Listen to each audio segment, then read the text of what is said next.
TIMOLEON. It was for the sake of others that I first commenced writing biographies, but I find myself proceeding and attaching myself to it for my own, the virtues of these great men serving me as a sort of looking glass, in which I may see how to adjust and adorn my own life. Indeed, it can be compared to nothing but daily living and associating together. We receive, as it were, in our inquiry, and entertain each successive guest, view their stature and their qualities, and select from their actions all that is noblest and worthiest to know. And what greater pleasure could one have? Or, what more effective means to one's moral improvement? Democritus tells us we ought to pray that of the phantasms appearing in the circumambient air, such may present themselves to us as are propitious, and that we may rather meet with those that are agreeable to our natures and are good than the evil and unfortunate, which is simply introducing into philosophy a doctrine untrue in itself and leading to endless superstitions. My method, on the contrary, is, by the study of history, and by the familiarity acquired in writing, to habituate my memory to receive and retain images of the best and worthiest characters.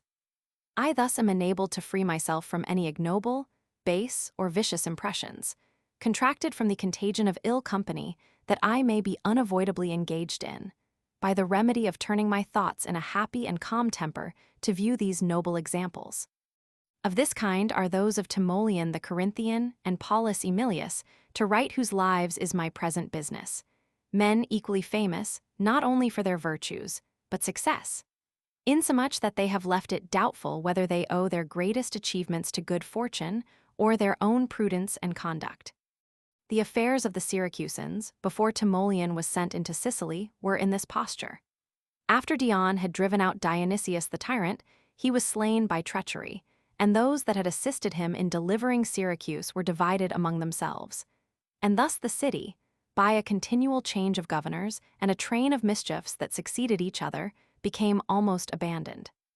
While of the rest of Sicily, part was now utterly depopulated and desolate through long continuance of war, and most of the cities that had been left standing were in the hands of barbarians and soldiers out of employment, that were ready to embrace every turn of government. Such being the state of things, Dionysius takes the opportunity, and in the 10th year of his banishment, by the help of some mercenary troops he had got together, forces out Nicias, then master of Syracuse, recovers all afresh, and is again settled in his dominion. And as at first he had been strangely deprived of the greatest and most absolute power that ever was, by a very small party, so now in a yet stranger manner. When in exile and of mean condition, he became the sovereign of those who had ejected him. All, therefore, that remained in Syracuse had to serve under a tyrant, who at the best was of an ungentle nature, and exasperated now to a degree of savageness by the late misfortunes and calamities he had suffered. The better and more distinguished citizens, having timely retired thence to Hycetes, ruler of the Leontines, put themselves under his protection, and chose him for their general in the war. Not that he was much preferable to any open and avowed tyrant, but they had no other sanctuary at present, and it gave them some ground of confidence that he was of a Syracusan family and had forces able to encounter those of Dionysius. In the meantime, the Carthaginians appeared before Sicily with a great navy, watching when and where they might make a descent upon the island. And terror at this fleet made the Sicilians inclined to send an embassy into Greece to demand succors from the Corinthians, whom they confided in rather than others, not only upon the account of their near kindred, and the great benefits they had often received by trusting them, but because Corinth had ever shown herself attached to freedom and averse from tyranny, and had engaged in many noble wars, not for empire or aggrandizement, but for the sole liberty of the Greeks. But Hycetes, who made it the business of his command not so much to deliver the Syracusans from other tyrants, as to enslave them to himself, had already entered into some secret conferences with those of Carthage, while in public he commended the design of his Syracusan clients, and dispatched ambassadors from himself together with theirs into Peloponnesus. Not that he really desired any relief to come from there, but in case the Corinthians, as was likely enough, on account of the troubles of Greece and occupation at home, should refuse their assistance, hoping then he should be able with less difficulty to dispose and incline things for the Carthaginian interest, and so make use of these foreign pretenders as instruments and auxiliaries for himself, either against the Syracusans or Dionysius, as occasion served. This was discovered a while after. The ambassadors being arrived, and their request known, the Corinthians, who had always a great concern for all their colonies and plantations, but especially for Syracuse, since by good fortune there was nothing to molest them in their own country, where they were enjoying peace and leisure at that time, readily and with one accord passed a vote for their assistance. And when they were deliberating about the choice of a captain for the expedition, and the magistrates were urging the claims of various aspirants for reputation, one of the crowd stood up and named TIMOLEON, son of Timodmus, who had long absented himself from public business, and had neither any thoughts of, nor the least pretension to, an employment of that nature. Some god or other, it might rather seem, had put it in the man's heart to mention him. Such favor and goodwill on the part of fortune seemed at once to be shown in his election, and to accompany all his following actions, as though it were on purpose to commend his worth, and add grace and ornament to his personal virtues. As regards his parentage, both Timodmus his father and his mother Demariste were of high rank in the city, and as for himself, he was noted for his love of his country and his gentleness of temper, except in his extreme hatred to tyrants and wicked men. His natural abilities for war were so happily tempered that while a rare prudence might be seen in all the enterprises of his younger years, an equal courage showed itself in the last exploits of his declining age. He had an elder brother, whose name was Timophanes, who was every way unlike him, being indiscreet and rash, and infected by the suggestions of some friends and foreign soldiers, whom he kept always about him, with a passion for absolute power. He seemed to have a certain force and vehemence in all military service, and even to delight in dangers, and thus he took much with the people, and was advanced to the highest charges, as a vigorous and effective warrior. In the obtaining of which offices and promotions, Timoleon much assisted him, helping to conceal, or at least to extenuate his errors, embellishing by his praise whatever was commendable in him, and setting off his good qualities to the best advantage. It happened once in the battle fought by the Corinthians against the forces of Argus and Cleone, that Timoleon served among the infantry, when Timophanes, commanding their cavalry, was brought into extreme danger, as his horse being wounded fell forward, and threw him headlong amidst the enemies, while part of his companions dispersed at once in a panic, and the small number that remained, bearing up against a great multitude, had much ado to maintain any resistance. As soon, therefore, as Timoleon was aware of the accident, he ran hastily in to his brother's rescue, and covering the fallen Timophanes with his buckler, after having received abundance of darts, and several strokes by the sword upon his body and his armor, he at length with much difficulty obliged the enemies to retire, and brought off his brother alive and safe. But when the Corinthians, for fear of losing their city a second time, as they had once before, by admitting their allies, made a decree to maintain 400 mercenaries for its security, and gave Timophanes the command over them, he, abandoning all regard to honor and equity, at once proceeded to put into execution his plans for making himself absolute and bringing the place under his own power. And having cut off many principal citizens, uncondemned and without trial, who were most likely to hinder his design, he declared himself tyrant of Corinth, a procedure that infinitely afflicted Timoleon, to whom the wickedness of such a brother appeared to be his own reproach and calamity. He undertook to persuade him by reasoning, that, desisting from that wild and unhappy ambition, he would bethink himself how he should make the Corinthians some amends, and find out an expedient to remedy and correct the evils he had done them. When his single admonition was rejected and contemned by him, he makes a second attempt, taking with him Aeschylus his kinsman, brother to the wife of Timophanes, and a certain diviner, that was his friend, whom Theopompus in his history calls Satyrus, but Ephorus and Timaeus mention in theirs by the name of Orthagoras. After a few days, then, he returns to his brother with this company, all three of them surrounding and earnestly importuning him upon the same subject, that now at length he would listen to reason and be of another mind. But when Timophanes began first to laugh at the men's simplicity, and presently broke out into rage and indignation against them, Timoleon stepped aside from him and stood weeping with his face covered, while the other two, drawing out their swords, dispatched him in a moment. On the rumor of this act being soon scattered about, the better and more generous of the Corinthians highly applauded Timoleon for the hatred of wrong and the greatness of soul that had made him, though of a gentle disposition and full of love and kindness for his family. Think the obligations to his country stronger than the ties of consanguinity, and prefer that which is good and just before gain and interest, and his own particular advantage. For the same brother, who with so much bravery had been saved by him when he fought valiantly in the cause of Corinth, he had now as nobly sacrificed for enslaving her afterward by a base and treacherous usurpation. But then, on the other side, those that knew not how to live in a democracy, and had been used to make their humble court to the men of power, though they openly professed to rejoice at the death of the tyrant, nevertheless, secretly reviling Timoleon as one that had committed an impious and abominable act, drove him into melancholy and dejection. And when he came to understand how heavily his mother took it, and that she likewise uttered the saddest complaints and most terrible imprecations against him, he went to satisfy and comfort her as to what had happened.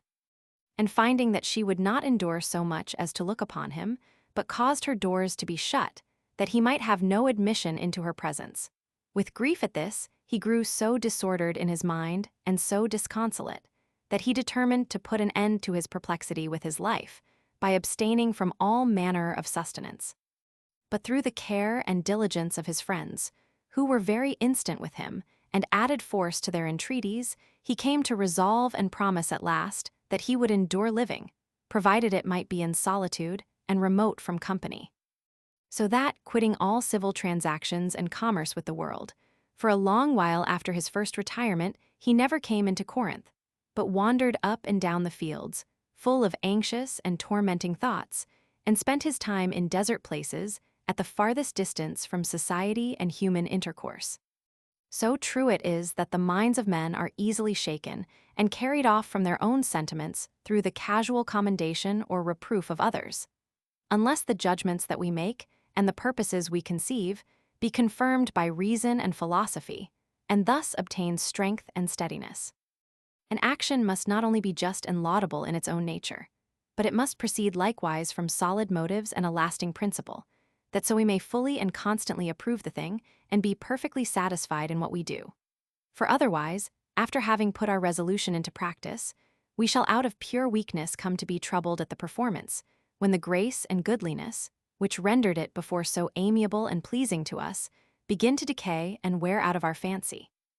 Like greedy people, who, seizing on the more delicious morsels of any dish with a keen appetite, are presently disgusted when they grow full, and find themselves oppressed and uneasy now by what they before so greedily desired. For a succeeding dislike spoils the best of actions, and repentance makes that which was never so well done become base and faulty, whereas the choice that is founded upon knowledge and wise reasoning does not change by disappointment or suffer us to repent, though it happen perchance to be less prosperous in the issue. And thus Phocion, of Athens, having always vigorously opposed the measures of Demosthenes, when success appeared to attend them, and he saw his countrymen rejoicing and offering sacrifice in honor of their victory, "I should have been as glad," said he to them, "that I myself had been the author of what Demosthenes has achieved for you, as I am that I gave you my own counsel against it." A more vehement reply is recorded to have been made by Aristides the Locrian, one of Plato's companions, to Dionysius the elder, who demanded one of his daughters in marriage. "I had rather," said he to him, "see the virgin in her grave than in the palace of a tyrant." And when Dionysius, enraged at the affront, made his sons be put to death a while after, and then again insultingly asked whether he were still in the same mind as to the disposal of his daughters, his answer was, "I cannot but grieve at the cruelty of your deeds, but am not sorry for the freedom of my own words."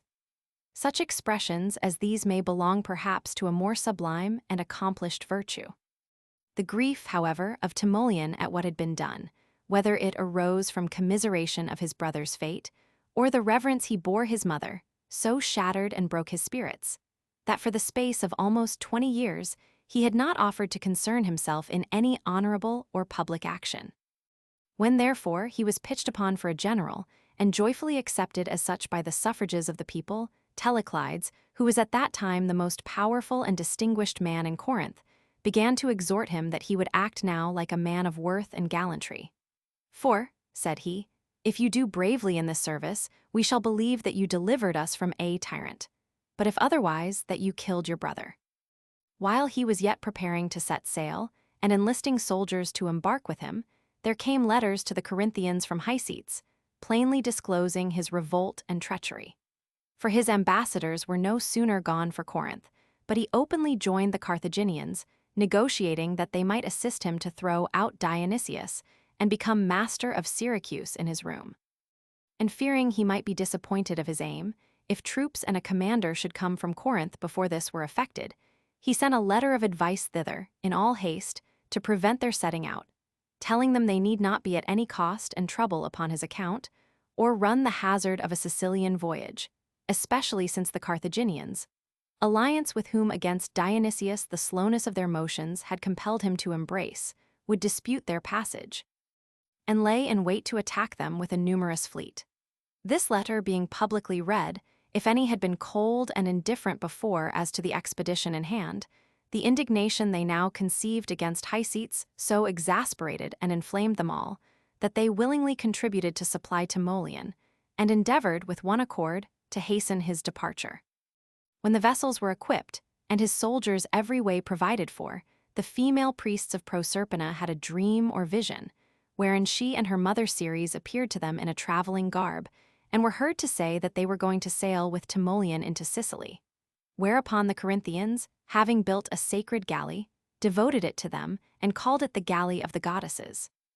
TIMOLEON went in person to Delphi, where he sacrificed to Apollo, and, descending into the place of prophecy, was surprised with the following marvelous occurrence. A riband with crowns and figures of victory embroidered upon it slipped off from among the gifts that were there consecrated and hung up in the temple, and fell directly down upon his head, so that Apollo seemed already to crown him with success, and send him thence to conquer and triumph. He put to sea only with 7 ships of Corinth, 2 of Corcyra, and a 10th which was furnished by the Leucadians. And when he was now entered into the deep by night, and carried with a prosperous gale, the heavens seemed all on a sudden to break open, and a bright spreading flame to issue forth from it, and hover over the ship he was in. And having formed itself into a torch, not unlike those that are used in the mysteries, it began to steer the same course, and run along in their company, guiding them by its light to that quarter of Italy where they designed to go ashore. The soothsayers affirmed that this apparition agreed with the dream of the holy women, since the goddesses were now visibly joining in the expedition, and sending this light from heaven before them. Sicily being thought sacred to Proserpina, as poets feign that the rape was committed there, and that the island was given her in dowry when she married Pluto.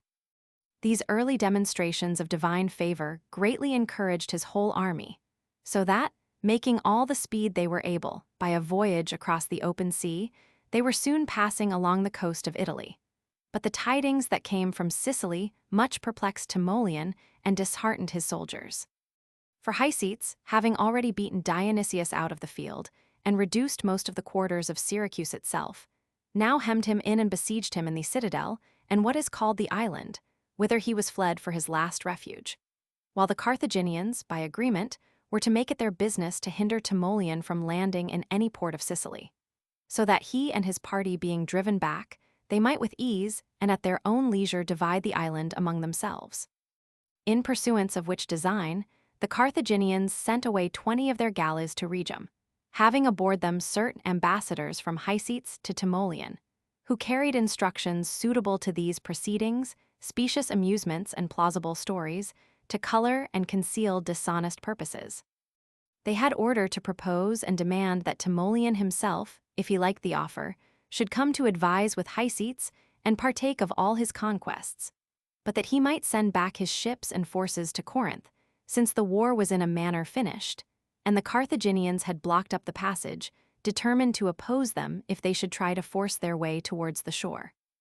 When, therefore, the Corinthians met with these envoys at Rhegium, and received their message, and saw the Phoenician vessels riding at anchor in the bay, they became keenly sensible of the abuse that was put upon them, and felt a general indignation against Hycetes, and great apprehensions for the Siceliots, whom they now plainly perceived to be, as it were, a prize and recompense to Hycetes on one side for his perfidy, and to the Carthaginians on the other for the sovereign power they secured to him. For it seemed utterly impossible to force and overbear the Carthaginian ships that lay before them and were double their number, as also to vanquish the victorious troops which Hycetes had with him in Syracuse, to take the lead of which very troops they had undertaken their voyage. The case being thus, TIMOLEON, after some conference with the envoys of Hycetes and the Carthaginian captains, told them he should readily submit to their proposals. To what purpose would it be to refuse compliance? He was desirous only, before his return to Corinth, that what had passed between them in private might be solemnly declared before the people of Rhegium, a Greek city, and a common friend to the parties. This, he said, would very much conduce to his own security and discharge, and they likewise would more strictly observe articles of agreement, on behalf of the Syracusans, which they had obliged themselves to in the presence of so many witnesses. The design of all which was, only to divert their attention, while he got an opportunity of slipping away from their fleet. A contrivance that all the principal regions were privy and assisting to, who had a great desire that the affairs of Sicily should fall into Corinthian hands, and dreaded the consequences of having barbarian neighbors. An assembly was therefore called, and the gates shut, that the citizens might have no liberty to turn to other business. And a succession of speakers came forward, addressing the people at great length, to the same effect, without bringing the subject to any conclusion, making way each for another and purposely spinning out the time, till the Corinthian galleys should get clear of the haven. The Carthaginian commanders being detained there without any suspicion, as also TIMOLEON still remained present, and gave signs as if he were just preparing to make an oration. But upon secret notice that the rest of the galleys were already gone on, and that his alone remained waiting for him, by the help and concealment of those regions that were about the hustings and favored his departure, he made shift to slip away through the crowd, and running down to the port, set sail with all speed. And having reached his other vessels, they came all safe to Tauromnium in Sicily, whither they had been formerly invited, and where they were now kindly received by Andromachus, then ruler of the city. This man was father of Timaeus the historian, and incomparably the best of all those that bore sway in Sicily at that time, governing his citizens according to law and justice, and openly professing an aversion and enmity to all tyrants. Upon which account he gave TIMOLEON leave to muster up his troops there, and to make that city the seat of war, persuading the inhabitants to join their arms with the Corinthian forces and assist them in the design of delivering Sicily. But the Carthaginians who were left in Rhegium perceiving, when the assembly was dissolved, that TIMOLEON had given them the go-by, were not a little vexed to see themselves outwitted, much to the amusement of the regions, who could not but smile to find Phoenicians complain of being cheated. However, they dispatched a messenger aboard one of their galleys to Tauromnium, who, after much blustering in the insolent barbaric way and many menaces to Andromachus if he did not forthwith send the Corinthians off, stretched out his hand with the inside upward, and then turning it down again, threatened he would handle their city even so, and turn it topsy-turvy in as little time, and with as much ease. Andromachus, laughing at the man's confidence, made no other reply, but, imitating his gesture, bid him hasten his own departure, unless he had a mind to see that kind of dexterity practiced first upon the galley which brought him thither. Hycetes, informed that TIMOLEON had made good his passage, was in great fear of what might follow, and sent to desire the Carthaginians that a large number of galleys might be ordered to attend and secure the coast. And now it was that the Syracusans began wholly to despair of safety, seeing the Carthaginians possessed of their haven, Hycetes master of the town, and Dionysius supreme in the citadel, while TIMOLEON had as yet but a slender hold of Sicily, as it were by the fringe or border of it, in the small city of the Tauromenians, with a feeble hope and a poor company. Having but 1,000 soldiers at the most, and no more provisions, either of corn or money, than were just necessary for the maintenance and the pay of that inconsiderable number. Nor did the other towns of Sicily confide in him, overpowered as they were with violence and outrage, and embittered against all that should offer to lead armies, by the treacherous conduct chiefly of Callippus, an Athenian, and Pharax, a Lacedaemonian captain, both of whom, after giving out that the design of their coming was to introduce liberty and depose tyrants, so tyrannized themselves that the reign of former oppressors seemed to be a golden age in comparison. And the Sicilians began to consider those more happy who had expired in servitude than any that had lived to see such a dismal freedom. Looking, therefore, for no better usage from the Corinthian general, but imagining that it was only the same old course of things once more, specious presences and false professions to allure them by fair hopes and kind promises into the obedience of a new master, they all, with one accord, unless it were the people of Adranum, suspected the exhortations, and rejected the overtures that were made them in his name. These were inhabitants of a small city, consecrated to Adranus, a certain god that was in high veneration throughout Sicily, and, as it happened, they were then at variance among themselves, insomuch that one party called in Hycetes and the Carthaginians to assist them, while the other sent proposals to TIMOLEON. It so fell out that these auxiliaries, striving which should be soonest, both arrived at Adranum about the same time, Hycetes bringing with him at least 5,000 fighting men, while all the force TIMOLEON could make did not exceed 1,200. With these he marched out of Tauromnium, which was about 340 furlongs distant from that city. The first day he moved but slowly, and took up his quarters betimes after a short journey. But the day following he quickened his pace, and, having passed through much difficult ground, towards evening received advice that Hycetes was just approaching Adranum and pitching his camp before it, upon which intelligence his captains and other officers caused the vanguard to halt, that the army being refreshed, and having reposed a while, might engage the enemy with better heart. But TIMOLEON, coming up in haste, desired them not to stop for that reason, but rather use all possible diligence to surprise the enemy, whom probably they would now find in disorder, as having lately ended their march, and being taken up at present in erecting tents and preparing supper,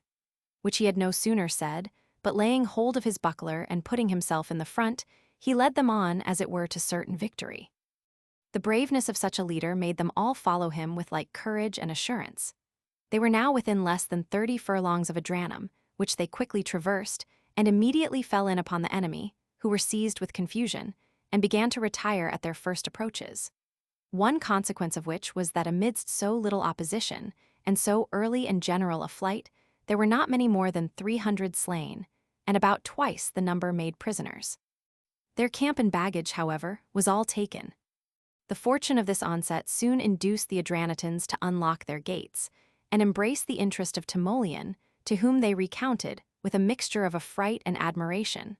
how, at the very minute of the encounter, the doors of their temple flew open of their own accord, that the javelin also, which their god held in his hand, was observed to tremble at the point, and that drops of sweat had been seen running down his face. Prodigies that not only presaged the victory then obtained, but were an omen, it seems, of all his future exploits, to which this first happy action gave the occasion. For now the neighboring cities and potentates sent deputies, one upon another, to seek his friendship and make offer of their service. Among the rest, Mamercus, the tyrant of Catana, an experienced warrior and a wealthy prince, made proposals of alliance with him,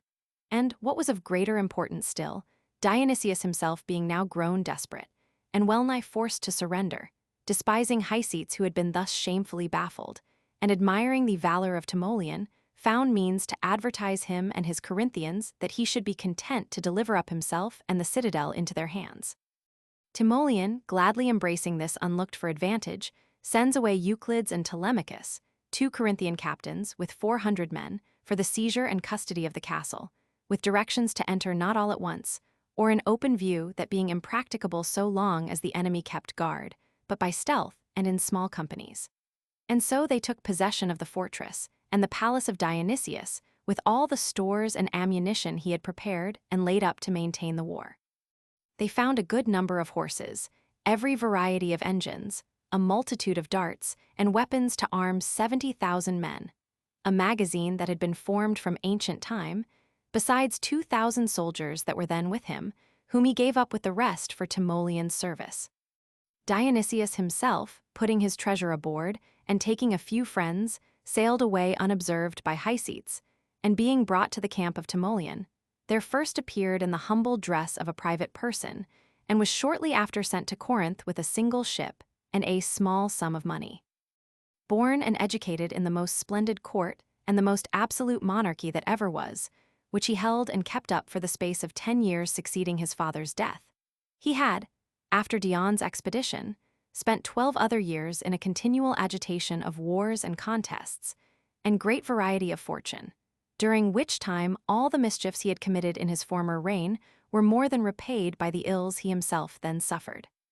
Since he lived to see the deaths of his sons in the prime and vigor of their age, and the rape of his daughters in the flower of their virginity,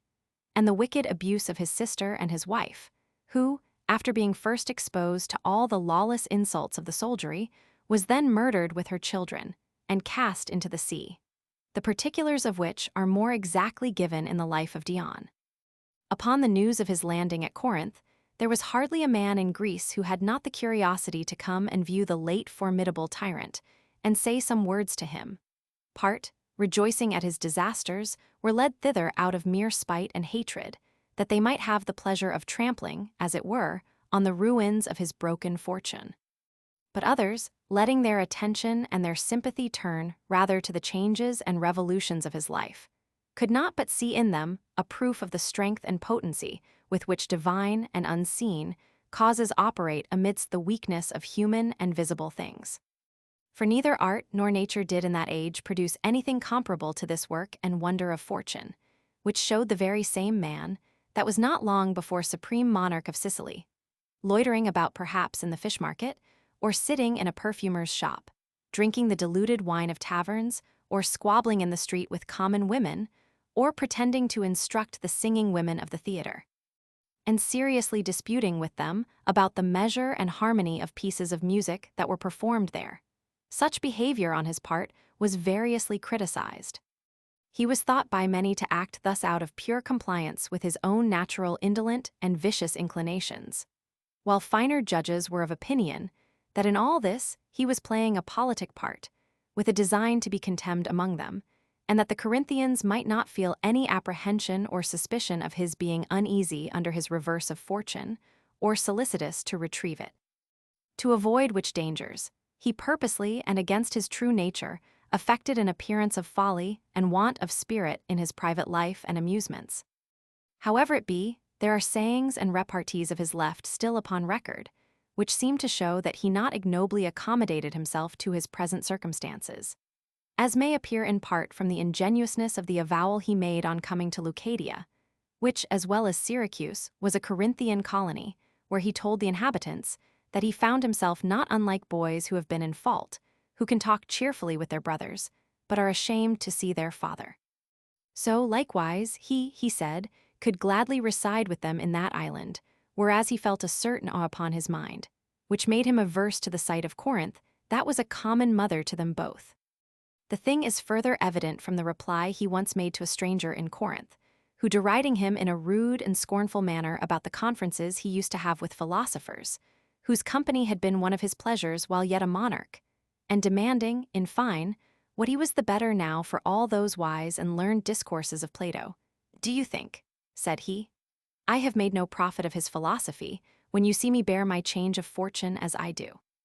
And when Aristoxenus the musician, and several others, desired to know how Plato offended him, and what had been the ground of his displeasure with him, he made answer, that, of the many evils attaching to the condition of sovereignty, the one greatest infelicity was that none of those who were accounted friends would venture to speak freely or tell the plain truth,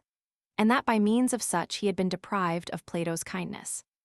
At another time, when one of those pleasant companions that are desirous to pass for wits, in mockery to Dionysius, as if he were still the tyrant, shook out the folds of his cloak, as he was entering into the room where he was, to show there were no concealed weapons about him, Dionysius, by way of retort, observed that he would prefer he would do so on leaving the room, as a security that he was carrying nothing off with him. And when Philip of Macedon, at a drinking party, began to speak in banter about the verses and tragedies which his father, Dionysius the elder, had left behind him, and pretended to wonder how he could get any time from his other business to compose such elaborate and ingenious pieces, he replied, very much to the purpose, It was at those leisurable hours, which such as you and I, and those we call happy men, bestow upon our cups. Plato had not the opportunity to see Dionysius at Corinth, being already dead before he came thither, but Diogenes of Sinope, at their first meeting in the street there, saluted him with the ambiguous expression, "O Dionysius, how little you deserve your present life." Upon which Dionysius stopped and replied, "I thank you, Diogenes, for your condolence." "Condole with you," replied Diogenes. "Do you not suppose that, on the contrary, I am indignant that such a slave as you, who, if you had your due, should have been let alone to grow old, and die in the state of tyranny, as your father did before you, should now enjoy the ease of private persons, and be here to sport and frolic it in our society? So that when I compare those sad stories of Philistus, touching the daughters of Leptins, where he makes pitiful moan on their behalf, as fallen from all the blessings and advantages of powerful greatness to the miseries of a humble life, they seem to me like the lamentations of a woman who has lost her box of ointment, her purple dresses, and her golden trinkets. Such anecdotes will not, I conceive, be thought either foreign to my purpose of writing lives, or unprofitable in themselves, by such readers as are not in too much haste, or busied and taken up with other concerns. But if the misfortune of Dionysius appear strange and extraordinary, we shall have no less reason to wonder at the good fortune of Timoleon, who, within 50 days after his landing in Sicily, both recovered the citadel of Syracuse, and sent Dionysius in exile into Peloponnesus. This lucky beginning so animated the Corinthians that they ordered him a supply of 2,000 foot and 200 horse, who, reaching Thurii, intended to cross over thence into Sicily. But finding the whole sea beset with Carthaginian ships, which made their passage impracticable, they were constrained to stop there and watch their opportunity, which time, however, was employed in a noble action. For the Thurians, going out to war against their Bruchian enemies, left their city in charge with these Corinthian strangers, who defended it as carefully as if it had been their own country, and faithfully resigned it up again. Hycetes, in the interim, continued still to besiege the castle of Syracuse, and hindered all provisions from coming in by sea to relieve the Corinthians that were in it. He had engaged also, and dispatched towards Adranum, 2 unknown foreigners to assassinate Timoleon, who at no time kept any standing guard about his person, and was then altogether secure, diverting himself, without any apprehension, among the citizens of the place, it being a festival in honor of their gods. The 2 men that were sent, having casually heard that Timoleon was about to sacrifice, came directly into the temple with poniards under their cloaks, and pressing in among the crowd, by little and little got up close to the altar. But, as they were just looking for a sign from each other to begin the attempt, a third person struck one of them over the head with a sword, upon whose sudden fall, neither he that gave the blow, nor the partisan of him that received it, kept their stations any longer. But the one making way with his bloody sword put no stop to his flight, till he gained the top of a certain lofty precipice, while the other, laying hold of the altar, besought Timoleon to spare his life, and he would reveal to him the whole conspiracy. His pardon being granted, he confessed that both himself and his dead companion were sent thither purposely to slay him. While this discovery was made, he that killed the other conspirator had been fetched down from his sanctuary of the rock, loudly and often protesting, as he came along, that there was no injustice in the fact, as he had only taken righteous vengeance for his father's blood, whom this man had murdered before in the city of Leontini. The truth of which was attested by several there present, who could not choose but wonder too at the strange dexterity of fortune's operations, the facility with which she makes one event, the spring and motion, to something wholly different, uniting every scattered accident and lose particular and remote action, and interweaving them together to serve her purposes, so that things that in themselves seem to have no connection or interdependence whatsoever, become in her hands, so to say, the end and the beginning of each other. The Corinthians, satisfied as to the innocence of this seasonable feat, honored and rewarded the author with a present of 10 pounds in their money,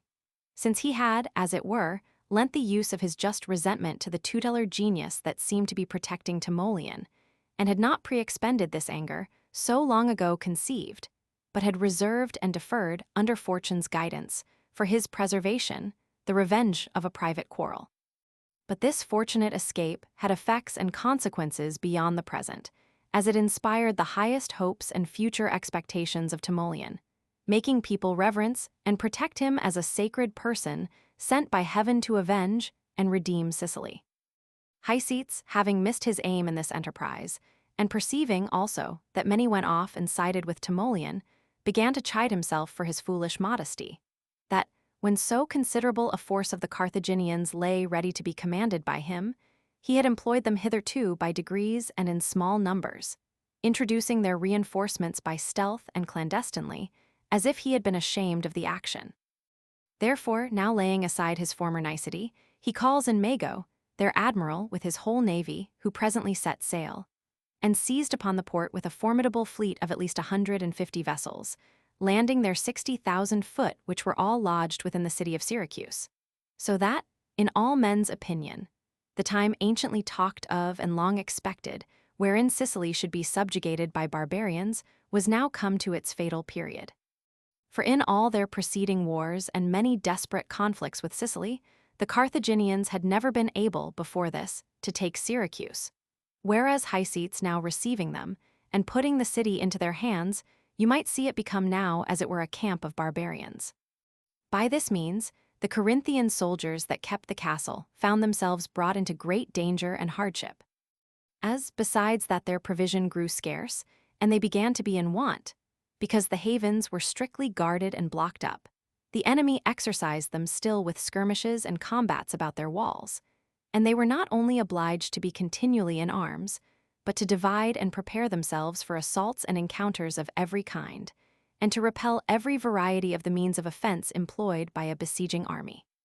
Timoleon made shift to relieve them in these straits, sending corn from Catana by small fishing boats and little skiffs, which commonly gained a passage through the Carthaginian galleys in times of storm, stealing up when the blockading ships were driven apart and dispersed by the stress of weather. Which Mago and Hycetes observing, they agreed to fall upon Catana, from whence these supplies were brought in to the besieged, and accordingly put off from Syracuse, taking with them the best soldiers in their whole army. Upon this, Neon the Corinthian, who was captain of those that kept the citadel, taking notice that the enemies who stayed there behind were very negligent and careless in keeping guard, made a sudden sally upon them as they lay scattered, and, killing some and putting others to flight, he took and possessed himself of that quarter which they call Acradina, and was thought to be the strongest and most impregnable part of Syracuse, a city made up and compacted, as it were, of several towns put together. Having thus stored himself with corn and money, he did not abandon the place, nor retire again into the castle, but fortifying the precincts of Acradina, and joining it by works to the citadel, he undertook the defense of both. Mago and Hycetes were now come near to Catana, when a horseman, dispatched from Syracuse, brought them tidings that Acradina was taken, upon which they returned, in all haste, with great disorder and confusion, having neither been able to reduce the city they went against, nor to preserve that they were masters of. These successes, indeed, were such as might leave foresight and courage a pretense still of disputing it with fortune, which contributed most to the result.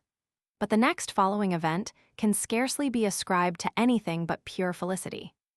The Corinthian soldiers who stayed at Thurii, partly for fear of the Carthaginian galleys, which lay in wait for them under the command of Hanno, and partly because of tempestuous weather which had lasted for many days, and rendered the sea dangerous, took a resolution to march by land over the Bruchian territories, and, what with persuasion and force together, made good their passage through those barbarians to the city of Rhegium, the sea being still rough and raging as before. But Hanno, not expecting the Corinthians would venture out, and supposing it would be useless to wait there any longer, bethought himself, as he imagined, of a most ingenious and clever stratagem apt to delude and ensnare the enemy. In pursuance of which he commanded the seamen to crown themselves with garlands, and, adorning his galleys with bucklers both of the Greek and Carthaginian make, he sailed away for Syracuse in this triumphant equipage, and using all his oars as he passed under the castle with much shouting and laughter, cried out, on purpose to dishearten the besieged, that he was come from vanquishing and taking the Corinthian succors, which he fell upon at sea as they were passing over into Sicily. While he was thus biding and playing his tricks before Syracuse, the Corinthians, now come as far as Rhegium, observing the coast clear, and that the wind was laid as it were by miracle, to afford them in all appearance a quiet and smooth passage, went immediately aboard on such little barks and fishing boats as were then at hand, and got over to Sicily with such complete safety, and in such an extraordinary calm, that they drew their horses by the reins, swimming along by them as the vessels went across.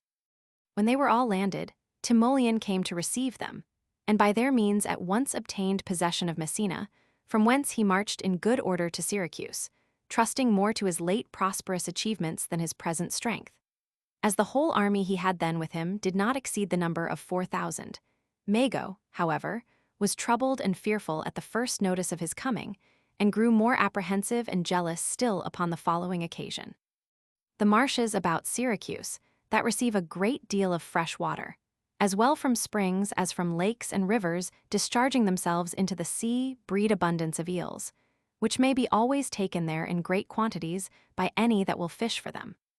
The mercenary soldiers that served on both sides were wont to follow the sport together at their vacant hours, and upon any cessation of arms, who being all Greeks, and having no cause of private enmity to each other, as they would venture bravely in fight, so in times of truce used to meet and converse amicably together. And at this present time, while engaged about this common business of fishing, they fell into talk together,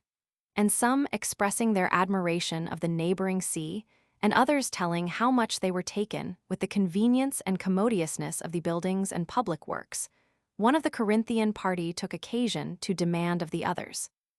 "And is it possible that you who are Grecians born should be so forward to reduce a city of this greatness, and enjoying so many rare advantages, into the state of barbarism,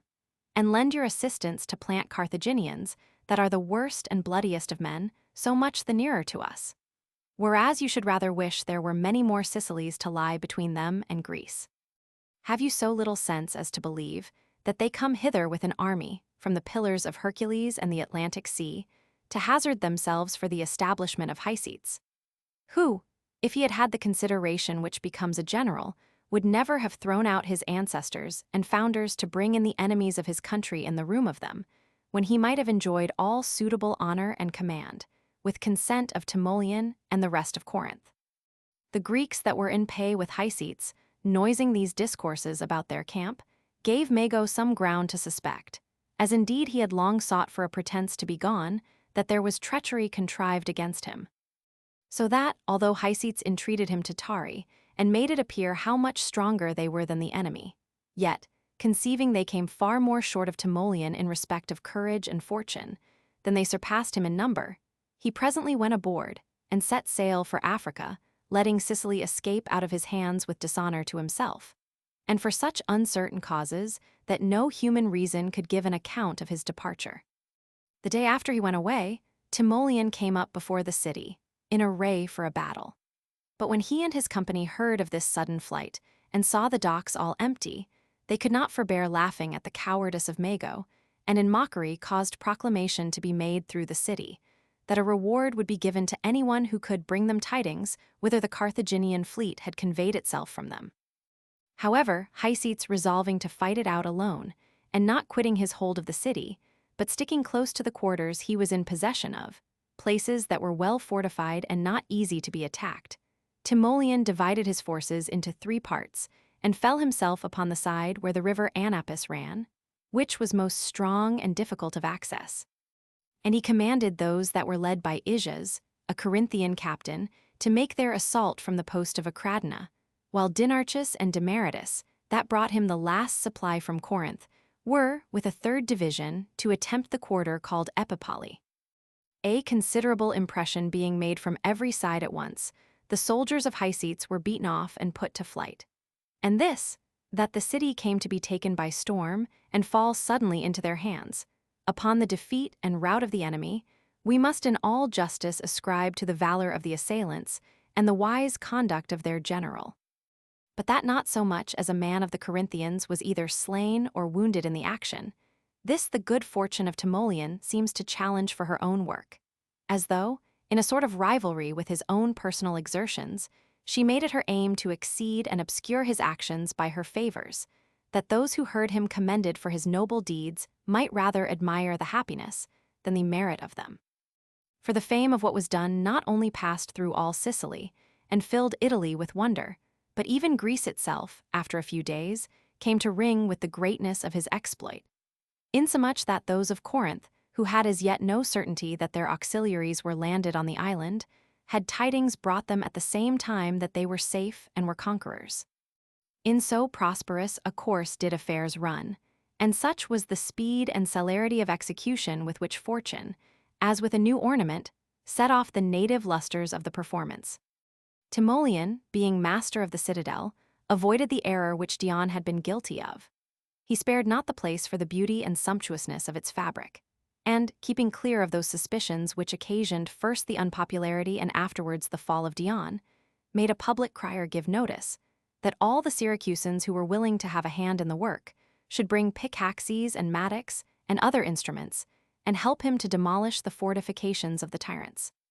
When they all came up with one accord, looking upon that order and that day as the surest foundation of their liberty, they not only pulled down the castle, but overturned the palaces and monuments adjoining, and whatever else might preserve any memory of former tyrants. Having soon leveled and cleared the place, he there presently erected courts for administration of justice, gratifying the citizens by this means, and building popular government on the fall and ruin of tyranny. But since he had recovered a city destitute of inhabitants, some of them dead in civil wars and insurrections, and others being fled to escape tyrants, so that through solitude and want of people the great marketplace of Syracuse was overgrown with such quantity of rank herbage that it became a pasture for their horses, the grooms lying along in the grass as they fed by them. While also other towns, very few excepted, were become full of stags and wild boars, so that those who had nothing else to do went frequently a-hunting, and found game in the suburbs and about the walls. And not one of those who had possessed themselves of castles or made garrisons in the country could be persuaded to quit their present abode, or would accept an invitation to return back into the city, so much did they all dread and abhor the very name of assemblies and forms of government and public speaking, that had produced the greater part of those usurpers who had successively assumed a dominion over them. Timoleon, therefore, with the Syracusans that remained, considering this vast desolation, and how little hope there was to have it otherwise supplied, thought good to write to the Corinthians, requesting that they would send a colony out of Greece to repeople Syracuse. For else the land about it would lie unimproved.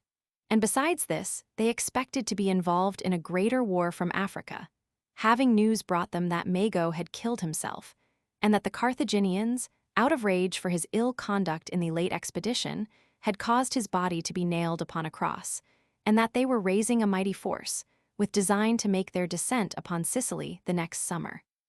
These letters from Timoleon being delivered at Corinth, and the ambassadors of Syracuse beseeching them at the same time, that they would take upon them the care of their poor city, and once again become the founders of it, the Corinthians were not tempted by any feeling of cupidity to lay hold of the advantage. Nor did they seize and appropriate the city to themselves, but going about first to the games that are kept as sacred in Greece, and to the most numerously attended religious assemblages, they made publication by heralds that the Corinthians, having destroyed the usurpation at Syracuse and driven out the tyrant, did thereby invite the Syracusan exiles, and any other Siceliots, to return and inhabit the city, with full enjoyment of freedom under their own laws, the land being divided among them in just and equal proportions. And after this, sending messengers into Asia and the several islands where they understood that most of the scattered fugitives were then residing, they bade them all repair to Corinth, engaging that the Corinthians would afford them vessels and commanders, and a safe convoy, at their own charges, to Syracuse. Such generous proposals, being thus spread about, gained them the just and honorable recompense of general praise and benediction, for delivering the country from oppressors, and saving it from barbarians, and restoring it at length to the rightful owners of the place. These, when they were assembled at Corinth, and found how insufficient their company was, besought the Corinthians that they might have a supplement of other persons, as well out of their city as the rest of Greece, to go with them as joint colonists. And so raising themselves to the number of 10,000, they sailed together to Syracuse. By this time great multitudes, also from Italy and Sicily, had flocked in to Timoleon, so that, as Athanes reports, their entire body amounted now to 60,000 men. Among these he divided the whole territory, and sold the houses for 1,000 talents. By which method, he both left it in the power of the old Syracusans to redeem their own, and made it a means also for raising a stock for the community, which had been so much impoverished of late, and was so unable to defray other expenses, and especially those of a war, that they exposed their very statues to sale, a regular process being observed, and sentence of auction passed upon each of them by majority of votes, as if they had been so many criminals taking their trial. In the course of which it is said that while condemnation was pronounced upon all other statues, that of the ancient usurper Gelo was exempted, out of admiration and honor, and for the sake of the victory he gained over the Carthaginian forces at the river Hymra. Syracuse being thus happily revived, and replenished again by the general concourse of inhabitants from all parts, Timoleon was desirous now to rescue other cities from the like bondage, and wholly and once for all to extirpate arbitrary government out of Sicily. And for this purpose, marching into the territories of those that used it, he compelled Hycetes first to renounce the Carthaginian interest, and, demolishing the fortresses which were held by him, to live henceforth among the Leontinians as a private person. Leptines also, the tyrant of Apollonia and divers other little towns, after some resistance made, seeing the danger he was in of being taken by force, surrendered himself. Upon which Timoleon spared his life, and sent him away to Corinth, counting it a glorious thing that the mother city should expose to the view of other Greeks these Sicilian tyrants, living now in an exiled and a low condition. After this he returned to Syracuse, that he might have leisure to attend to the establishment of the new constitution, and assist Cephalus and Dionysius, who were sent from Corinth to make laws, in determining the most important points of it. In the meanwhile, desirous that his hired soldiers should not want action, but might rather enrich themselves by some plunder from the enemy, he dispatched Dinarchus and Demaratus with a portion of them into the part of the island belonging to the Carthaginians, where they obliged several cities to revolt from the barbarians, and not only lived in great abundance themselves, but raised money from their spoil to carry on the war. Meantime, the Carthaginians landed at the promontory of Lilybaeum, bringing with them an army of 70,000 men on board 200 galleys, besides 1,000 other vessels laden with engines of battery, chariots, corn, and other military stores, as if they did not intend to manage the war by piecemeal and in parts as heretofore, but to drive the Greeks altogether and at once out of all Sicily. And indeed, it was a force sufficient to overpower the Siceliots, even though they had been at perfect union among themselves, and had never been enfeebled by intestine quarrels. Hearing that part of their subject territory was suffering devastation, they forthwith made toward the Corinthians with great fury, having Asdrubal and Hamilcar for their generals, the report of whose numbers and strength coming suddenly to Syracuse, the citizens were so terrified that hardly 3,000, among so many myriads of them, had the courage to take up arms and join Timoleon.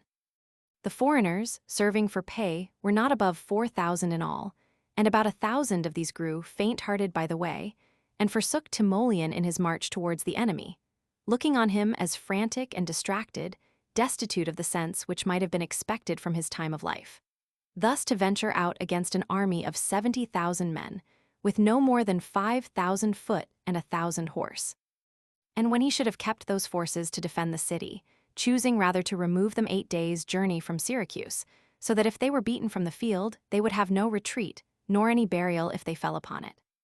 Timoleon, however, reckoned it some kind of advantage, that these had thus discovered themselves before the battle, and, encouraging the rest, led them with all speed to the river Crimsus, where it was told him the Carthaginians were drawn together. As he was marching up an ascent, from the top of which they expected to have a view of the army and of the strength of the enemy, there met him by chance a train of mules loaded with parsley, which his soldiers conceived to be an ominous occurrence or ill-boding token, because this is the herb with which we not unfrequently adorn the sepulchres of the dead. And there is a proverb derived from the custom, used of one who is dangerously sick, that he has need of nothing but parsley. So, to ease their minds, and free them from any superstitious thoughts or forebodings of evil, Timoleon halted, and concluded an address, suitable to the occasion, by saying that a garland of triumph was here luckily brought them, and had fallen into their hands of its own accord as an anticipation of victory. The same with which the Corinthians crown the victors in the Isthmian games, accounting chaplets of parsley the sacred wreath proper to their country. Parsley being at that time still the emblem of victory at the Isthmian, as it is now at the Nemean sports, and it is not so very long ago that the pine first began to be used in its place. TIMOLEON, therefore, having thus bespoke his soldiers, took part of the parsley, and with it made himself a chaplet first, his captains and their companies all following the example of their leader. The soothsayers then, observing also 2 eagles on the wing towards them, one of which bore a snake struck through with her talons, and the other, as she flew, uttered a loud cry indicating boldness and assurance, at once showed them to the soldiers, who with one consent fell to supplicate the gods and call them in to their assistance. It was now about the beginning of summer, and conclusion of the month called Thargelion, not far from the solstice, and the river sending up a thick mist, all the adjacent plain was at first darkened with the fog, so that for a while they could discern nothing from the enemy's camp. Only a confused buzz and undistinguished mixture of voices came up to the hill from the distant motions and clamors of so vast a multitude. When the Corinthians had mounted and stood on the top, and had laid down their bucklers to take breath and repose themselves, the sun coming round and drawing up the vapors from below, the gross foggy air that was now gathered and condensed above formed in a cloud upon the mountains. And all the underplaces being clear and open, the river Crimsus appeared to them again, and they could descry the enemies passing over it, first with their formidable 4-horse chariots of war, and then 10,000 footmen bearing white shields, whom they guessed to be all Carthaginians, from the splendor of their arms and the slowness and order of their march. And when now the troops of various other nations, flowing in behind them, began to throng for passage in a tumultuous and unruly manner, TIMOLEON, perceiving that the river gave them opportunity to single off whatever number of their enemies, they had a mind to engage at once, and bidding his soldiers observe how their forces were divided into 2 separate bodies by the intervention of the stream, some being already over, and others still to ford it, gave Demosthenes command to fall in upon the Carthaginians with his horse, and disturb their ranks before they should be drawn up into form of battle. And coming down into the plain himself, forming his right and left wing of other Sicilians, intermingling only a few strangers in each, he placed the natives of Syracuse in the middle, with the stoutest mercenaries he had about his own person. And waiting a little to observe the action of his horse, when he saw they were not only hindered from grappling with the Carthaginians by the armed chariots that ran to and fro before the army, but forced continually to wheel about to escape having their ranks broken, and so to repeat their charges anew, he took his buckler in his hand, and crying out to the foot that they should follow him with courage and confidence, he seemed to speak with a more than human accent and a voice stronger than ordinary. Whether it were that he naturally raised it so high in the vehemence and ardor of his mind to assault the enemy, or else, as many then thought, some god or other spoke with him. When his soldiers quickly gave an echo to it, all besought him to lead them on without any further delay. He made a sign to the horse that they should draw off from the front where the chariots were, and pass sidewards to attack their enemies in the flank. Then, making his vanguard firm by joining man to man and buckler to buckler, he caused the trumpet to sound, and so bore in upon the Carthaginians. They, for their part, stoutly received and sustained his first onset, and having their bodies armed with breastplates of iron, and helmets of brass on their heads, besides great bucklers to cover and secure them, they could easily repel the charge of the Greek spears. But when the business came to a decision by the sword, where mastery depends no less upon art than strength, all on a sudden from the mountain tops violent peals of thunder and vivid dashes of lightning broke out, following upon which the darkness, that had been hovering about the higher grounds and the crests of the hills, descending to the place of battle and bringing a tempest of rain and of wind and hail along with it, was driven upon the Greeks behind, and fell only at their backs, but discharged itself in the very faces of the barbarians, the rain beating on them, and the lightning dazzling them without cessation. Annoyances that in many ways distressed at any rate the inexperienced, who had not been used to such hardships, and, in particular, the claps of thunder and the noise of the rain and hail beating on their arms kept them from hearing the commands of their officers. Besides which, the very mud also was a great hindrance to the Carthaginians, who were not lightly equipped, but as I said before, loaded with heavy armor. And then their shirts underneath getting drenched. The foldings about the bosom filled with water grew unwieldy and cumbersome to them as they fought, and made it easy for the Greeks to throw them down. And when they were once down, impossible for them, under that weight, to disengage themselves and rise again with weapons in their hand. The river Crimsus, too, swollen partly by the rain, and partly by the stoppage of its course with the numbers that were passing through, overflowed its banks. And the level ground by the side of it, being so situated as to have a number of small ravines and hollows of the hillside descending upon it, was now filled with rivulets and currents that had no certain channel, in which the Carthaginians stumbled and rolled about, and found themselves in great difficulty. So that, in fine, the storm bearing still upon them, and the Greeks having cut in pieces 400 men of their first ranks, the whole body of their army began to fly. Great numbers were overtaken in the plain, and put to the sword there. And many of them, as they were making their way back through the river, falling foul upon others that were yet coming over, were borne away and overwhelmed by the waters. But the major part, attempting to get up the hills and so make their escape, were intercepted and destroyed by the light-armed troops. It is said that of 10,000 who lay dead after the fight, 3,000 at least were Carthaginian citizens, a heavy loss and great grief to their countrymen, those that fell being men inferior to none among them as to birth, wealth, or reputation. Nor do their records mention that so many native Carthaginians were ever cut off before in any one battle, as they usually employed Africans, Spaniards, and Numidians in their wars, so that if they chanced to be defeated, it was still at the cost and damage of other nations. The Greeks easily discovered of what condition and account the slain were by the richness of their spoils. For when they came to collect the booty, there was little reckoning made either of brass or iron. So abundant were better metals, and so common were silver and gold passing over the river, they became masters of their camp and carriages. As for captives, a great many of them were stolen away, and sold privately by the soldiers, but about 5,000 were brought in and delivered up for the benefit of the public. 200 of their chariots of war were also taken. The tent of TIMOLEON then presented a most glorious and magnificent appearance, being heaped up and hung round with every variety of spoils and military ornaments, among which there were 1,000 breastplates of rare workmanship and beauty, and bucklers to the number of 10,000. The victors being but few to strip so many that were vanquished, and having such valuable booty to occupy them, it was the third day after the fight before they could erect and finish the trophy of their conquest. TIMOLEON sent tidings of his victory to Corinth, with the best and goodliest arms he had taken as a proof of it, that he thus might render his country an object of emulation to the whole world, when, of all the cities of Greece, men should there alone behold the chief temples adorned, not with Grecian spoils, nor offerings obtained by the bloodshed and plunder of their own countrymen and kindred, and attended, therefore, with sad and unhappy remembrances,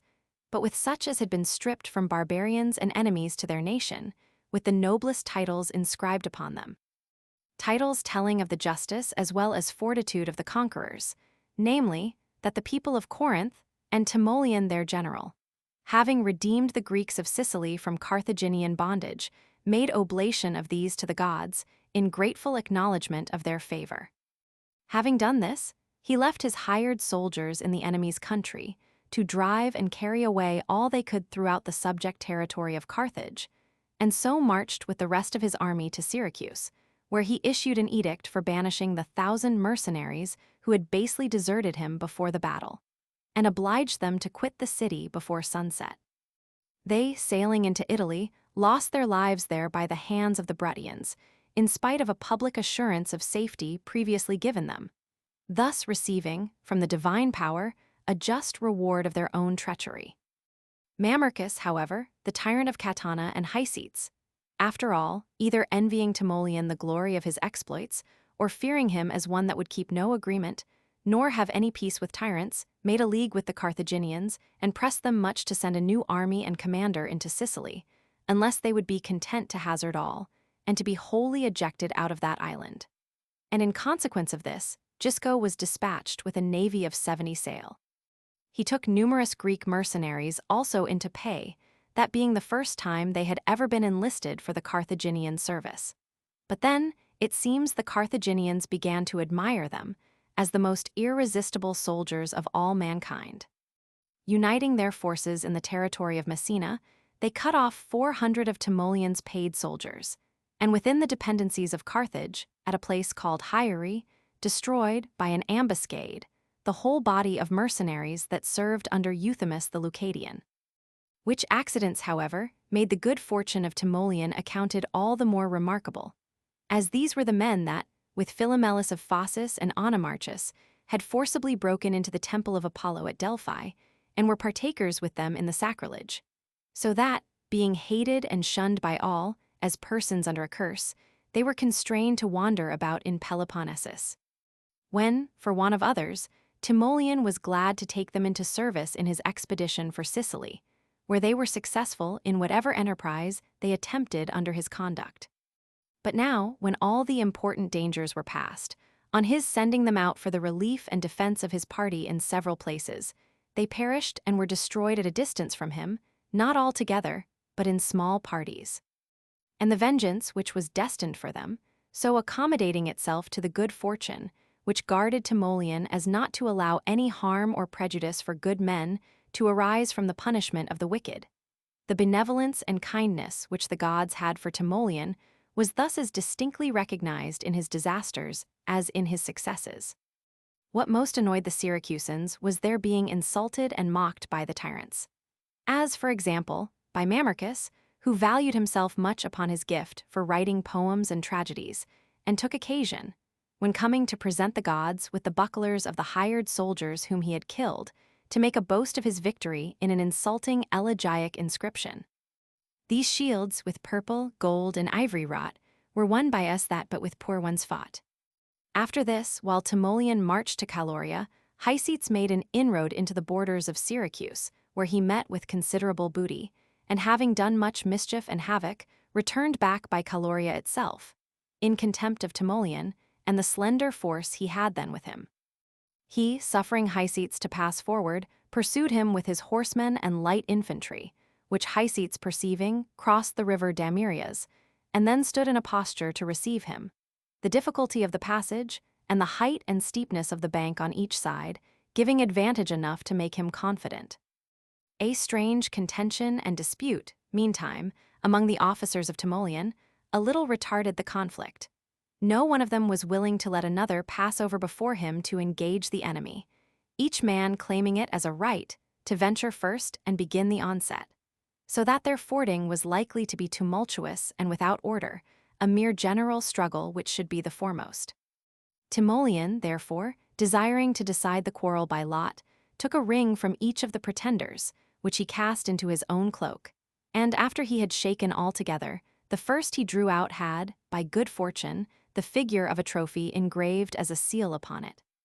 At the sight of which, the young captains all shouted for joy, and, without waiting any longer to see how chance would determine it for the rest, took every man his way through the river with all the speed they could make, and fell to blows with the enemies, who were not able to bear up against the violence of their attack, but fled in haste and left their arms behind them all alike, and 1,000 dead upon the place.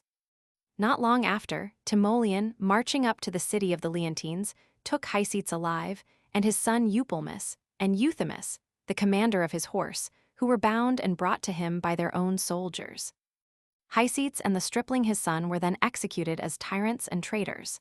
and Euthymus, though a brave man and one of singular courage, could obtain no mercy, because he was charged with contemptuous language and disparagement of the Corinthians when they first sent their forces into Sicily. It is said that he told the Leontini in a speech that the news did not sound terrible, nor was any great danger to be feared because of Corinthian women coming out of doors. So true is it that men are usually more stung and galled by reproachful words than hostile actions, and they bear an affront with less patience than an injury. To do harm and mischief by deeds is counted pardonable from enemies, as nothing less can be expected in a state of war, whereas virulent and contumelious words appear to be the expression of needless hatred, and to proceed from an excess of rancor. When Timoleon came back to Syracuse, the citizens brought the wives and daughters of Hycetes and his son to a public trial, and condemned and put them to death. This seems to be the least pleasing action of Timoleon's life, since if he had interposed, the unhappy women would have been spared. He would appear to have disregarded the thing, and to have given them up to the citizens, who were eager to take vengeance for the wrongs done to Dion, who expelled Dionysius. Since it was this very Hycetes who took Arete the wife, and Aristomach the sister of Dion, with a son that had not yet passed his childhood, and threw them all together into the sea alive, as related in the life of Dion. After this, he moved towards Catana against Mamercus, who gave him battle near the river Abalus, and was overthrown and put to flight, losing above 2,000 men, a considerable part of whom were the Phoenician troops sent by Gisco to his assistance. After this defeat, the Carthaginians sued for peace, which was granted on the conditions that they should confine themselves to the country within the river Lycus, at that those of the inhabitants who wished to remove to the Syracusan territories should be allowed to depart with their whole families and fortunes, and lastly, that Carthage should renounce all engagements to the tyrants. Mamercus, now forsaken and despairing of success, took ship for Italy with the design of bringing in the Lucanians against Timoleon and the people of Syracuse. But the men in his galleys turning back and landing again and delivering up Catana to Timoleon, thus obliged him to fly for his own safety to Messina, where Hippo was tyrant. Timoleon, however, coming up against them and besieging the city both by sea and land, Hippo, fearful of the event, endeavored to slip away in a vessel, which the people of Messina surprised as it was putting off, and seizing on his person, and bringing all their children from school into the theater, to witness the glorious spectacle of a tyrant punished, they first publicly scourged and then put him to death. Mamercus made surrender of himself to Timoleon, with the proviso that he should be tried at Syracuse, and Timoleon should take no part in his accusation. Thither he was brought accordingly, and presenting himself to plead before the people, he essayed to pronounce an oration he had long before composed in his own defense, but finding himself interrupted by noise and clamors, and observing from their aspect and demeanor that the assembly was inexorable, he threw off his upper garment, and running across the theater as hard as he could, dashed his head against one of the stones under the seats with intention to have killed himself. But he had not the fortune to perish, as he designed, but was taken up alive, and suffered the death of a robber. Thus did Timoleon cut the nerves of tyranny, and put a period to their wars. And whereas, at his first entering upon Sicily, the island was as it were become wild again, and was hateful to the very natives on account of the evils and miseries they suffered there, he so civilized and restored it, and rendered it so desirable to all men, that even strangers now came by sea to inhabit those towns and places which their own citizens had formerly forsaken and left desolate. Agrigentum and Gela, two famous cities that had been ruined and laid waste by the Carthaginians after the Attic War, were then peopled again, the one by Megillus and Pharistus from Alia, the other by Gorgas from the island of Ceos, partly with new settlers, partly with the old inhabitants whom they collected again from various parts. To all of whom Timoleon not only afforded a secure and peaceable abode after so obstinate a war, but was further so zealous in assisting and providing for them that he was honored among them as their founder. Similar feelings also possessed to such a degree all the rest of the Sicilians, that there was no proposal for peace, nor reformation of laws, nor assignation of land, nor reconstitution of government, which they could think well of, unless he lent his aid as a chief architect, to finish and adorn the work, and superadd some touches from his own hand, which might render it pleasing both to God and man. Although Greece had in his time produced several persons of extraordinary worth, and much renowned for their achievements, such as Timotheus and Agesilaus and Pelopidas, and Timoleon's chief model Epaminondas, yet the luster of their best actions was obscured by a degree of violence and labor, insomuch that some of them were matter of blame and of repentance. Whereas there is not any one act of Timoleon's, setting aside the necessity he was placed under in reference to his brother, to which, as Timaeus observes, we may not fitly apply that exclamation of Sophocles, "O gods, what Venus, or what grace divine did here with human workmanship combine?" For as the poetry of Antimachus, and the painting of Dionysius, the artists of Colophon, though full of force and vigor, yet appeared to be strained and elaborate in comparison with the pictures of Nicomachus and the verses of Homer, which, besides their general strength and beauty, have the peculiar charm of seeming to have been executed with perfect ease and readiness.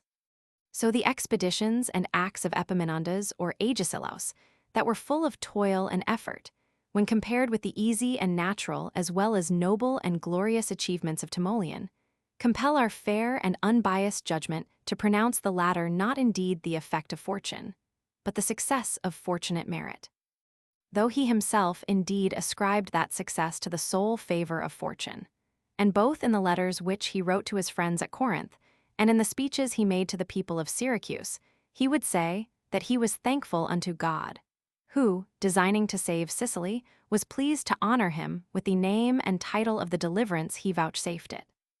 And having built a chapel in his house, he there sacrificed to good hap, as a deity that had favored him, and devoted the house itself to the sacred genius, it being a house which the Syracusans had selected for him as a special reward and monument of his brave exploits, granting him together with it the most agreeable and beautiful piece of land in the whole country, where he kept his residence for the most part, and enjoyed a private life with his wife and children, who came to him from Corinth.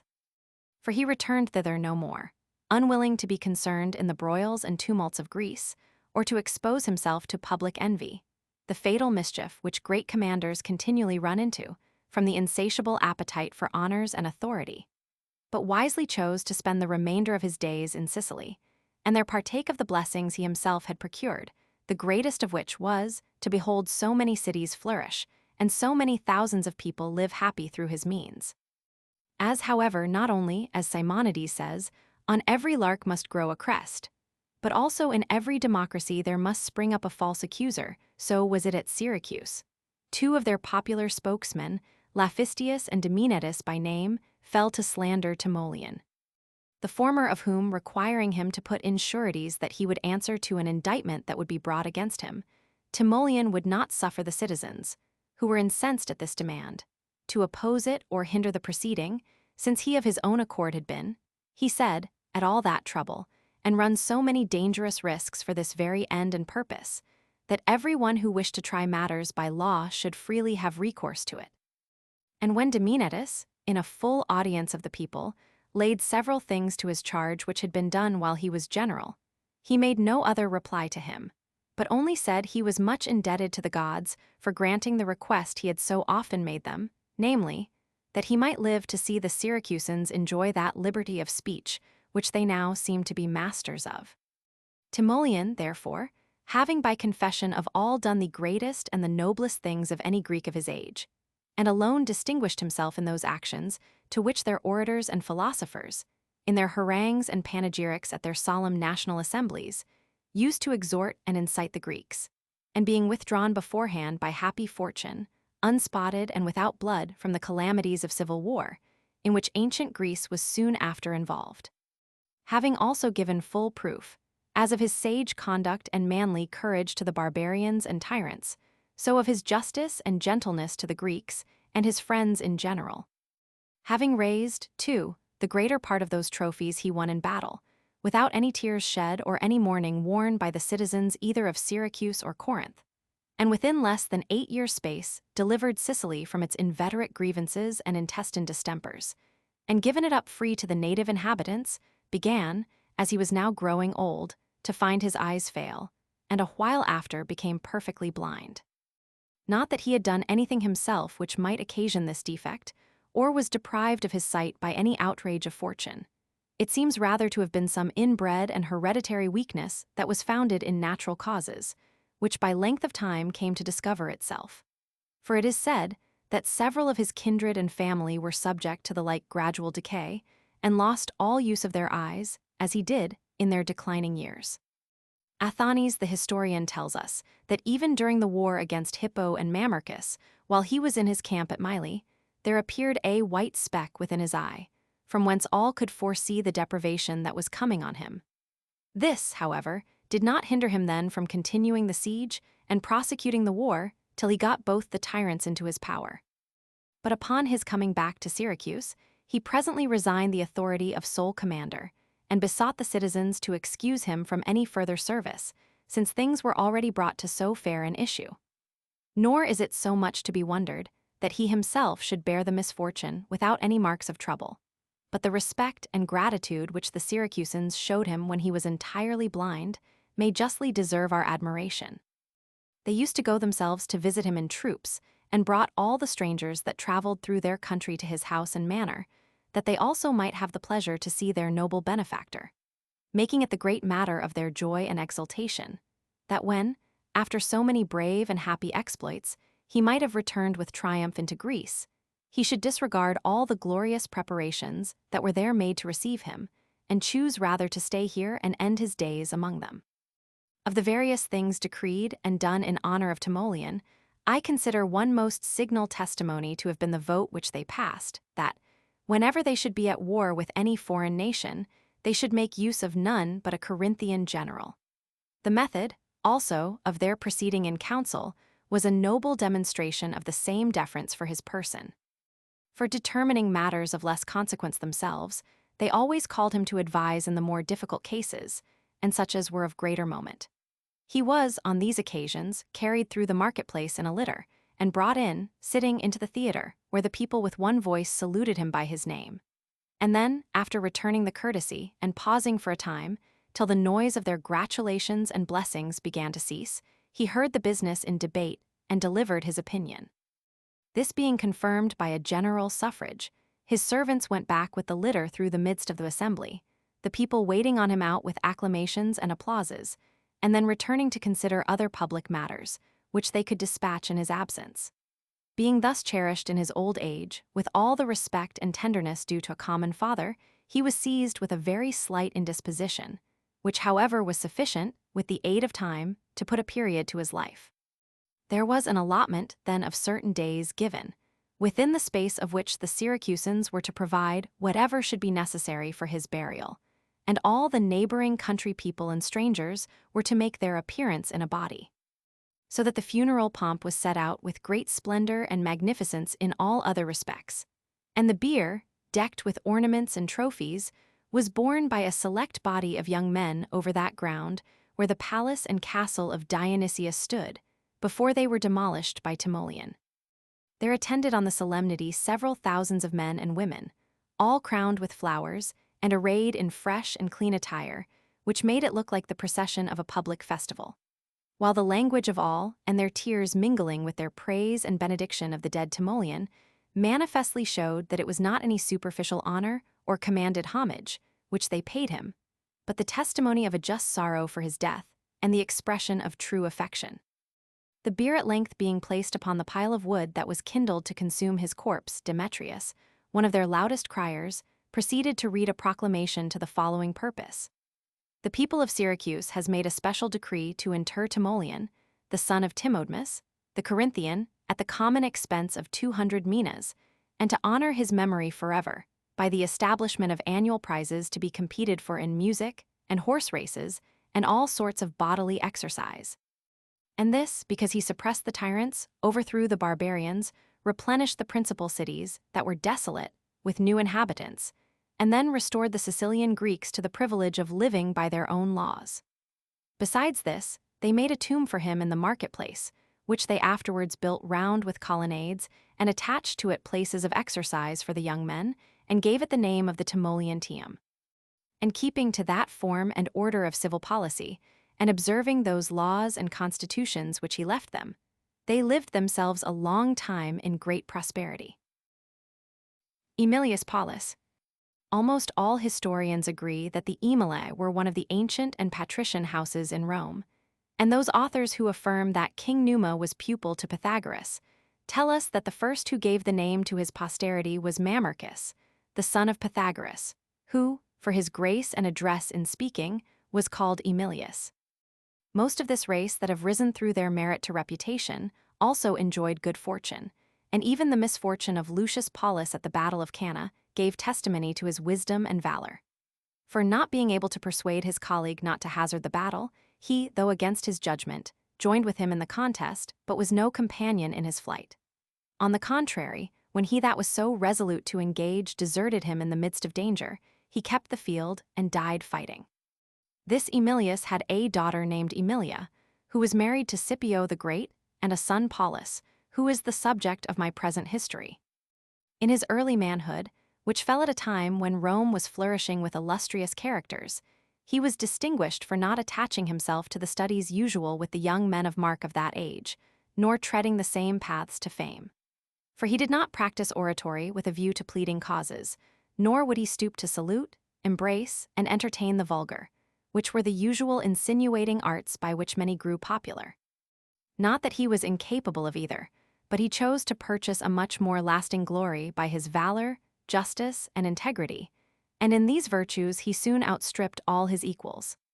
The first honorable office he aspired to was that of aedile, which he carried against 12 competitors of such merit, that all of them in process of time were consuls.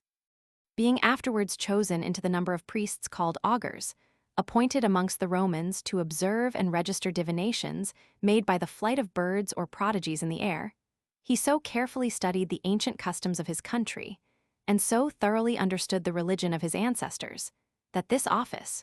which was before only esteemed a title of honor, and merely upon that account sought after, by his means rose to the rank of one of the highest arts,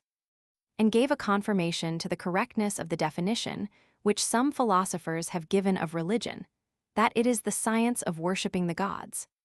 When he performed any part of his duty, he did it with great skill and utmost care, making it, when he was engaged in it, his only business, not omitting any one ceremony or adding the least circumstance, but always insisting, with his companions of the same order, even on points that might seem inconsiderable, and urging upon them, that though they might think the deity was easily pacified, and ready to forgive faults of inadvertency,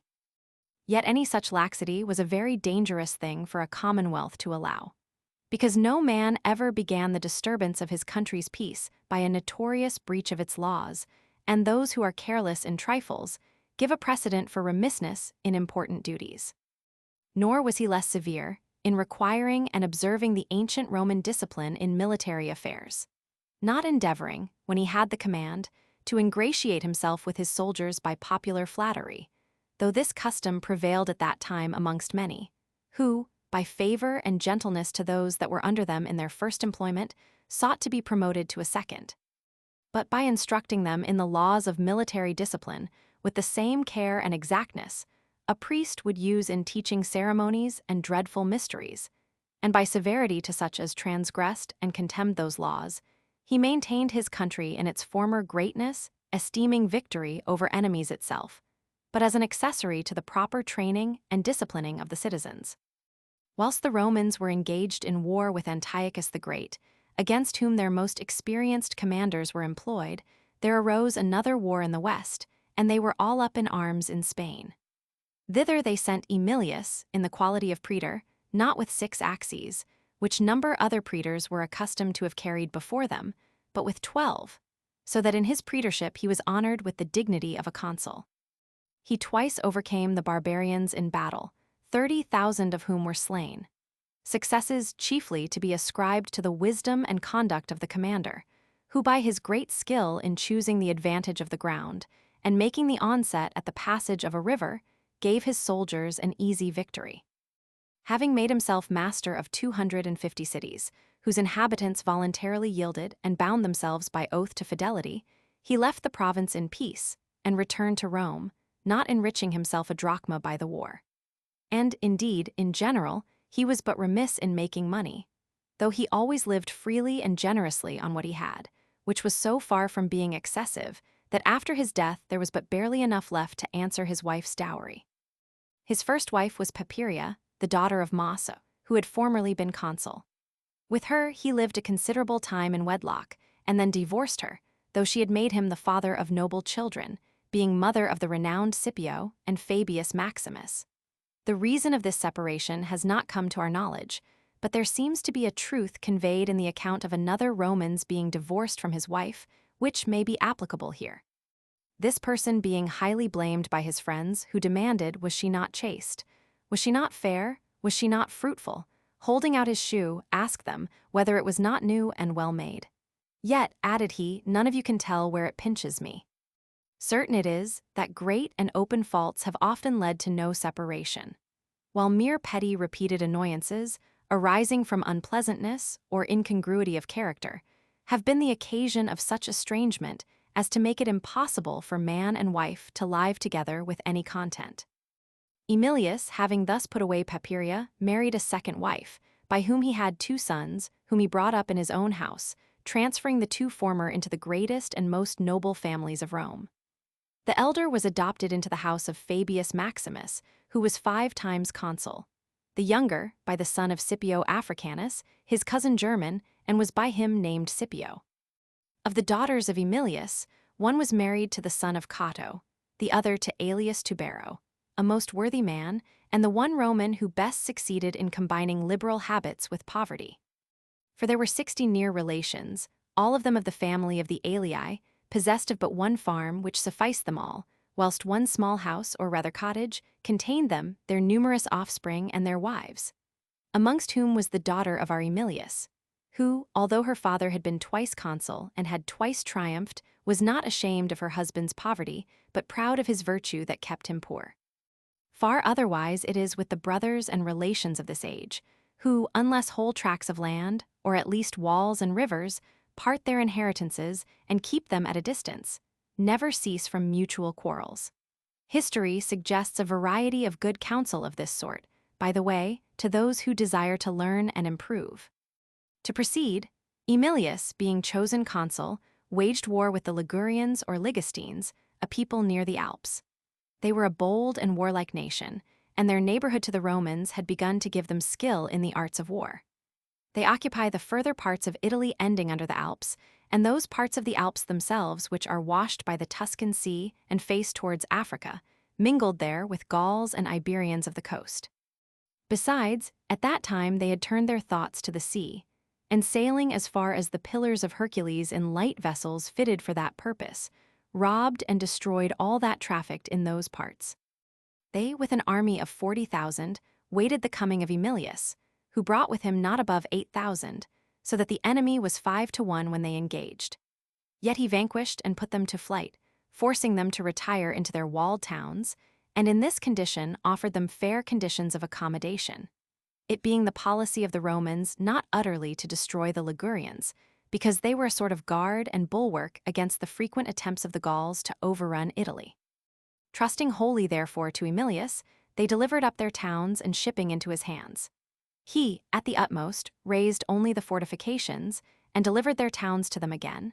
but took away all their shipping with him, leaving them no vessels bigger than those of 3 oars, and set at liberty great numbers of prisoners they had taken both by sea and land, strangers as well as Romans.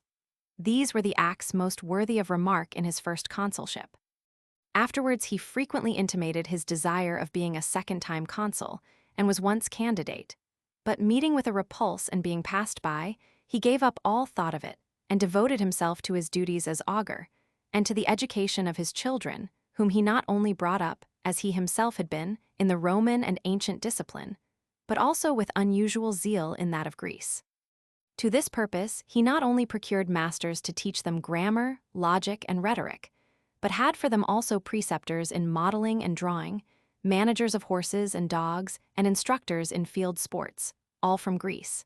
And, if he was not hindered by public affairs, he himself would be with them at their studies, and see them perform their exercises, being the most affectionate father in Rome.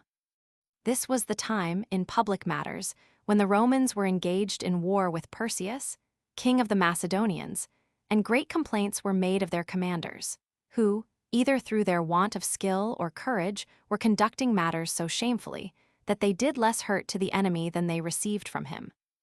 They that not long before had forced Antiochus the Great to quit the rest of Asia, to retire beyond Mount Taurus, and confine himself to Syria, glad to buy his peace with 15,000 talents. They that not long since had vanquished King Philip in Thessaly, and freed the Greeks from the Macedonian yoke. Nay, had overcome Hannibal himself, who far surpassed all kings in daring and power, thought it scorn that Perseus should think himself an enemy fit to match the Romans, and to be able to wage war with them so long on equal terms, with the remainder only of his father's rooted forces. not being aware that Philip, after his defeat, had greatly improved both the strength and discipline of the Macedonian army. To make which appear, I shall briefly recount the story from the beginning. Antigonus, the most powerful amongst the captains and successors of Alexander, having obtained for himself and his posterity the title of king, had a son named Demetrius, father to Antigonus, called Gonatas, and he had a son Demetrius, who, reigning some short time, died and left a young son called Philip. The chief men of Macedon, fearing great confusion might arise in his minority, called in Antigonus, cousin german to the late king, and married him to the widow, the mother of Philip. At first they only styled him regent and general, but when they found by experience that he governed the kingdom with moderation and to general advantage, gave him the title of king. This was he that was surnamed Dawson, as if he was a great promiser and a bad performer. To him succeeded Philip, who in his youth gave great hopes of equaling the best of kings, and that he one day would restore Macedon to its former state and dignity, and prove himself the one man able to check the power of the Romans, now rising and extending over the whole world.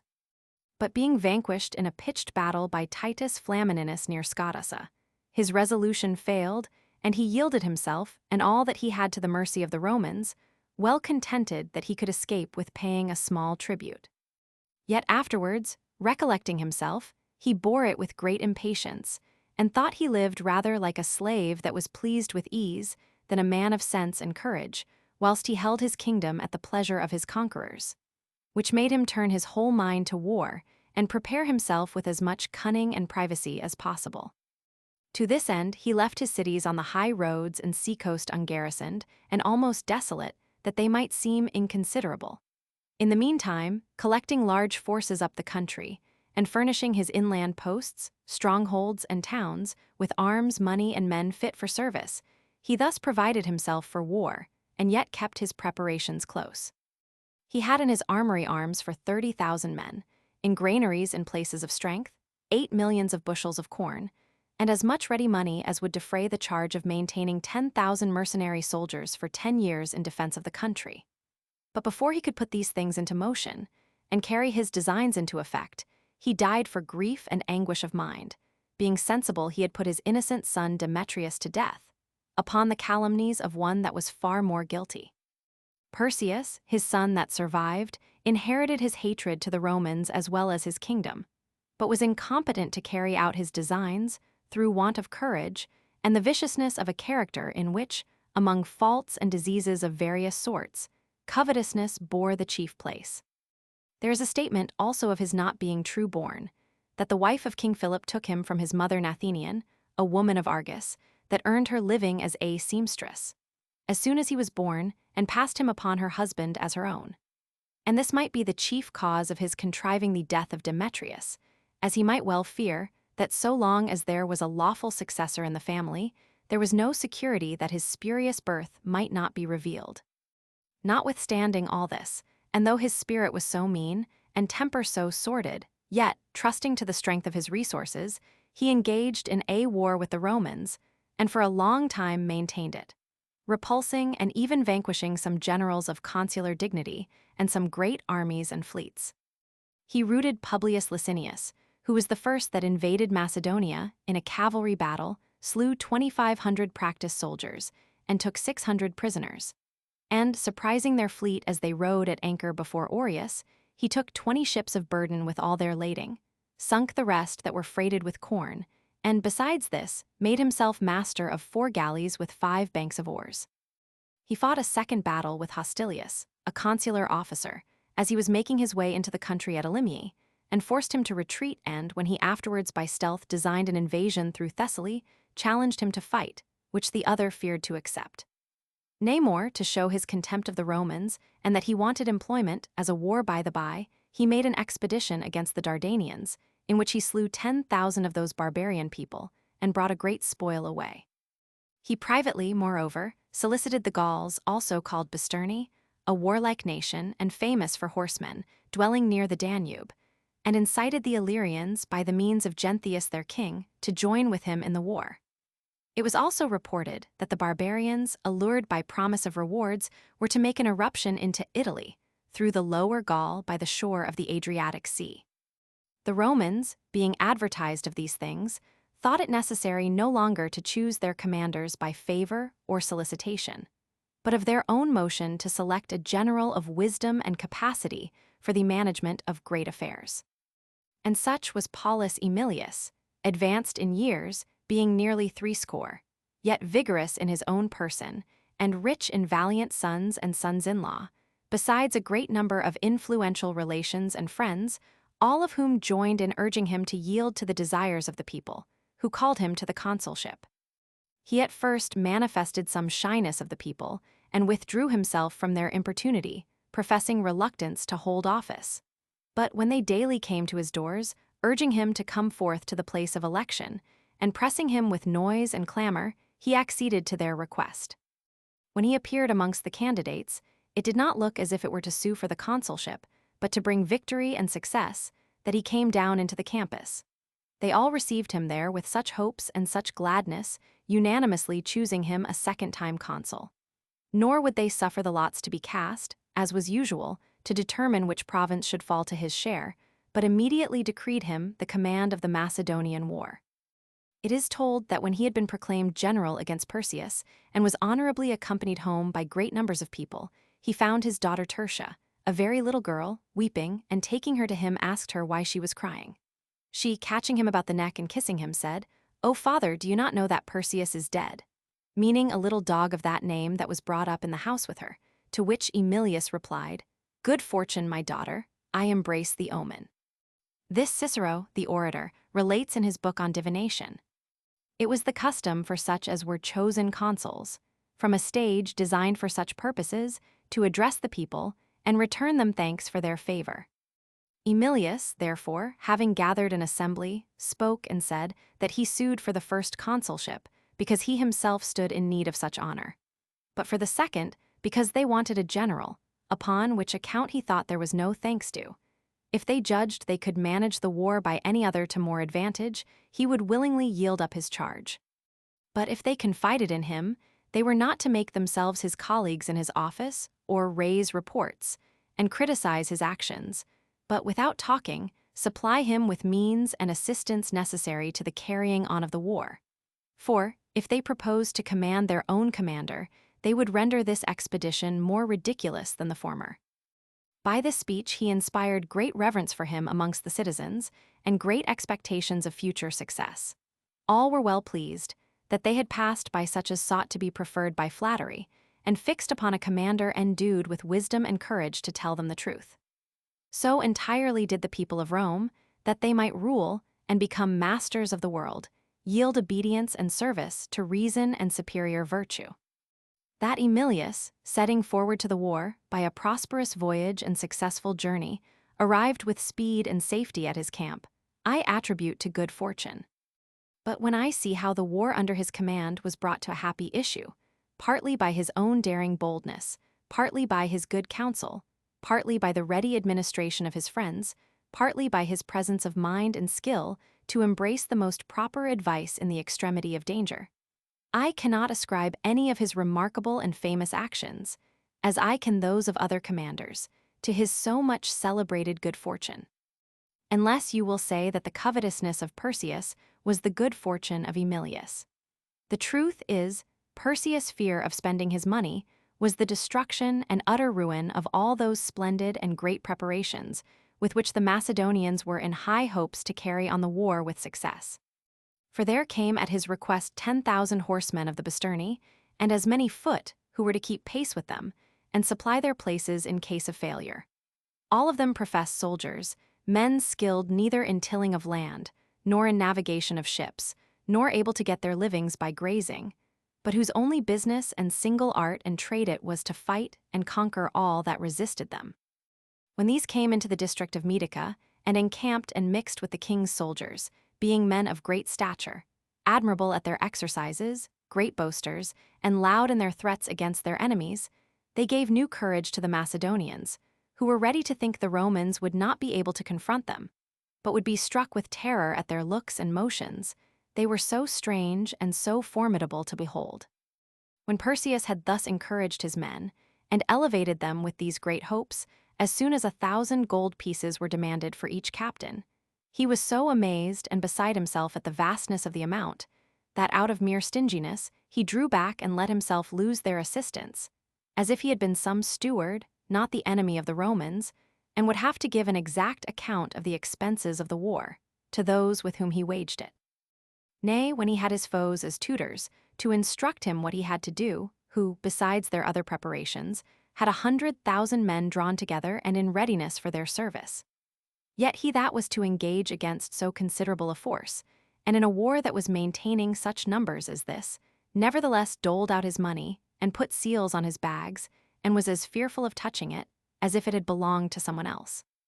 And all this was done by one, not descended from Lydians or Phoenicians, but who could pretend to some share of the virtues of Alexander and Philip, whom he was allied to by birth, men who conquered the world by judging that empire was to be purchased by money, not money by empire. Certainly it became a proverb, that not Philip, but his gold took the cities of Greece. And Alexander, when he undertook his expedition against the Indians, and found his Macedonians encumbered, and appear to march heavily with their Persian spoils, first set fire to his own carriages, and thence persuaded the rest to imitate his example, that thus freed they might proceed to the war without hindrance. Whereas Perseus, abounding in wealth, would not preserve himself, his children, and his kingdom at the expense of a small part of his treasure, but chose rather to be carried away with numbers of his subjects with the name of the wealthy captive, and show the Romans what great riches he had husbanded and preserved for them. For he not only played false with the Gauls and sent them away, but also, after alluring Genthius, king of the Illyrians, by the hopes of 300 talents, to assist him in the war, he caused the money to be counted out in the presence of his messengers, and to be sealed up. Upon which Genthius, thinking himself possessed of what he desired, committed a wicked and shameful act. He seized and imprisoned the ambassadors sent to him from the Romans. Whence Perseus, concluding that there was now no need of money to make Genthius an enemy to the Romans, but that he had given a lasting earnest of his enmity, and by his flagrant injustice sufficiently involved himself in the war, defrauded the unfortunate king of his 300 talents, and without any concern beheld him, his wife and children in a short time after, carried out of their kingdom, as from their nest, by Lucius Anicius, who was sent against him with an army. Emilius, coming against such an adversary, made light indeed of him, but admired his preparation and power. For he had 4,000 horse, and not much fewer than 40,000 full-armed foot of the phalanx, and planting himself along the seaside, at the foot of Mount Olympus, in ground with no access on any side, and on all sides fortified with fences and bulwarks of wood, remained in great security, thinking by delay and expense to weary out Emilius. But he, in the meantime, busy in thought, weighed all counsels and all means of attack, and perceiving his soldiers, from their former want of discipline, to be impatient of delay, and ready on all occasions to teach their general his duty, rebuked them, and bade them not meddle with what was not their concern, but only take care that they and their arms were in readiness, and to use their swords like Romans when their commander should think fit to employ them. Further he ordered that the sentinels by night should watch without javelins, that thus they might be more careful and surer to resist sleep, having no arms to defend themselves against any attacks of an enemy. What most annoyed the army was the want of water, for only a little, and that foul, flowed out, or rather came by drops from a spring adjoining the sea. But Emilius, considering that he was at the foot of the high and woody mountain Olympus, and conjecturing by the flourishing growth of the trees that there were springs that had their course underground, dug a great many holes and wells along the foot of the mountain, which were presently filled with pure water escaping from its confinement into the vacuum they afforded. Although there are some, indeed, who deny that there are reservoirs of water lying ready provided out of sight, in the places from whence springs flow, and that when they appear, they merely issue and run out. On the contrary, they say, they are then formed and come into existence for the first time by the liquefaction of the surrounding matter, and that this change is caused by density and cold, when the moist vapor, by being closely pressed together, becomes fluid. As women's breasts are not like vessels full of milk always prepared and ready to flow from them, but their nourishment being changed in their breasts is there made milk, and from thence is pressed out. In like manner, places of the earth that are cold and full of springs do not contain any hidden waters or receptacles which are capable, as from a source always ready and furnished, of supplying all the brooks and deep rivers. But by compressing and condensing the vapors and air, they turn them into that substance. And thus places that are dug open flow by that pressure, and afford the more water, as the breasts of women do milk by their being sucked, the vapor thus moistening and becoming fluid, whereas ground that remains idle and undug is not capable of producing any water, whilst it wants that motion which is the cause of liquefaction.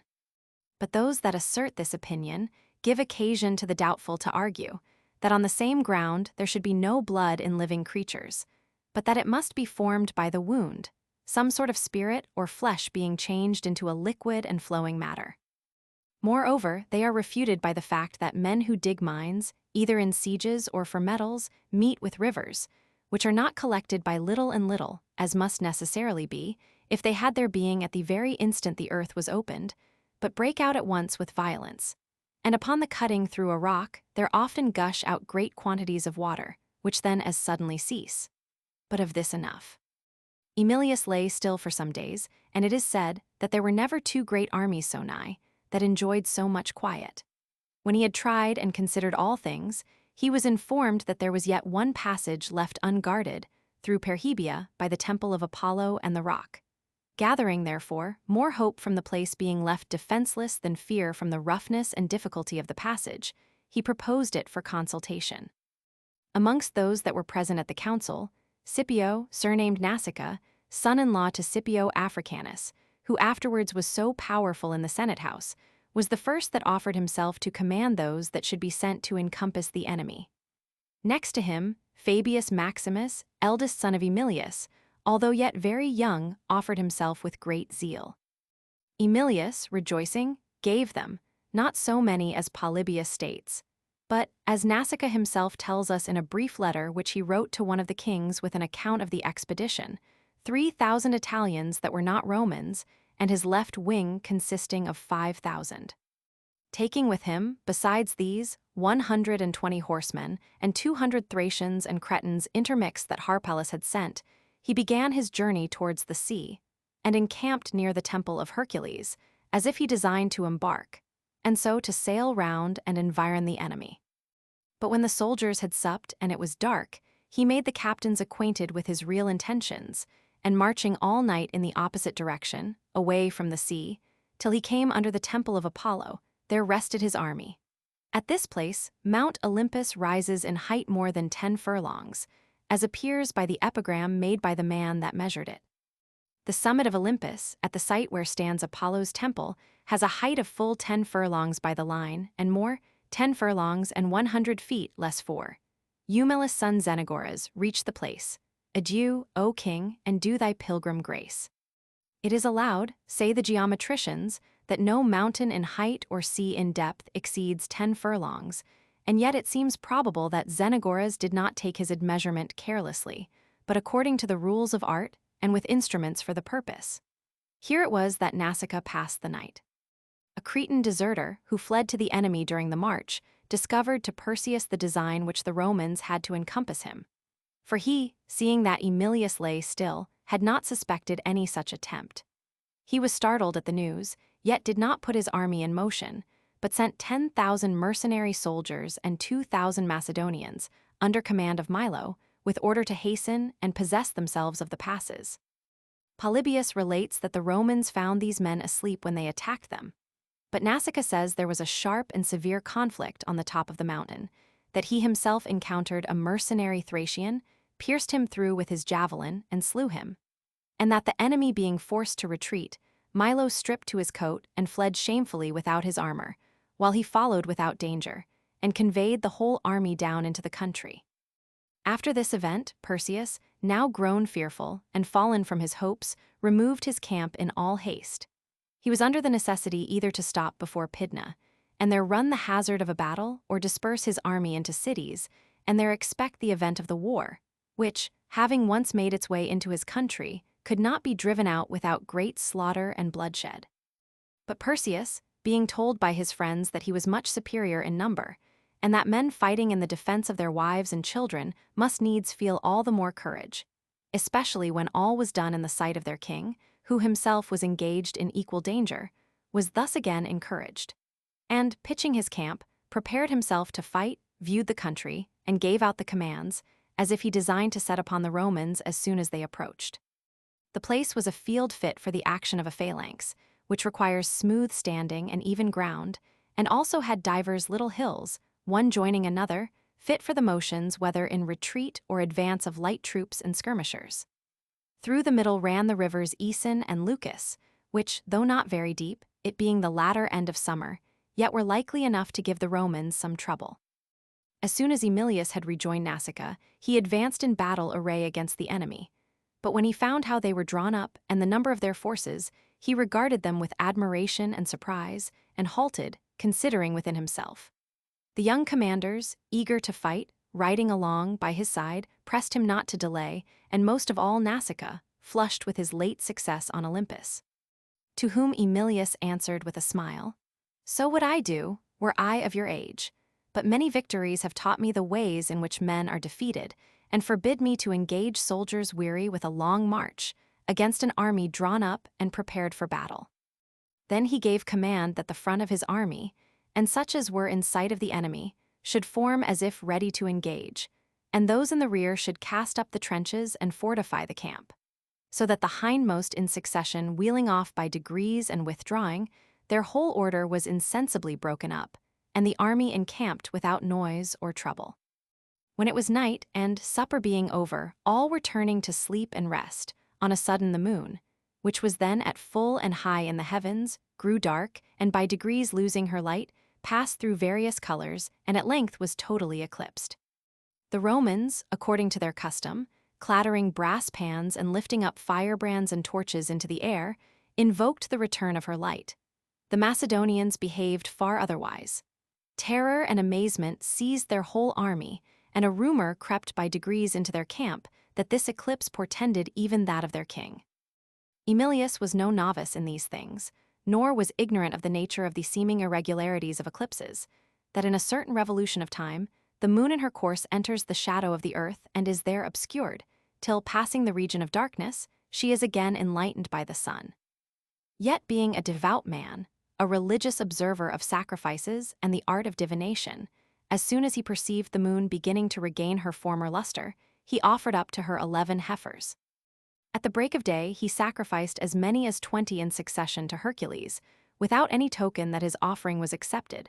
But at the 21st, the signs promised victory to defenders.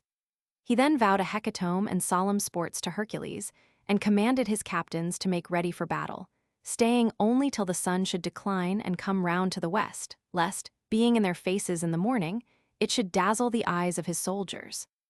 Thus he whiled away the time in his tent, which was open towards the plain where his enemies were encamped.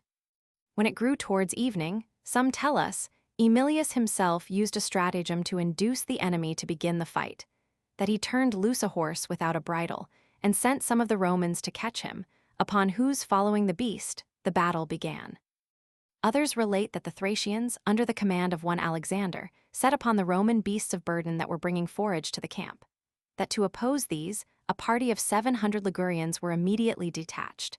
and that, relief coming still from both armies, the main bodies at last engaged. Emilius, like a wise pilot, foreseeing by the present waves and motion of the armies the greatness of the following storm, came out of his tent, went through the legions, and encouraged his soldiers. Nasica, in the meantime, who had ridden out to the skirmishers, saw the whole force of the enemy on the point of engaging. First marched the Thracians, who, he himself tells us, inspired him with most terror. They were of great stature, with bright and glittering shields and black frocks under them, their legs armed with greaves, and they brandished, as they moved, straight and heavily ironed spears over their right shoulders.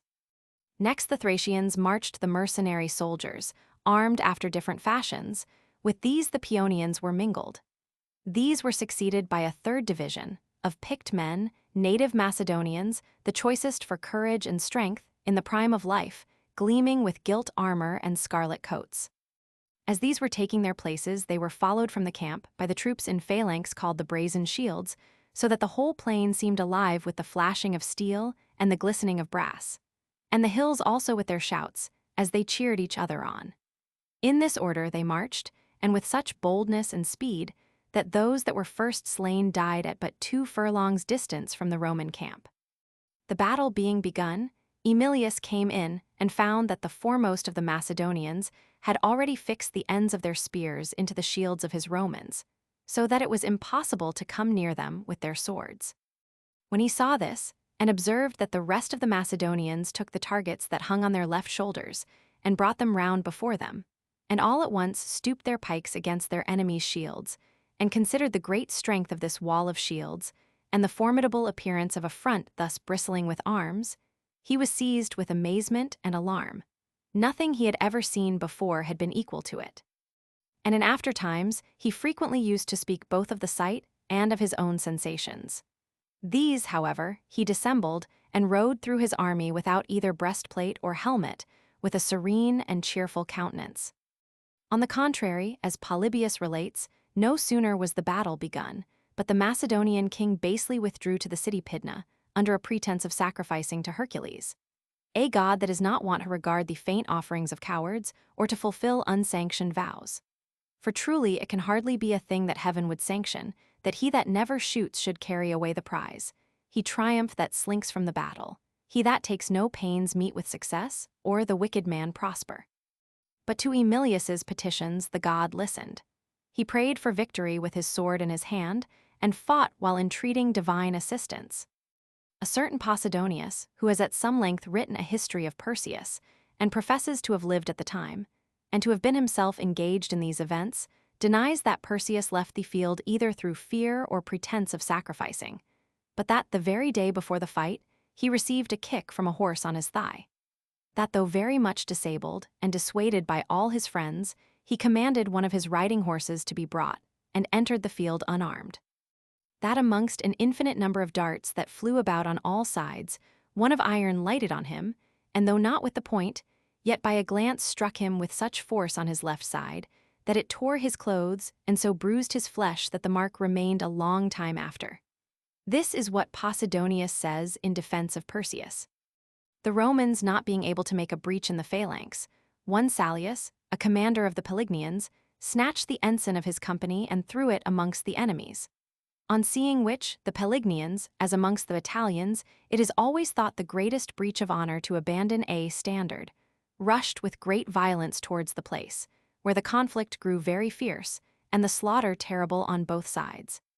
For these endeavored to cut the spears asunder with their swords, or to beat them back with their shields, or put them by with their hands. And on the other side, the Macedonians held their long sarissas in both hands, and pierced those that came in their way quite through their armor, no shield or corslet being able to resist the force of that weapon. The Pelignians and Marrucinians were thrown headlong to the ground, having without consideration, with mere animal fury, rushed upon a certain death. Their first ranks being slain, those that were behind were forced to give back. It cannot be said they fled, but they retreated towards Mount Alacrus. When Aemilius saw this, Posidonius relates, he rent his clothes, some of his men being ready to fly, and the rest not willing to engage with a phalanx into which they could not hope to make any entrance, a sort of palisade, as it were, impregnable and unapproachable, with its close array of long spears everywhere meeting the assailant. Nevertheless, the unequalness of the ground would not permit a widely extended front to be so exactly drawn up as to have their shields everywhere joined. And Aemilius perceived that there were a great many interstices and breaches in the Macedonian phalanx, as it usually happens in all great armies, according to the different efforts of the combatants, who in one part press forward with eagerness, and in another are forced to fall back. Taking, therefore, this occasion, with all speed he broke up his men into their cohorts, and gave them order to fall into the intervals and openings of the enemy's body, and not to make one general attack upon them all, but to engage, as they were divided, in several partial battles. These commands Aemilius gave to his captains, and they to their soldiers. And no sooner had they entered the spaces and separated their enemies, but they charged them, some on their side where they were naked and exposed, and others making a circuit behind, and thus destroyed the force of the phalanx, which consisted in common action and close union. And now, come to fight man to man, or in small parties, the Macedonians smote in vain upon firm and long shields with their little swords, whilst their slight bucklers were not able to sustain the weight and force of the Roman swords, which pierced through all their armor to their bodies. They turned, in fine, and fled. The conflict was obstinate. And here Marcus, the son of Cato and son-in-law of Aemilius, whilst he showed all possible courage, let fall his sword. Being a young man, carefully brought up and disciplined, and, as son of so renowned a father, bound to give proof of more than ordinary virtue, he thought his life but a burden, should he live and permit his enemies to enjoy this spoil. He hurried hither and thither, and wherever he espied a friend or companion, declared his misfortune, and begged their assistance. A considerable number of brave men being thus collected, with one accord they made their way through their fellows after their leader, and fell upon the enemy. Whom, after a sharp conflict, many wounds and much slaughter they repulsed, possessed the place that was now deserted and free, and set themselves to search for the sword, which at last they found covered with a great heap of arms and dead bodies. Overjoyed with this success, they raised the song of triumph, and with more eagerness than ever, charged the foes that yet remained firm and unbroken. In the end, 3,000 of the chosen men, who kept their ground and fought valiantly to the last, were all cut in pieces, while the slaughter of such as fled was also very great. The plain and the lower part of the hills were filled with dead bodies, and the water of the river Lucus, which the Romans did not pass till the next day after the battle, was then mingled with blood. For it is said there fell more than 25,000 of the enemy. Of the Romans, as Posidonius relates, 100, as Nasica only 80. This battle, though so great, was very quickly decided, it being 3 in the afternoon when they first engaged, and not 4 when the enemy was vanquished. The rest of the day was spent in the pursuit of the fugitives, whom they followed about 13 or 14 miles, so that it was far in the night when they returned. All the others were met by their servants with torches, and brought back with joy and great triumph to their tents, which were set out with lights, and decked with wreaths of ivy and laurel. But the general himself was in great grief. Of the 2 sons that served under him in the war, the youngest was missing, whom he held most dear, and whose courage and good qualities he perceived much to excel those of his brothers. Bold and eager for distinction, and still a mere child in age, he concluded that he had perished, whilst for want of experience he had engaged himself too far amongst his enemies. His sorrow and fears became known to the army. The soldiers, quitting their suppers, ran about with lights, some to Aemilius's tent, some out of the trenches, to seek him amongst such as were slain in the first onset. There was nothing but grief in the camp, and the plain was filled with the cries of men calling out for Scipio, for, from his very youth, he was an object of admiration, endowed above any of his equals with the good qualities requisite either for command or counsel. At length, when it was late and they almost despaired, he returned from the pursuit with only 2 or 3 of his companions, all covered with the fresh blood of his enemies, having been, like some dog of noble breed, carried away by the pleasure, greater than he could control, of his first victory. This was that Scipio that afterwards destroyed Carthage and Numantia, and was, without dispute, the first of the Romans in merit, and had the greatest authority amongst them. Thus fortune, deferring her displeasure and jealousy of such great success to some other time, let Aemilius at present enjoy this victory, without any detraction or diminution. As for Perseus, from Pydna he fled to Pella with his cavalry, which was as yet almost entire. But when the foot came up with them, and upbraiding them as cowards and traitors, tried to pull them off their horses and fell to blows, Perseus, fearing the tumult, forsook the common road, and lest he should be known, pulled off his purple and carried it before him, and took his crown in his hand, and that he might the better converse with his friends, alighted from his horse and led him. Of those that were about him, one stopped, pretending to tie his shoe that was loose, another to water his horse, a third to drink himself, and thus lagging behind, by degrees left him, they having not so much reason to fear their enemies as his cruelty. For he, disordered by his misfortune, sought to clear himself by laying the cause of the overthrow upon everybody else. He arrived at Pella in the night, where Euctus and Eudius, 2 of his treasurers, came to him, and what with their reflecting on his former faults, and their free and ill-timed admonitions and counsels, so exasperated him, that he killed them both, stabbing them with his own dagger. After this, nobody stuck to him but Evander the Cretan, Archedimus the Aetolian, and Neon the Boeotian. Of the common soldiers, there followed him only those from Crete, not out of any good will, but because they were as constant to his riches as the bees to their hive. for he carried a great treasure with him, out of which he had suffered them to take cups, bowls, and other vessels of silver and gold to the value of 50 talents.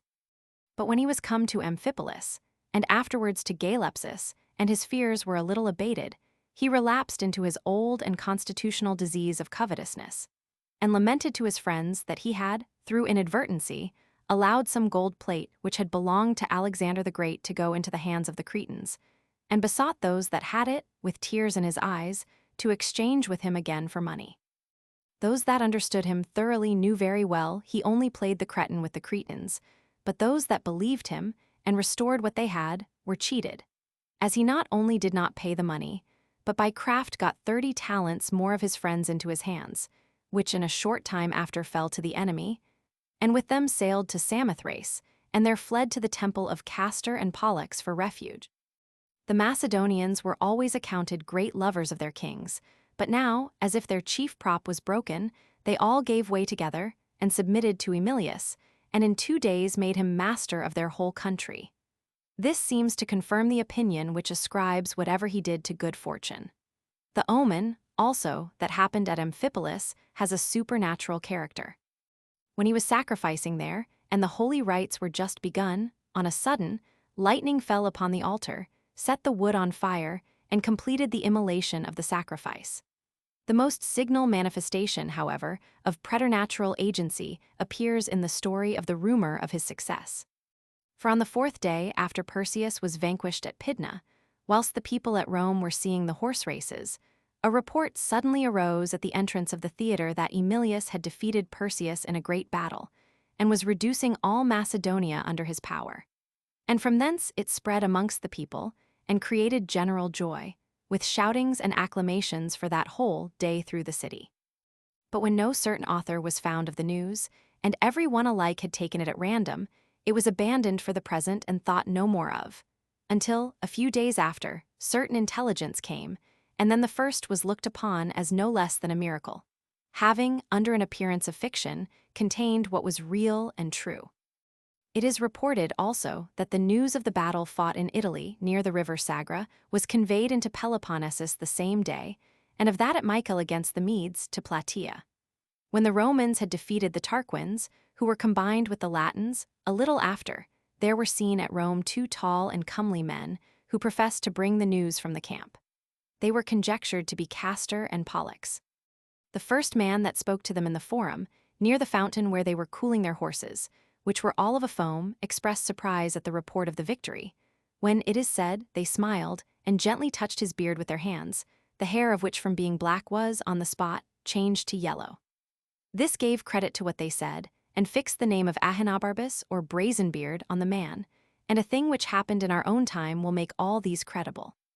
For when Antonius rebelled against Domitian, and Rome was in consternation, expecting great wars from the quarter of Germany, all on a sudden and nobody knows upon what account, the people spontaneously gave out a rumor of victory, and the news ran current through the city, that Antonius himself was slain, his whole army destroyed, and not so much as a part of it escaped. Nay, this belief was so strong and positive that many of the magistrates offered up sacrifice. But when, at length, the author was sought for, and none was to be found, it vanished by degrees, every one shifting it off from himself to another, and at last was lost in the numberless crowd, as in a vast ocean, and having no solid ground to support its credit, was, in a short time, not so much as named in the city. Nevertheless, when Domitian marched out with his forces to the war, he met with messengers and letters that gave him a relation of the victory. And the rumor, it was found, had come the very day it was gained, though the distance between the places was more than 2,500 miles. The truth of this no man of our time is ignorant of. But to proceed, Cneus Octavius, who was joined in command with Emilius, came to an anchor with his fleet under Samothrace, where, out of respect to the gods, he permitted Perseus to enjoy the benefit of refuge, but took care that he should not escape by sea. Notwithstanding, Perseus secretly persuaded Orones of Crete, master of a small vessel, to convey him and his treasure away. He, however, playing the true Cretan, took in the treasure and bade him come, in the night, with his children and most necessary attendants, to the port by the temple of Ceres. But as soon as it was evening, set sail without him. It had been sad enough for Perseus to be forced to let down himself, his wife and children, through a narrow window by a wall, people altogether unaccustomed to hardship and flying. But that which drew a far sadder sigh from his heart was, when he was told by a man, as he wandered on the shore, that he had seen Oron's under sail in the main sea, it being now about daybreak. So, there being no hopes left of escaping, he fled back again to the wall, which he and his wife recovered, though they were seen by the Romans before they could reach them. His children he himself had delivered into the hands of Ion, one that had been his favorite, but now proved his betrayer, and was the chief cause that forced him, beasts themselves will do so when their young ones are taken, to come and yield himself up to those that had them in their power. His greatest confidence was in Nausicaa, and it was for him he called, but he not being there, he bewailed his misfortune, and, seeing there was no possible remedy, surrendered himself to Octavius. And here, in particular, he made it manifest that he was possessed with a vice more sordid than covetousness itself, namely, the fondness of life, by which he deprived himself even of pity, the only thing that fortune never takes away from the most wretched.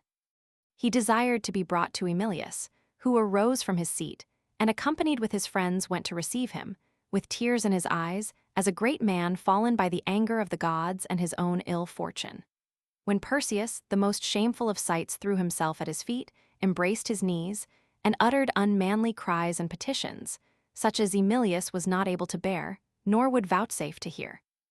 But looking on him with a sad and angry countenance, he said, "Why, unhappy man, do you thus take pains to exonerate fortune of your heaviest charge against her, by conduct that will make it seem that you are not unjustly in calamity, and that it is not your present condition, but your former happiness, that was more than your deserts? And why depreciate also my victory, and make my conquests insignificant, by proving yourself a coward and a foe beneath a Roman? Distressed valor challenges great respect, even from enemies, but cowardice, though never so successful, from the Romans has always met with scorn." Yet for all this he took him up, gave him his hand, and delivered him into the custody of Tubero. Meantime he himself carried his sons, his son-in-law, and others of chief rank, especially of the younger sort, back with him into his tent, where for a long time he sat down without speaking one word, insomuch that they all wondered at him. At last he began to discourse of fortune and human affairs. "Is it meet," said he, "for him that knows he is but man, in his greatest prosperity to pride himself, and be exalted at the conquest of a city, nation, or kingdom, and not rather well to weigh this change of fortune, in which all warriors may see an example of their common frailty, and learn a lesson that there is nothing durable or constant? For what time can men select to think themselves secure, when that of victory itself forces us more than any to dread our own fortune? And a very little consideration on the law of things, and how all are hurried round, and each man's station changed, will introduce sadness in the midst of the greatest joy. Or can you, when you see before your eyes the succession of Alexander himself, who arrived at the height of power and ruled the greatest empire, in the short space of an hour trodden under foot, when you behold a king, that was but even now surrounded with so numerous an army, receiving nourishment to support his life from the hands of his conquerors, can you, I say, believe there is any certainty in what we now possess, whilst there is such a thing as chance? No, young men, cast off that vain pride and empty boast of victory. Sit down with humility, looking always for what is yet to come, and the possible future reverses which the divine displeasure may eventually make the end of our present happiness." It is said that Emilius, having spoken much more to the same purpose, dismissed the young men properly humbled, and with their vain glory and insolence thoroughly chastened and curbed by his address. When this was done, he put his army into garrisons to refresh themselves, and went himself to visit Greece, and to spend a short time in relaxations equally honorable and humane. For, as he passed, he eased the people's grievances, reformed their governments, and bestowed gifts upon them. To some, corn; to others, oil out of the king's storehouses, in which, they report, there were such vast quantities laid up, that receivers and petitioners were lacking before they could be exhausted. In Delphi he found a great square pillar of white marble, designed for the pedestal of King Perseus' golden statue, on which he commanded his own to be placed, alleging that it was but just that the conquered should give place to the conquerors. In Olympia he is said to have uttered the saying everybody has heard, that Phidias had carved Homer's Jupiter. When the 10 commissioners arrived from Rome, he delivered up again to the Macedonians their cities and country, granting them to live at liberty, and according to their own laws, only paying the Romans the tribute of 100 talents, double which sum they had been wont to pay to their kings. Then he celebrated all manner of shows and games, and sacrifices to the gods, and made great entertainments and feasts, the charge of all which he liberally defrayed out of the king's treasury, and showed that he understood the ordering and placing of his guests, and how every man should be received, answerably to their rank and quality, with such nice exactness, that the Greeks were full of wonder, finding the care of these matters of pleasure did not escape him, and that though involved in such important business, he could observe correctness in these bides. Nor was it least gratifying to him that, amidst all the magnificent and splendid preparations, he himself was always the most grateful sight, and greatest pleasure to those he entertained. And he told those that seemed to wonder at his diligence that there was the same spirit shown in marshalling a banquet as an army, in rendering the one formidable to the enemy, the other acceptable to the guests. Nor did men less praise his liberality and the greatness of his soul than his other virtues. For he would not so much as see those great quantities of silver and gold, which were heaped together out of the king's palaces, but delivered them to the quaestors, to be put into the public treasury. He only permitted his own sons, who were great lovers of learning, to take the king's books, and when he distributed rewards due to extraordinary valor, he gave his son-in-law, alias Tubero, a bowl that weighed 5 pounds. This is that Tubero we have already mentioned, who was one of 16 relations that lived together, and were all maintained out of one little farm. And it is said that this was the first plate that ever entered the house of the alii, brought thither as an honor and reward of virtue. Before this time, neither they nor their wives ever made use either of silver or gold.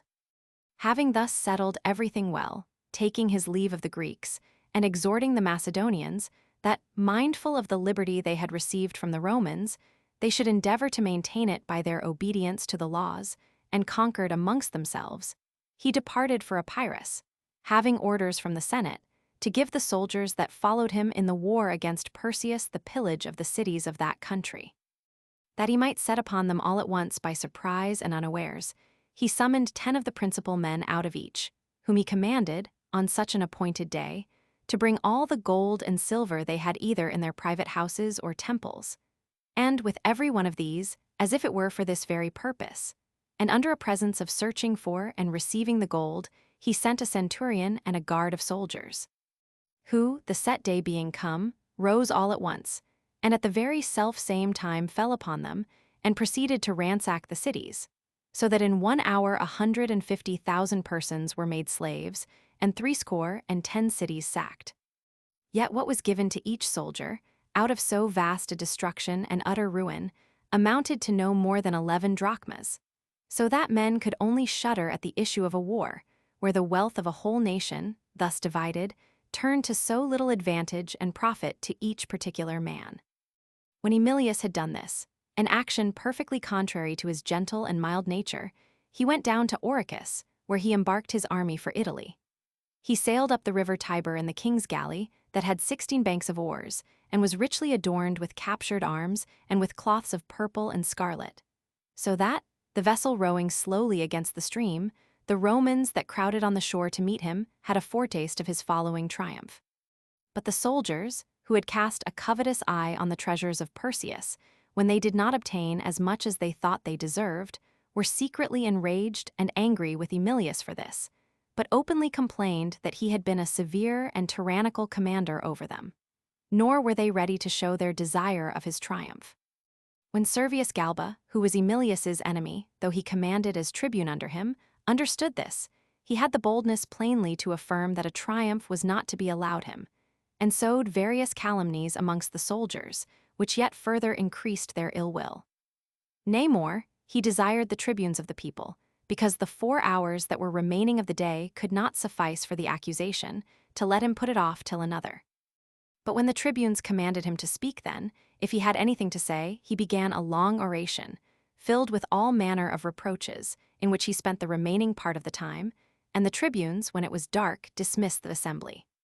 The soldiers, growing more vehement on this, thronged all to Galba, and entering into a conspiracy, early in the morning beset the Capitol, where the tribunes had appointed the following assembly to be held.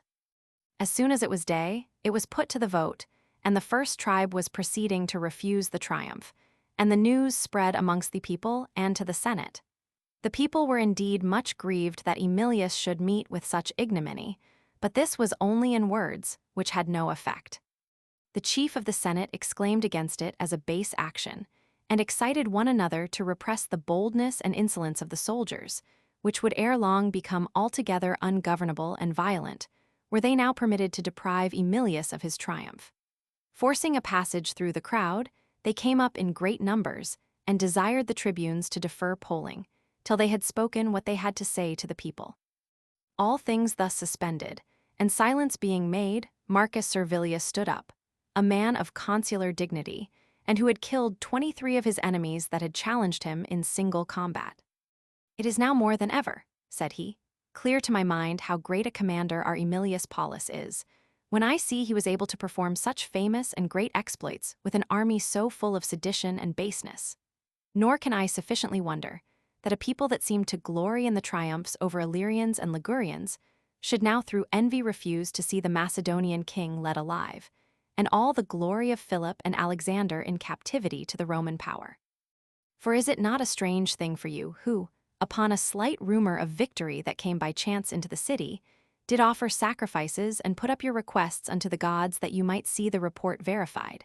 Now, when the general is returned with an undoubted conquest, to defraud the gods of honor, and yourselves of joy, as if you feared to behold the greatness of his warlike deed, or were resolved to spare your enemy. And of the two, much better were it to put a stop to the triumph, out of pity to him, than out of envy to your general. Yet to such a height of power is malice arrived amongst you, that a man without one scar to show on his skin, that is smooth and sleek with ease and home-keeping habits, will undertake to define the office and duties of a general before us, who with our own wounds have been taught how to judge of the valor or the cowardice of commanders." And at the same time, putting aside his garment, he showed an infinite number of scars upon his breast, and, turning about, he exposed some parts of his person which it is usual to conceal. And, addressing Galba, said, "You deride me for these, in which I glory before my fellow citizens, for it is in their service, in which I have ridden night and day, that I received them. But go collect the votes, whilst I follow after, and note the base and ungrateful, and such as choose rather to be flattered and courted than commanded by their general."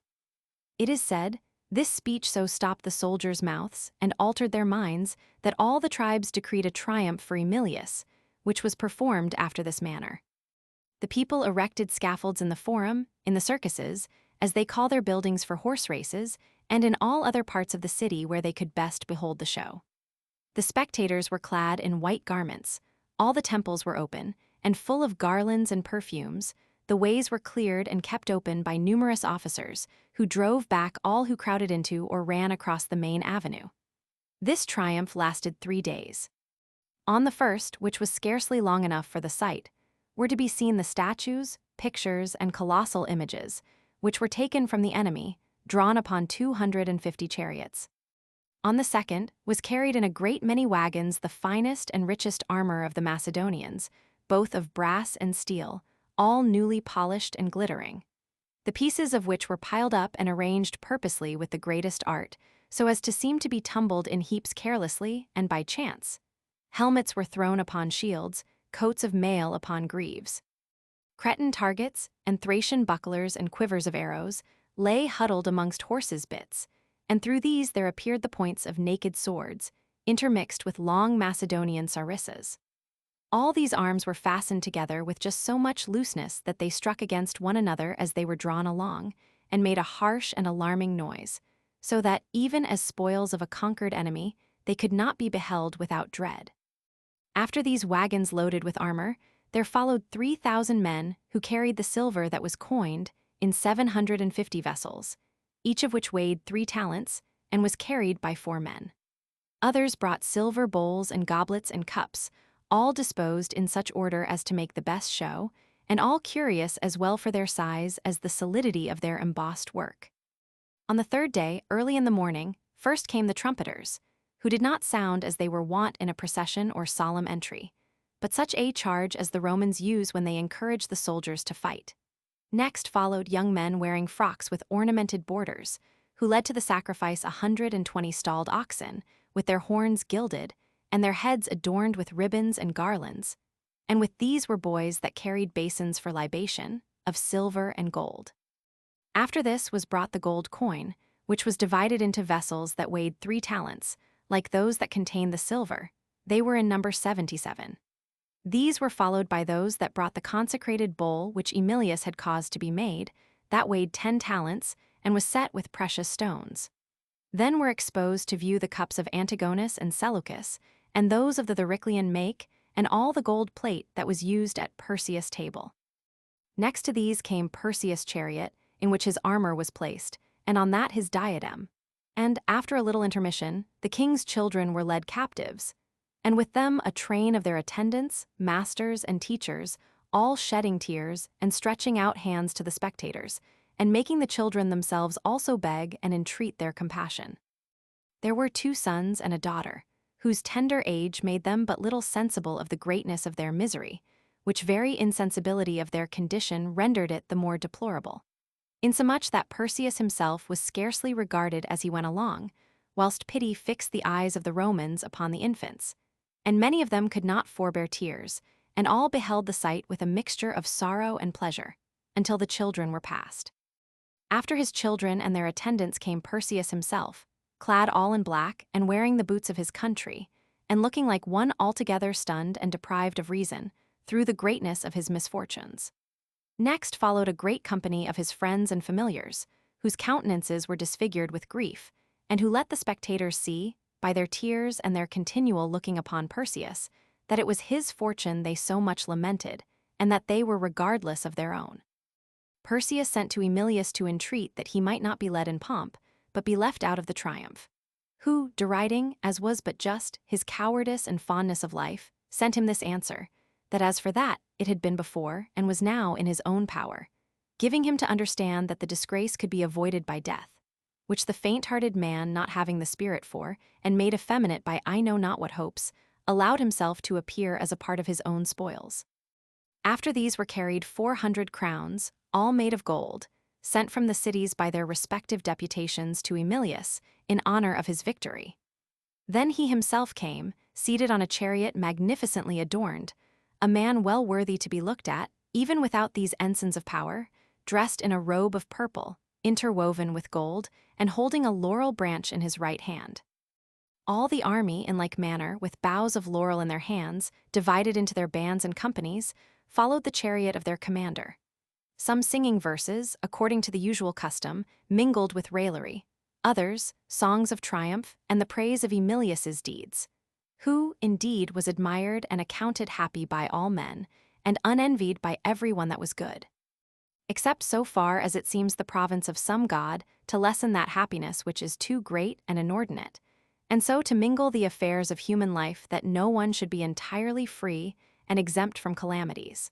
But, as we read in Homer, that those should think themselves truly blessed to whom fortune has given an equal share of good and evil.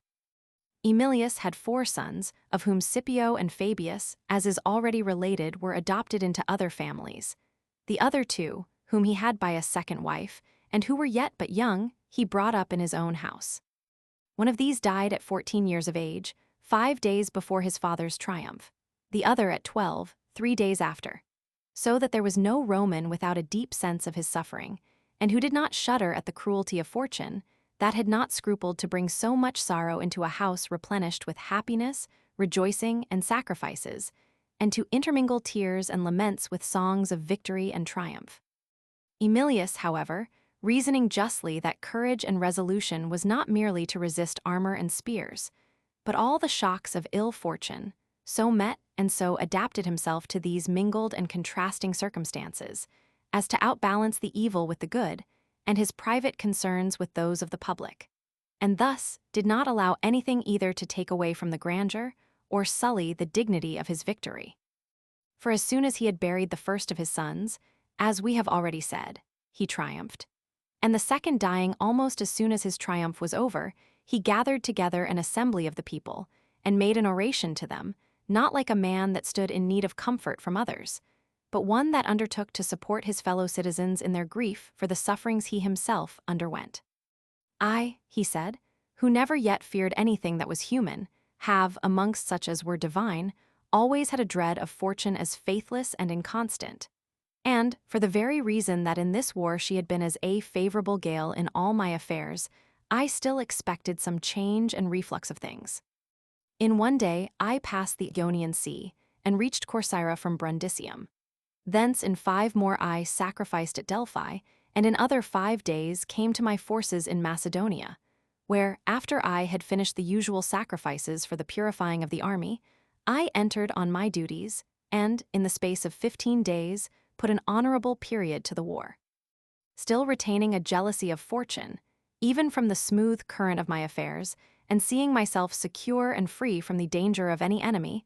I chiefly dreaded the change of the goddess at sea, whilst conveying home my victorious army, vast spoils, and a captive king. Nay, indeed, after I was returned to you safe, and saw the city full of joy, congratulating, and sacrifices, yet still I distrusted, well knowing that fortune never conferred any great benefits that were unmixed and unattended with probabilities of reverse. Nor could my mind, that was still as it were in labor, and always foreseeing something to befall this city, free itself from this fear, until this great misfortune befell me in my own family. Until, in the midst of those days set apart for triumph, I carried 2 of the best of sons, my only destined successors, one after another to their funerals. Now, therefore, I am myself safe from danger, at least as to what was my greatest care. And I trust and am verily persuaded that for the time to come fortune will prove constant and harmless unto you, since she has sufficiently wreaked her jealousy at our great successes on me and mine, and has made the conqueror as marked an example of human instability as the captive whom he led in triumph, with this only difference, that Perseus, though conquered, does yet enjoy his children, while the conqueror, Emilius, is deprived of his.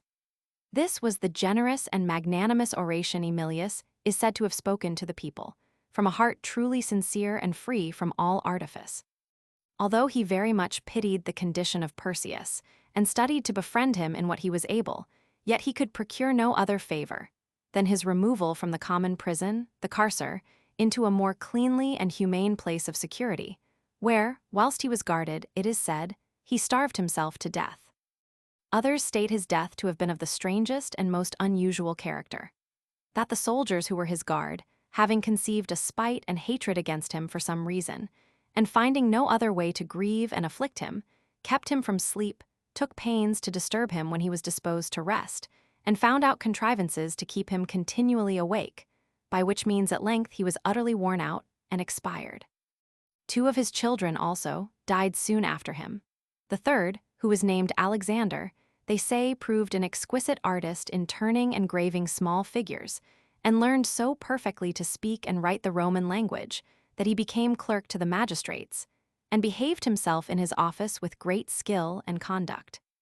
They ascribed to Emilius's conquest of Macedonia this most acceptable benefit to the people, that he brought so vast a quantity of money into the public treasury, that they never paid any taxes until Hirtius and Pansa were consuls, which was in the first war between Antony and Caesar. This also was peculiar and remarkable in Emilius, that though he was extremely beloved and honored by the people, yet he always sided with the nobles, nor would he either say or do anything to ingratiate himself with the multitude, but constantly adhered to the nobility in all political matters, which in after times was cast in Scipio Africanus's teeth by Appius, these 2 being in their time the most considerable men in the city, and standing in competition for the office of censor. The one had on his side the nobles and the Senate, to which party the Appiae were always attached. The other, although his own interest was great, yet made use of the favor and love of the people. When therefore Appius saw Scipio come to the marketplace, surrounded with men of mean rank, and such as were but newly made free, yet were very fit to manage a debate, to gather together the rabble, and to carry whatsoever they designed by importunity and noise, crying out with a loud voice,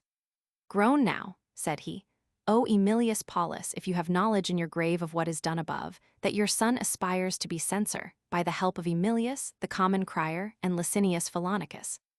Scipio always had the goodwill of the people, because he was constantly heaping favors on them. But Emilius, although he still took part with the nobles, yet was as much the people's favorite as those who most sought popularity and used every art to obtain it. This they made manifest, when, amongst other dignities, they thought him worthy of the office of censor, a trust accounted most sacred and of great authority, as well in other things, as in the strict examination into men's lives. For the censors had power to expel a senator, and enroll whom they judged most fit in his room, and to disgrace such young men as lived licentiously, by taking away their horses. Besides this, they were to value and assess each man's estate, and register the number of the people. There were numbered by Emilius 337,452 men. He declared Marcus Aemilius Lepidus first senator, who had already 4 times held that honor, and he removed from their office 3 of the senators of the least note. The same moderation he and his fellow censor, Marcius Philippus, used at the muster of the knights. Whilst he was thus busy about many and weighty affairs, he fell sick of a disease which at first seemed hazardous, and although after a while it proved without danger, yet was troublesome and difficult to be cured. So that by the advice of his physicians he sailed to Velia, in South Italy, and there dwelt a long time near the sea, where he enjoyed all possible quietness. The Romans, in the meanwhile, longed for his return, and oftentimes by their expressions in the theaters, gave public testimony of their great desire and impatience to see him. When, therefore, the time drew nigh that a solemn sacrifice was of necessity to be offered, and he found, as he thought, his body strong enough, he came back again to Rome, and there performed the holy rites with the rest of the priests, the people in the meantime crowding about him and congratulating his return.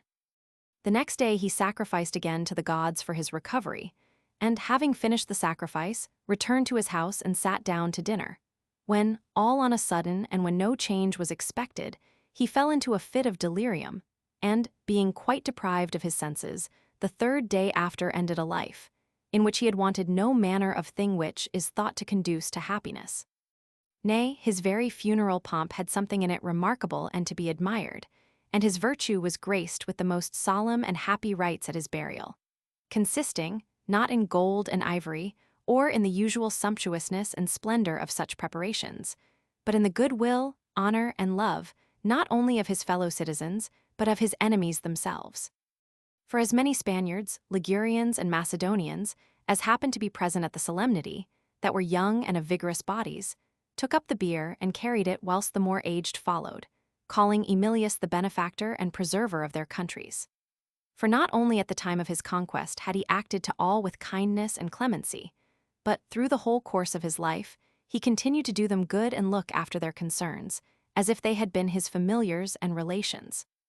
They report that the whole of his estate scarce amounted to 370,000 drachmas, to which he left his 2 sons co-heirs, but Scipio, who was the youngest, being adopted into the more wealthy family of Africanus, gave it all to his brother.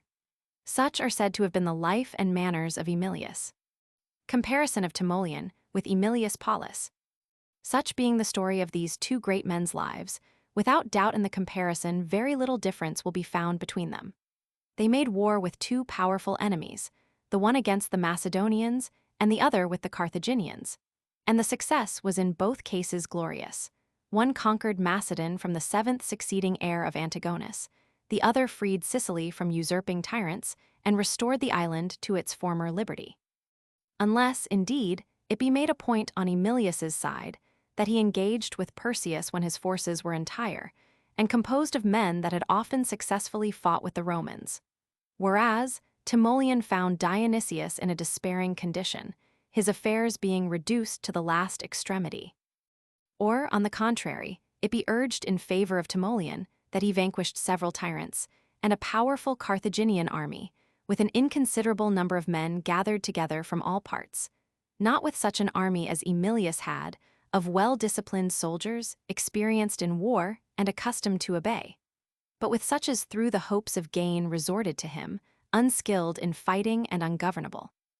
And when actions are equally glorious, and the means to compass them unequal, the greatest esteem is certainly due to that general who conquers with the smaller power.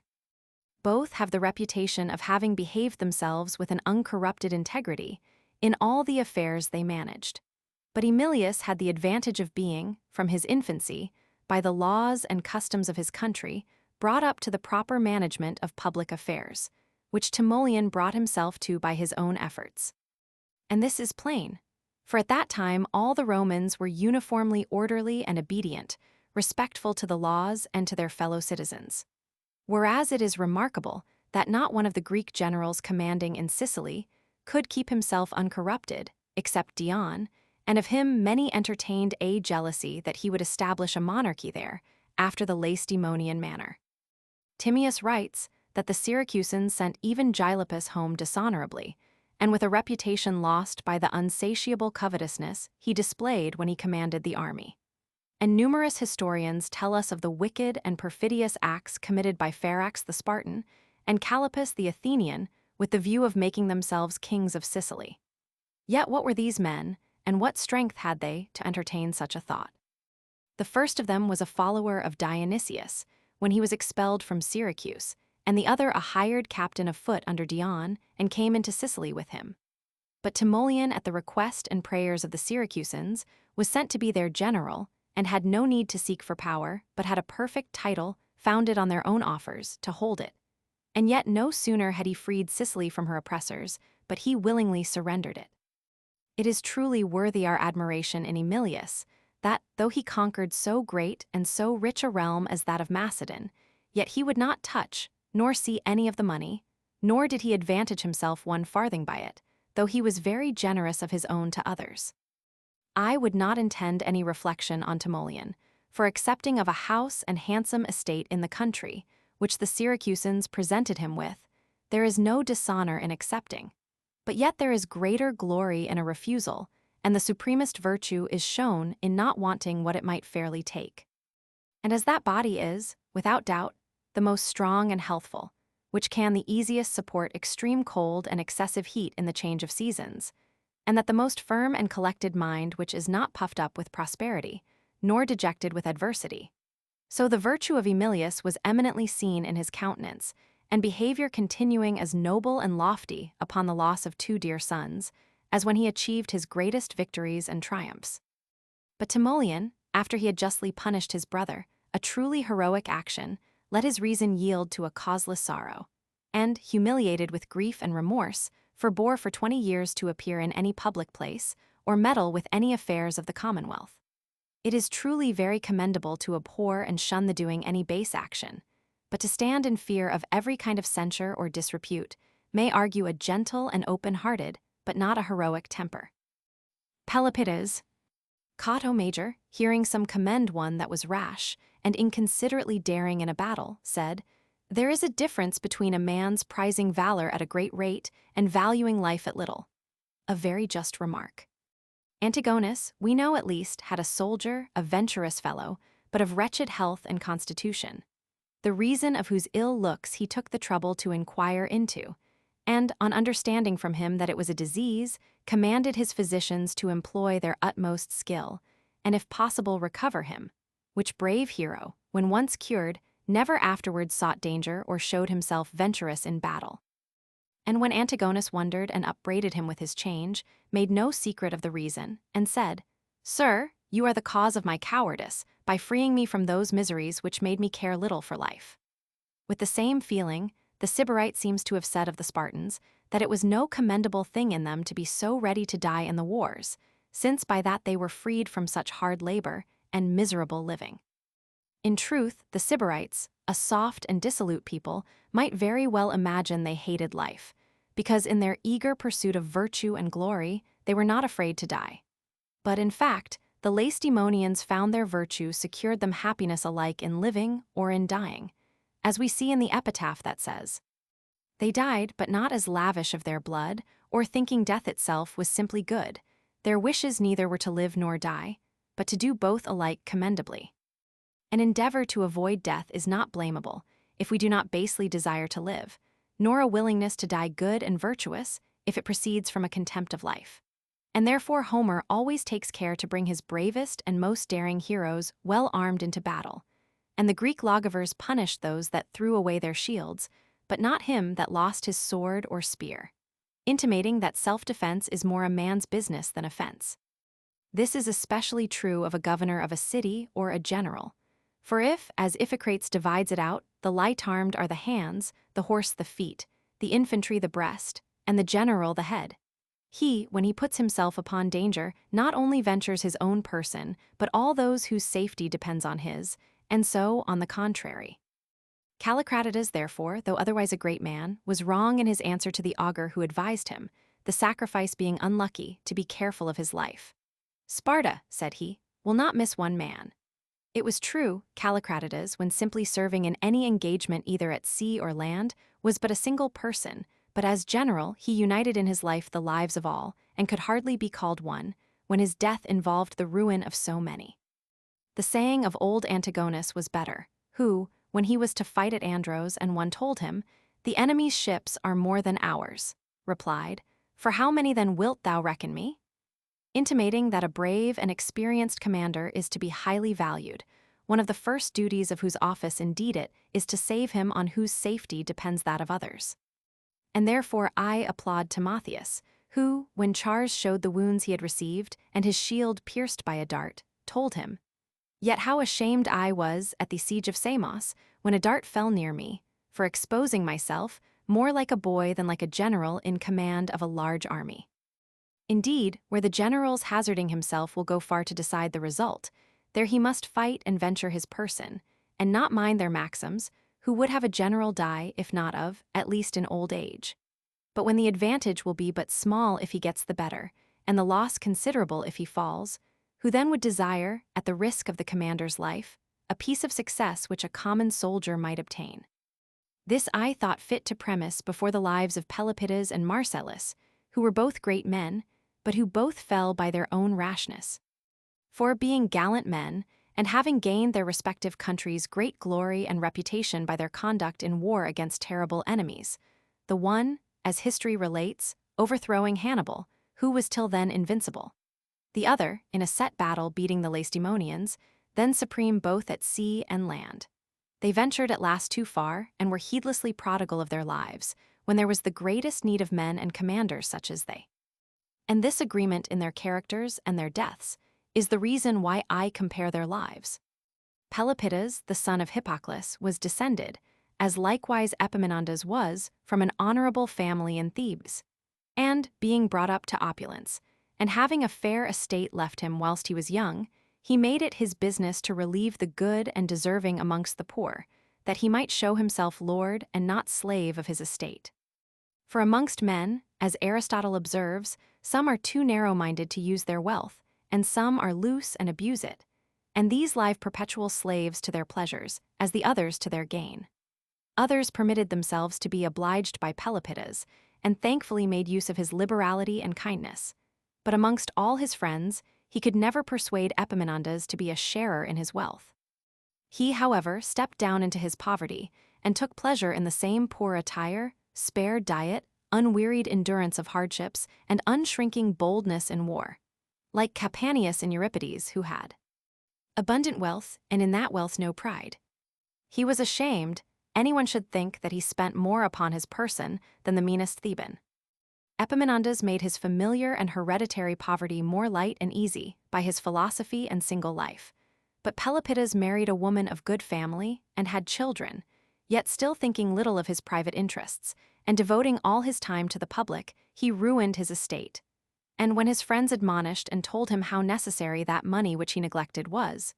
"Yes," he replied, "necessary to Nicodemus," pointing to a blind cripple. Both seemed equally fitted by nature for all sorts of excellence, but bodily exercises chiefly delighted Pelopidas, learning Epaminondas, and the one spent his spare hours in hunting, and the Palestra, the other in hearing lectures or philosophizing. And amongst 1,000 points for praise in both, the judicious esteem nothing equal to that constant benevolence and friendship, which they inviolably preserved in all their expeditions, public actions, and administration of the commonwealth. For if anyone looks on the administrations of Aristides and Themistocles, of Cimon and Pericles, of Nicias and Alcibiades, what confusion, what envy, what mutual jealousy appears. And if he then casts his eye on the kindness and reverence that Pelopidas showed Epaminondas, he must needs confess that these are more truly and more justly styled colleagues in government and command than the others, who strove rather to overcome one another. Than their enemies, the true cause of this was their virtue. Whence it came that they did not make their actions aim at wealth and glory, an endeavor sure to lead to bitter and contentious jealousy, but both from the beginning being inflamed with a divine desire of seeing their country glorious by their exertions, they used to that end one another's excellences as their own. Many, indeed, think this strict and entire affection is to be dated from the battle at Mantinea, where they both fought, being part of the succors that were sent from Thebes to the Lacedaemonians, their then friends and allies. For, being placed together amongst the infantry, and engaging the Arcadians, when the Lacedaemonian wing, in which they fought, gave ground, and many fled, they closed their shields together and resisted the assailants. Pelopidas, having received 7 wounds in the forepart of his body, fell upon a heap of slain friends and enemies. But Epaminondas, though he thought him past recovery, advanced to defend his arms and body, and singly fought a multitude, resolving rather to die than forsake his helpless Pelopidas. And now, he being much distressed, being wounded in the breast by a spear, and in the arm by a sword, Aegesipolis, the king of the Spartans, came to his succor from the other wing, and beyond hope delivered both. After this, the Lacedaemonians pretended to be friends to Thebes, but in truth looked with jealous suspicions on the designs and power of the city, and chiefly hated the party of Ismenias and Androclides, in which Pelopidas also was an associate, as tending to liberty and the advancement of the commonalty. Therefore Archias, Leontidas, and Philip, all rich men and of oligarchical principles and immoderately ambitious, urged Phobedas the Spartan, as he was on his way past the city with a considerable force, to surprise the Cadmea, and, banishing the contrary faction, to establish an oligarchy, and by that means subject the city to the supremacy of the Spartans. He, accepting the proposal, at the festival of Ceres unexpectedly fell on the Thebans, and made himself master of the citadel. Ismenias was taken, carried to Sparta, and in a short time murdered, but Pelopidas, Pherenicus, Androclides, and many more that fled were publicly proclaimed outlaws. Epaminondas stayed at home, being not much looked after, as one whom philosophy had made inactive, and poverty incapable. The Lacedaemonians cashiered Phobedas, and fined him 100,000 drachmas, yet still kept a garrison in the Cadmea, which made all Greece wonder at their inconsistency, since they punished the doer, but approved the deed. And though the Thebans, having lost their polity, and being enslaved by Archias and Leontidas, had no hopes to get free from this tyranny, which they saw guarded by the whole military power of the Spartans, and had no means to break the yoke, unless these could be deposed from their command of sea and land. Yet Leontidas and his associates, understanding that the exiles lived at Athens in favor with the people, and with honor from all the good and virtuous, formed secret designs against their lives, and, suborning some unknown fellows, dispatched Androclides, but were not successful on the rest. Letters, besides, were sent from Sparta to the Athenians, warning them neither to receive nor countenance the exiles, but expel them as declared common enemies of the confederacy. But the Athenians, from their natural hereditary inclination to be kind, and also to make a grateful return to the Thebans, who had very much assisted them in restoring their democracy, and had publicly enacted that if any Athenian would march armed through Boeotia against the tyrants, that no Boeotian should either see or hear it, did the Thebans no harm. Pelopidas, though one of the youngest, was active in privately exciting each single exile, and often told them at their meetings that it was both dishonorable and impious to neglect their enslaved and engarrisoned country, and, lazily contented with their own lives and safety, depend on the decrees of the Athenians, and through fear fawn on every smooth-tongued orator that was able to work upon the people. Now they must venture for this great prize, taking Thrasybulus, bold courage for example, and as he advanced from Thebes and broke the power of the Athenian tyrants, so they should march from Athens and free Thebes. When by this method he had persuaded them, they privately dispatched some persons to those friends they had left at Thebes, and acquainted them with their designs. Their plans being approved, Charon, a man of the greatest distinction, offered his house for their reception. Philotas contrived to get himself made secretary to Archias and Philip, who then held the office of polemarch or chief captain, and Epaminondas had already inflamed the youth.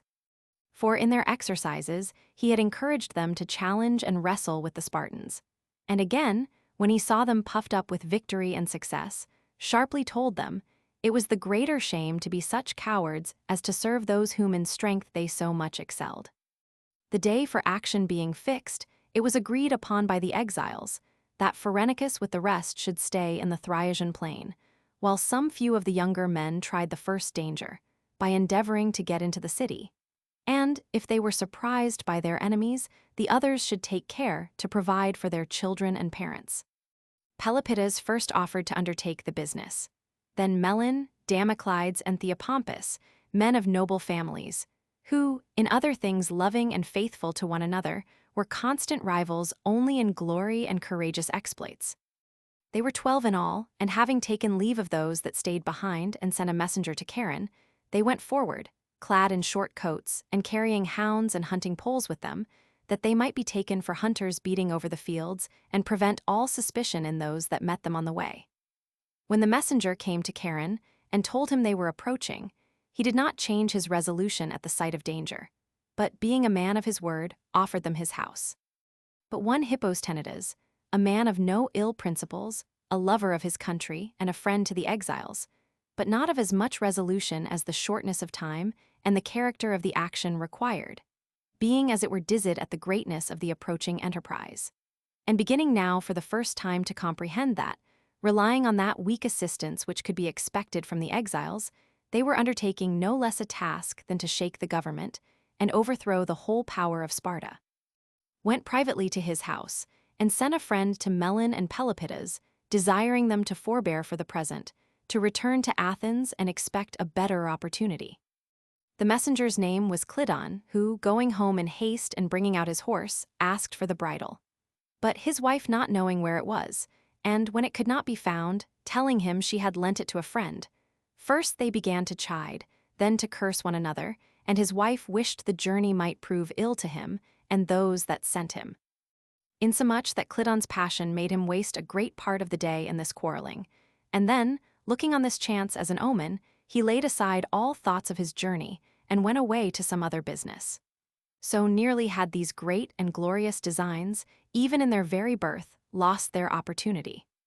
But Pelopidas and his companions, dressing themselves like countrymen, divided, and whilst it was yet day, entered at different quarters of the city. It was, besides, a windy day, and it now just began to snow, which contributed much to their concealment, because most people were gone indoors to avoid the weather. Those, however, that were concerned in the design received them as they came, and conducted them to Charon's house, where the exiles and the others made up 48 in number. The tyrant's affairs stood thus. The secretary, Philotas, as I have already observed, was an accomplice in, and privy to all the contrivance of the exiles, and he a while before had invited Archias, with others, to an entertainment on that day, to drink freely, and meet some women of the town, on purpose that when they were drunk and given up to their pleasures, he might deliver them over to the conspirators. But before Archias was thoroughly heated, notice was given him that the exiles were privately in the town, a true report indeed, but obscure and not well confirmed. Nevertheless, though Philotas endeavored to divert the discourse, Archias sent one of his guard to Charon and commanded him to attend immediately. It was evening, and Pelopidas and his friends with him in the house were putting themselves into a fit posture for action, having their breastplates on already and their swords girt. But at the sudden knocking at the door, one stepping forth to inquire the matter, and learning from the officer that Charon was sent for by the polemarchs, returned in great confusion and acquainted those within. And all immediately conjectured that the whole plot was discovered, and they should be cut in pieces, before so much as achieving any action to do credit to their bravery. Yet all agreed that Charon should obey and attend the polemarchs to prevent suspicion. Charon was, indeed, a man of courage and resolution in all dangers, yet in this case he was extremely concerned lest any should suspect that he was the traitor, and the death of so many brave citizens be laid on him. And therefore, when he was ready to depart, he brought his son out of the women's apartment, a little boy as yet, but one of the best-looking and strongest of all those of his age, and delivered him to Pelopidas with these words: "If you find me a traitor, treat this boy as an enemy without any mercy. The concern which Charon showed drew tears from many, but all protested vehemently against his supposing any one of them so mean-spirited and base, at the appearance of approaching danger, as to suspect or blame him, and therefore desired him not to involve his son, but to set him out of harm's way, that so he, perhaps, escaping the tyrant's power, might live to revenge the city and his friends. Charon, however, refused to remove him and asked, "What life, what safety could be more honorable than to die bravely with his father and such generous companions?" Thus, imploring the protection of the gods, and saluting and encouraging them all, he departed, considering with himself, and composing his voice and countenance that he might look as little like as possible to what in fact he really was. When he was come to the door, Archias with Phylidas came out to him and said, "I have heard, Charon, that there are some men just come and lurking in the town, and that some of the citizens are resorting to them." Charon was at first disturbed, but asking, "Who are they, and who conceals them?" And finding Archias did not thoroughly understand the matter, he concluded that none of those privy to the design had given this information, and replied, "Do not disturb yourselves for an empty rumor. I will look into it, however, for no report in such a case is to be neglected." Phylidas, who stood by, commended him, and leading back Archias, got him deep in drink, still prolonging the entertainment with the hopes of the women's company at last. But when Charon returned, and found the men prepared, not as if they hoped for safety and success, but to die bravely and with the slaughter of their enemies, he told Pelopidas and his friends the truth, but pretended to others in the house that Archias talked to him about something else, inventing a story for the occasion. This storm was just blowing over, when fortune brought another. For a messenger came with a letter from one Archias, the hierophant at Athens, to his namesake Archias, who was his friend and guest. This did not merely contain a vague conjectural suspicion, but as appeared afterwards, disclosed every particular of the design. The messenger being brought into Archias, who was now pretty well drunk, and delivering the letter said to him, "The writer of this desired it might be read at once. It is on urgent business." Archias, with a smile, replied, "Urgent business tomorrow," and so receiving the letter, he put it under his pillow, and returned to what he had been speaking of with Phylidas, and these words of his are a proverb to this day amongst the Greeks. Now when the opportunity seemed convenient for action, they set out in two companies. Pelopidas and Damoclides with their party went against Leontidas and Hypates, that lived near together. Charon and Melon against Archias and Philip, having put on women's apparel over their breastplates, and thick garlands of fir and pine to shade their faces. And so, as soon as they came to the door, the guests clapped and gave a huzzah, supposing them to be the women they expected. But when the conspirators had looked about the room, and carefully marked all that were at the entertainment, they drew their swords, and making at Archias and Philip amongst the tables, disclosed who they were. Phylidas persuaded some few of his guests to sit still, and those that got up and endeavored to assist the pole marks, being drunk, were easily dispatched. But Pelopidas and his party met with a harder task, as they attempted Leontidas, a sober and formidable man, and when they came to his house found his doors shut, he being already gone to bed. They knocked a long time before anyone would answer, but at last, a servant that heard them, coming out and unbarring the door as soon as the gate gave way, they rushed in, and, overturning the man, made all haste to Leontidas's chamber. But Leontidas, guessing at the matter by the noise and running, leaped from his bed and drew his dagger, but forgot to put out the lights, and by that means make them fall foul on one another in the dark. As it was, being easily seen by reason of the light, he received them at his chamber door and stabbed Cephisodorus, the first man that entered, on his falling. The next that he engaged was Pelopidas.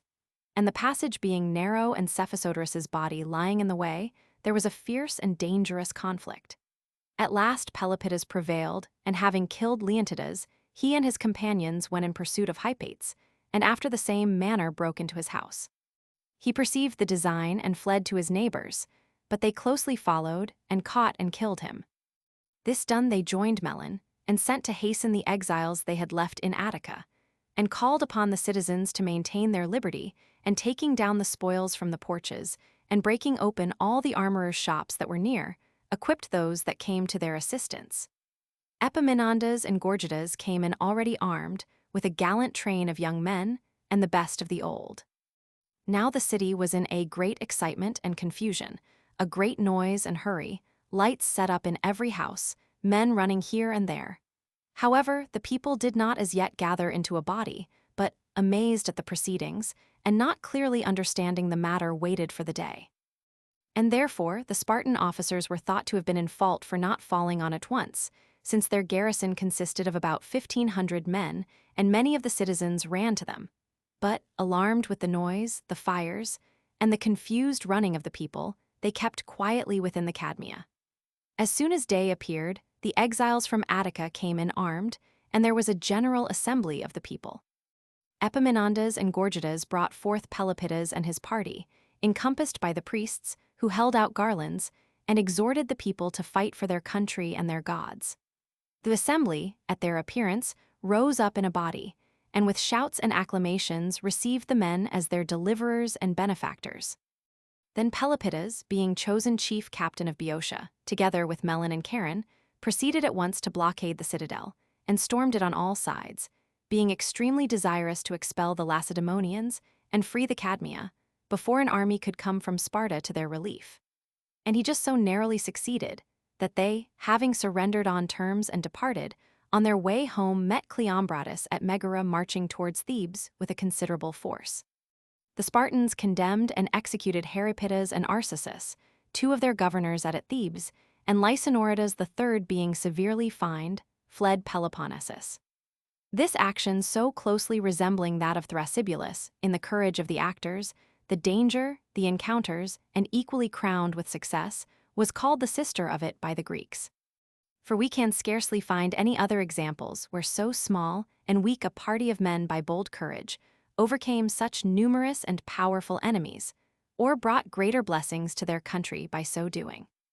But the subsequent change of affairs made this action the more famous, for the war which forever ruined the pretensions of Sparta to command, and put an end to the supremacy she then exercised alike by sea and by land, proceeded from that night, in which Pelopidas, not surprising any fort, or castle, or citadel, but coming the 12th man to a private house, loosed and broke, if we may speak truth in metaphor, the chains of the Spartan sway, which before seemed of adamant and indissoluble. But now the Lacedaemonians invading Boeotia with a great army, the Athenians, affrighted at the danger, declared themselves no allies to Thebes, and prosecuting those that stood for the Boeotian interest, executed some and banished and fined others. And the cause of Thebes, destitute of allies, seemed in a desperate condition. But Pelopidas and Gorgidas, holding the office of captains of Boeotia, designing to breed a quarrel between the Lacedaemonians and Athenians, made this contrivance. One Sphodrias, a Spartan, a man famous indeed for courage in battle, but of no sound judgment, full of ungrounded hopes and foolish ambition, was left with an army at Thespiae, to receive and succor the Theban renegades. To him Pelopidas and his colleagues privately sent a merchant, one of their friends, with money, and what proved more efficient, advice, that it more became a man of his worth to set upon some great enterprise, and that he should, making a sudden incursion on the unprotected Athenians, surprise the Piraeus, since nothing could be so grateful to Sparta as to take Athens, and the Thebans, of course, would not stir to the assistance of men whom they now hated and looked upon as traitors. Sphodrias, being at last wrought upon, marched into Attica by night with his army, and advanced as far as Eleusis. But there his soldiers' hearts failing, after exposing his project and involving the Spartans in a dangerous war, he retreated to Thespiae. After this, the Athenians zealously sent supplies to Thebes, and putting to sea, sailed to many places, and offered support and protection to all those of the Greeks who were willing to revolt. The Thebans, meantime, singly, having many skirmishes with the Spartans in Boeotia, and fighting some battles, not great indeed, but important as training and instructing them, thus had their minds raised, and their bodies inured to labor, and gained both experience and courage by these frequent encounters. Insomuch that we have it related that Antalcidas, the Spartan, said to Agesilaus, returning wounded from Boeotia, "Indeed, the Thebans have paid you handsomely for instructing them in the art of war, against their wills." In real truth, however, Agesilaus was not their master in this, but those that prudently and opportunely, as men do young dogs, set them on their enemies and brought them safely off after they had tasted the sweets of victory and resolution. Of all those leaders, Pelopidas deserves the most honor. as after they had once chosen him general, he was every year in command as long as he lived, either captain of the sacred band, or, what was most frequent, chief captain of Boeotia. About Plataea and Thespiae the Spartans were routed and put to flight, and Phobidas, that surprised the Cadmea, slain. And at Tanagra a considerable force was worsted, and the leader Panthoides killed. But these encounters, though they raised the victor's spirits, did not thoroughly dishearten the unsuccessful.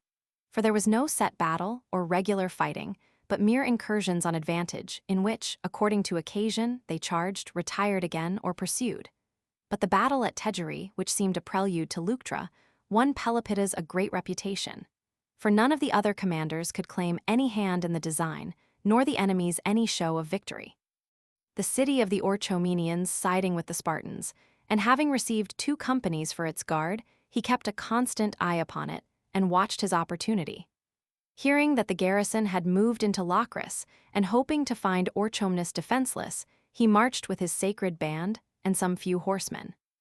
But when he approached the city, and found that a reinforcement of the garrison was on its march from Sparta, he made a circuit round the foot of the mountains, and retreated with his little army through Tegeri, that being the only way he could pass.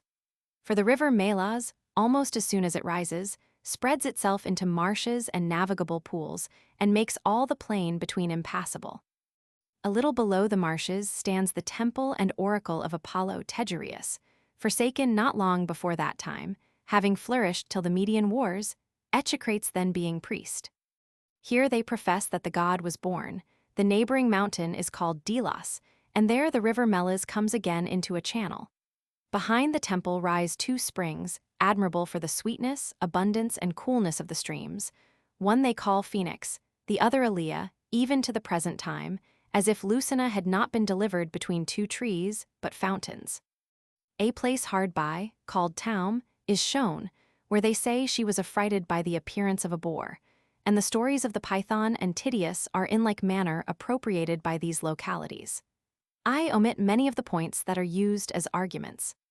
For our tradition does not rank this god amongst those that were born, and then made immortal, as Hercules and Bacchus, whom their virtue raised above a mortal and passable condition. But Apollo is one of the eternal unbegotten deities, if we may collect any certainty concerning these things, from the statements of the oldest and wisest in such subjects. As Thebans were retreating from Orchomnus towards Tegeri, the Spartans, at the same time marching from Locris, met them. As soon as they came in view, advancing through the straits, one told Pelopidas, "We are fallen into our enemies' hands," he replied, "and why not they into ours?" And immediately commanded his horse to come up from the rear and charge, while he himself drew his infantry, being 300 in number, into a close body, hoping by that means, at whatsoever point he made the attack, to break his way through his more numerous enemies. The Spartans had 2 companies, the company consisting, as Ephorus states, of 500, Callisthenes says 700, others, as Polybius 900, and their leaders, Gorgolian and Theopompus, confident of success, advanced upon the Thebans. The charge being made with much fury, chiefly where the commanders were posted, the Spartan captains that engaged Pelopidas were first killed, and those immediately around them suffering severely, the whole army was thus disheartened, and opened a lane for the Thebans, as if they desired to pass through and escape. But when Pelopidas entered, and turning against those that stood their ground, still went on with a bloody slaughter. An open fight ensued amongst the Spartans. The pursuit was carried but a little way, because they feared the neighboring Orchomenians and the reinforcement from Lacedaemon. They had succeeded, however, in fighting a way through their enemies and overpowering their whole force. And therefore, erecting a trophy and spoiling the slain, they returned home extremely encouraged with their achievements. For in all the great wars there had ever been against Greeks or barbarians, the Spartans were never before beaten by a smaller company than their own, nor, indeed, in a set battle, when their number was equal. Hence their courage was thought irresistible, and their high repute before the battle made a conquest already of enemies, who thought themselves no match for the men of Sparta even on equal terms.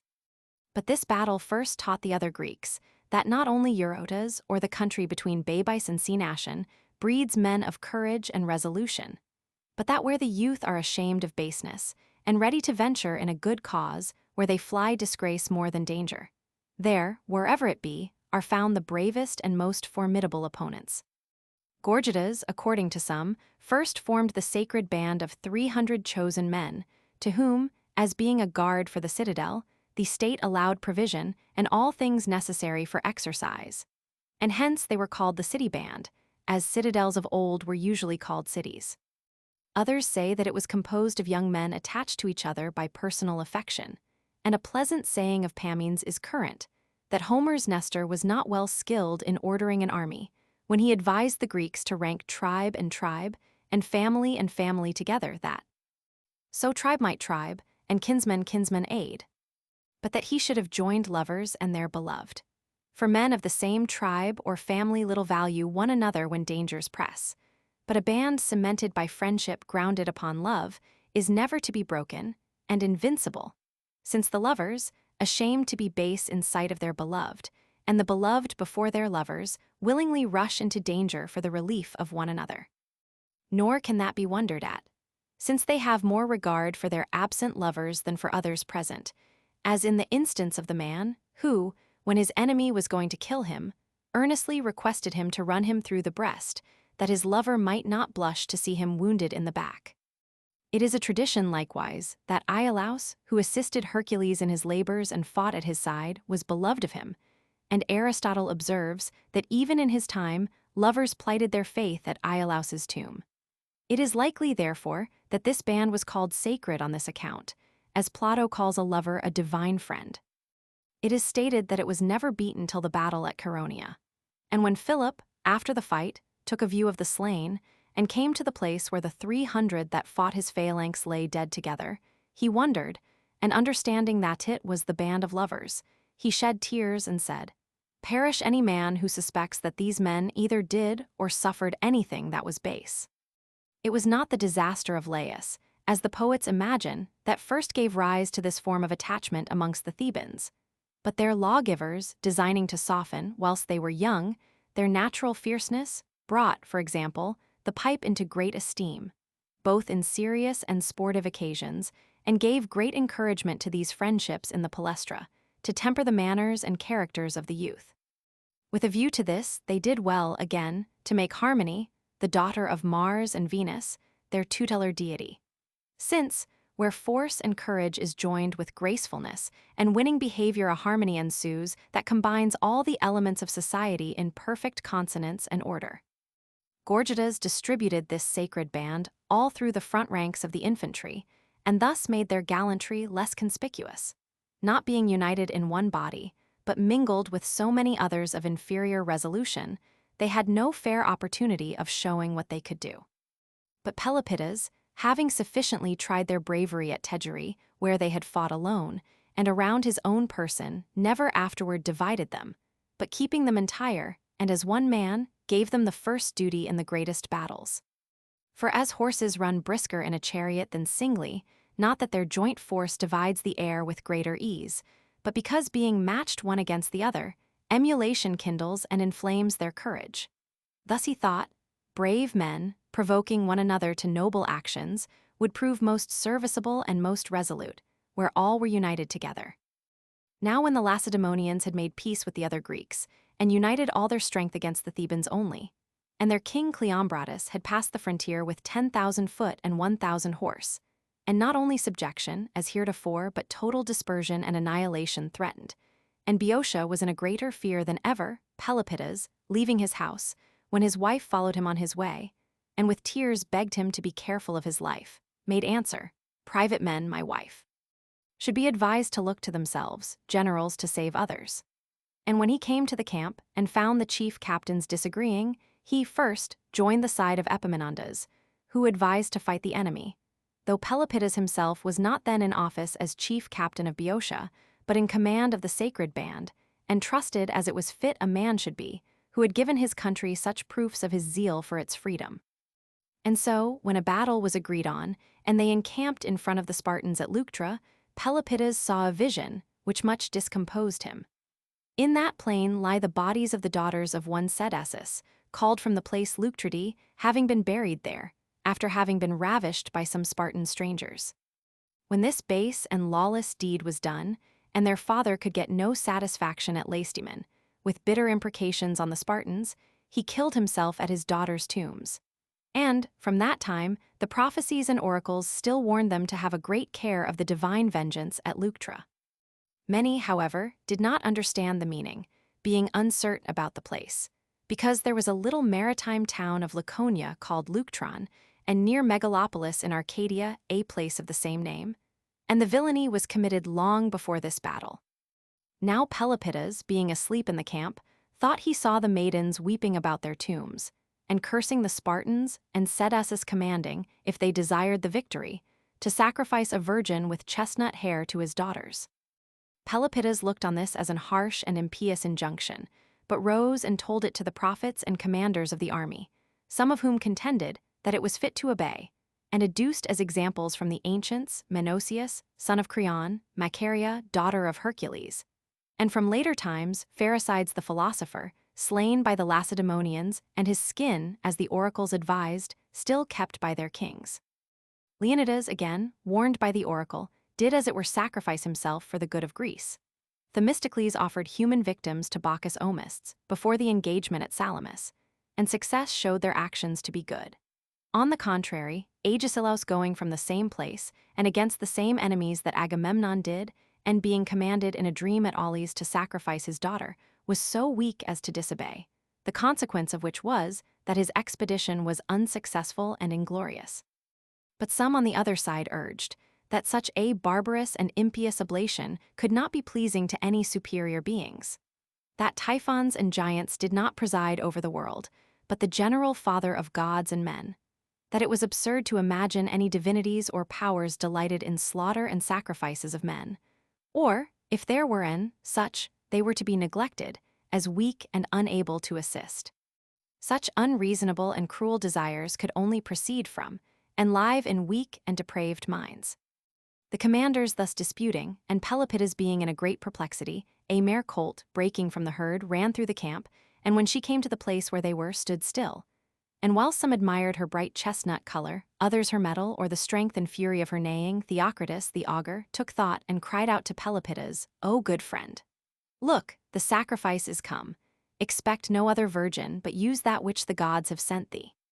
With that they took the colt, and, leading her to the maiden sepulchres, with the usual solemnity and prayers, offered her with joy, and spread through the whole army the account of Pelopidas's dream, and how they had given the required sacrifice. In the battle, Epaminondas, bending his phalanx to the left, that, as much as possible, he might divide the right wing, composed of Spartans, from the other Greeks, and distress Cleombrotus, by a fierce charge in column on that wing, the enemies perceived the design and began to change their order, to open and extend their right wing, and, as they far exceeded him in number, to encompass Epaminondas. But Pelopidas with the 300 came rapidly up, before Cleombrotus could extend his line, and close up his divisions, and so fell upon the Spartans while in disorder. Though the Lacedaemonians, the expertest and most practiced soldiers of all mankind, used to train and accustom themselves to nothing so much as to keep themselves from confusion upon any change of position, and to follow any leader or right-hand man, and form an order, and fight on what parts soever dangers press. In this battle, however, Epaminondas with his phalanx, neglecting the other Greeks and charging them alone, and Pelopidas coming up with such incredible speed and fury, so broke their courage and baffled their art, that there began such a flight and slaughter amongst the Spartans as was never before known. And so Pelopidas, though in no high office, but only captain of a small band, got as much reputation by the victory as Epaminondas, who was general and chief captain of Boeotia.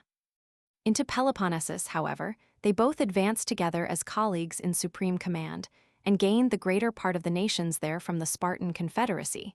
Elis, Argo, all Arcadia, and much of Laconia itself.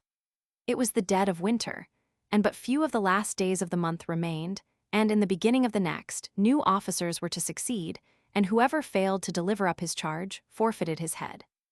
Therefore, the other chief captains, fearing the law, and to avoid the sharpness of the winter, advised a retreat. But Pelopidas joined with Epaminondas, and, encouraging his countrymen, led them against Sparta, and, passing the Eurotas, took many of the towns, and wasted the country as far as the sea. This army consisted of 70,000 Greeks, of which number the Thebans could not make the 12th part. But the reputation of the men made all their allies contented to follow them as leaders, though no articles to that effect had been made. For indeed it seems the first and paramount law, that he that wants a defender is naturally a subject to him that is able to defend. As mariners, though in a calm or in the port they grow insolent and brave the pilot, yet when a storm comes, and danger is at hand, they all attend and put their hopes in him. So the Argives, Eleans, and Arcadians in their congresses would contend with the Thebans for superiority in command. Yet in a battle, or any hazardous undertaking, of their own will followed their Theban captains.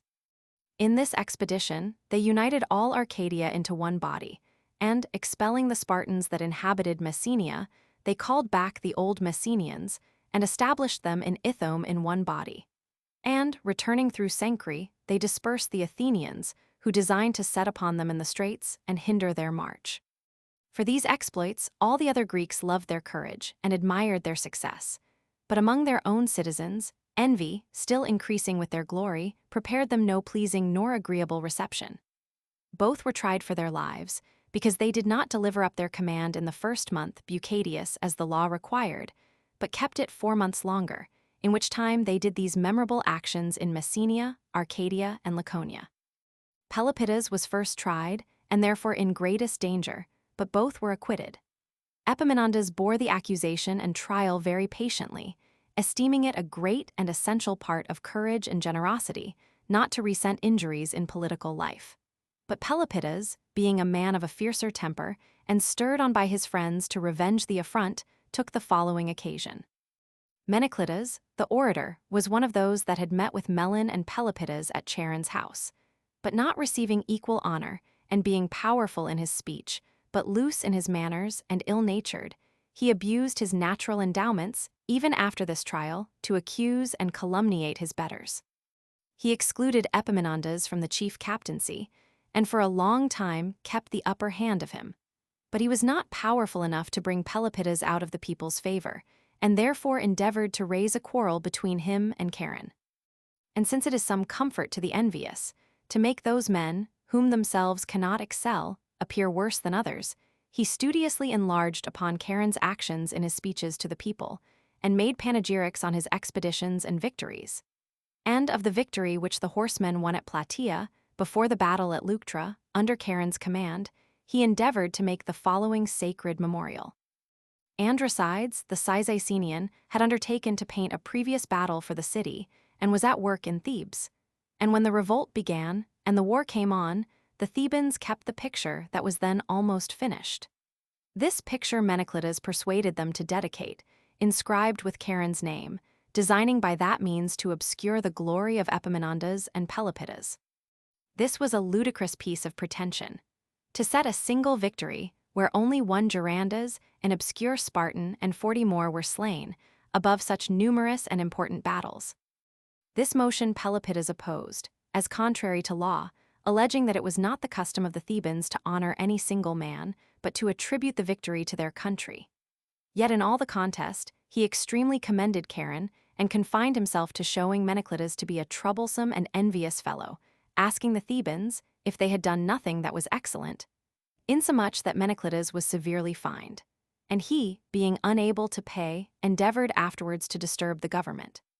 These things give us some light into Pelopidas's life.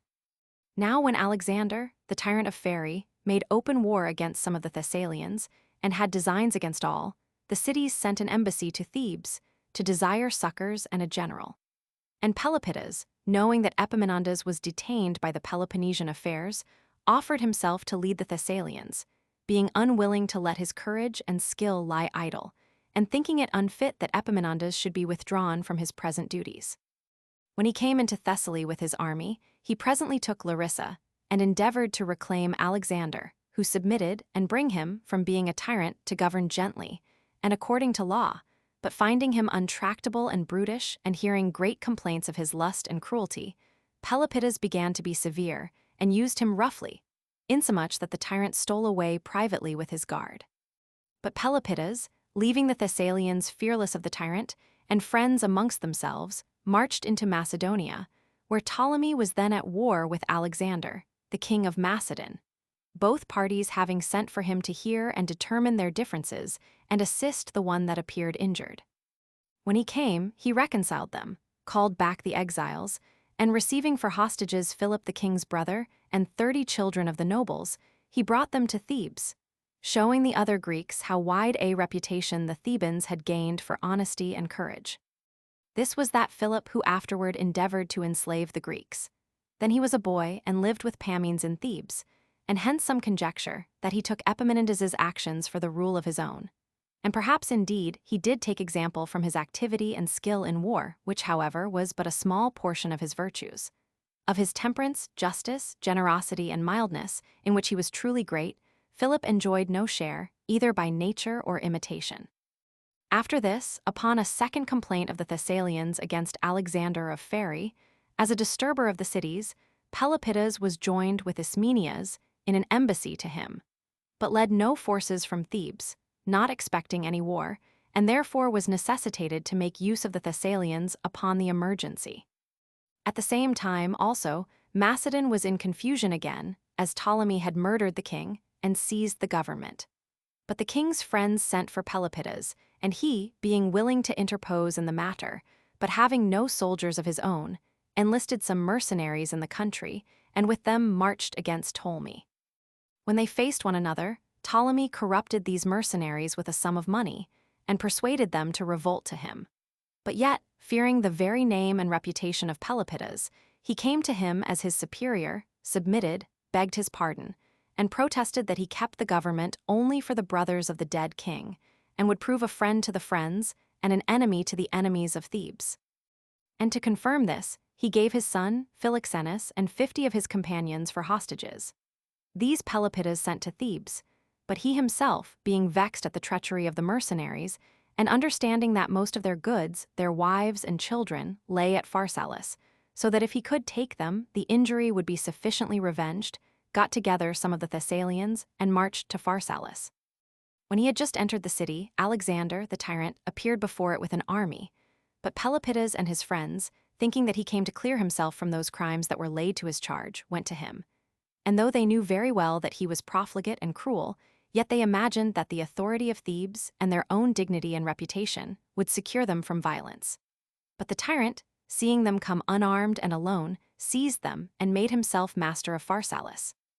Upon this his subjects were much intimidated, thinking that after so great and so bold an iniquity, he would spare none, but behave himself toward all and in all matters as one despairing of his life.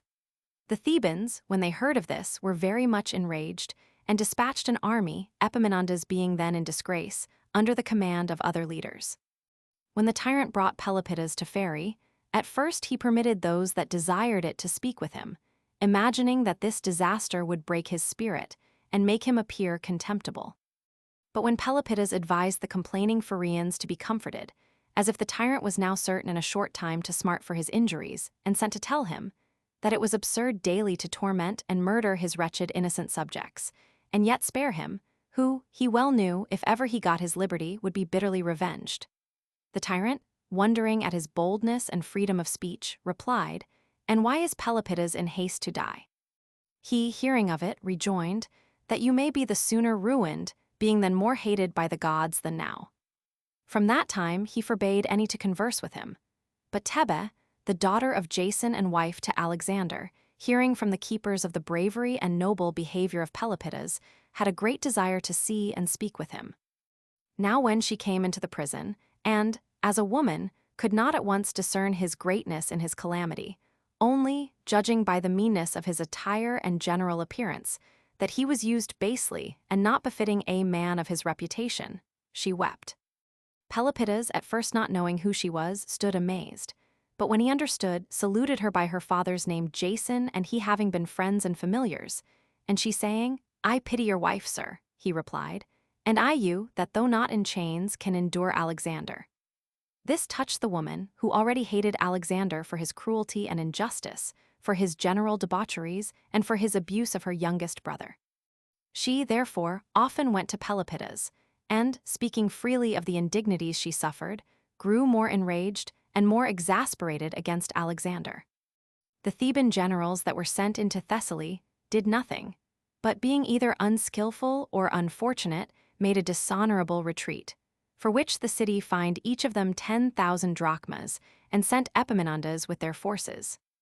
The Thessalians, inspirited by the fame of this general, at once began to stir, and the tyrant's affairs were at the verge of destruction.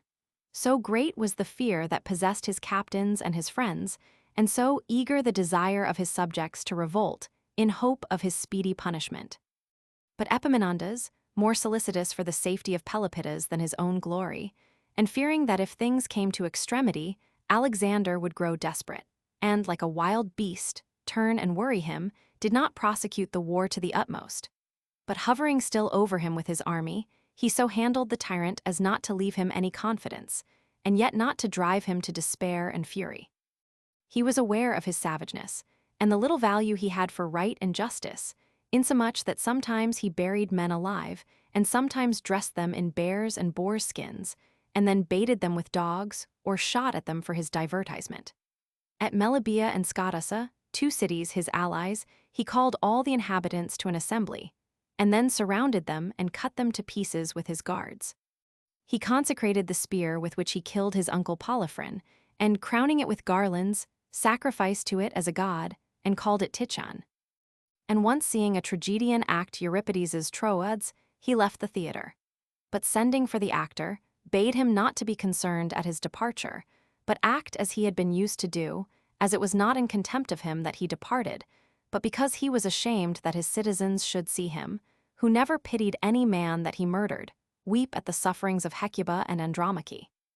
This tyrant, however, alarmed at the very name, report, and appearance of an expedition under the conduct of Epaminondas, presently dropped like a craven cock his conquered wing,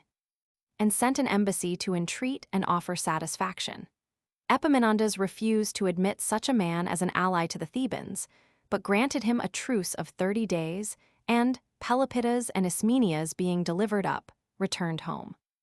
Now the Thebans, understanding that the Spartans and Athenians had sent an embassy to the Persians for assistance, themselves, likewise, sent Pelopidas.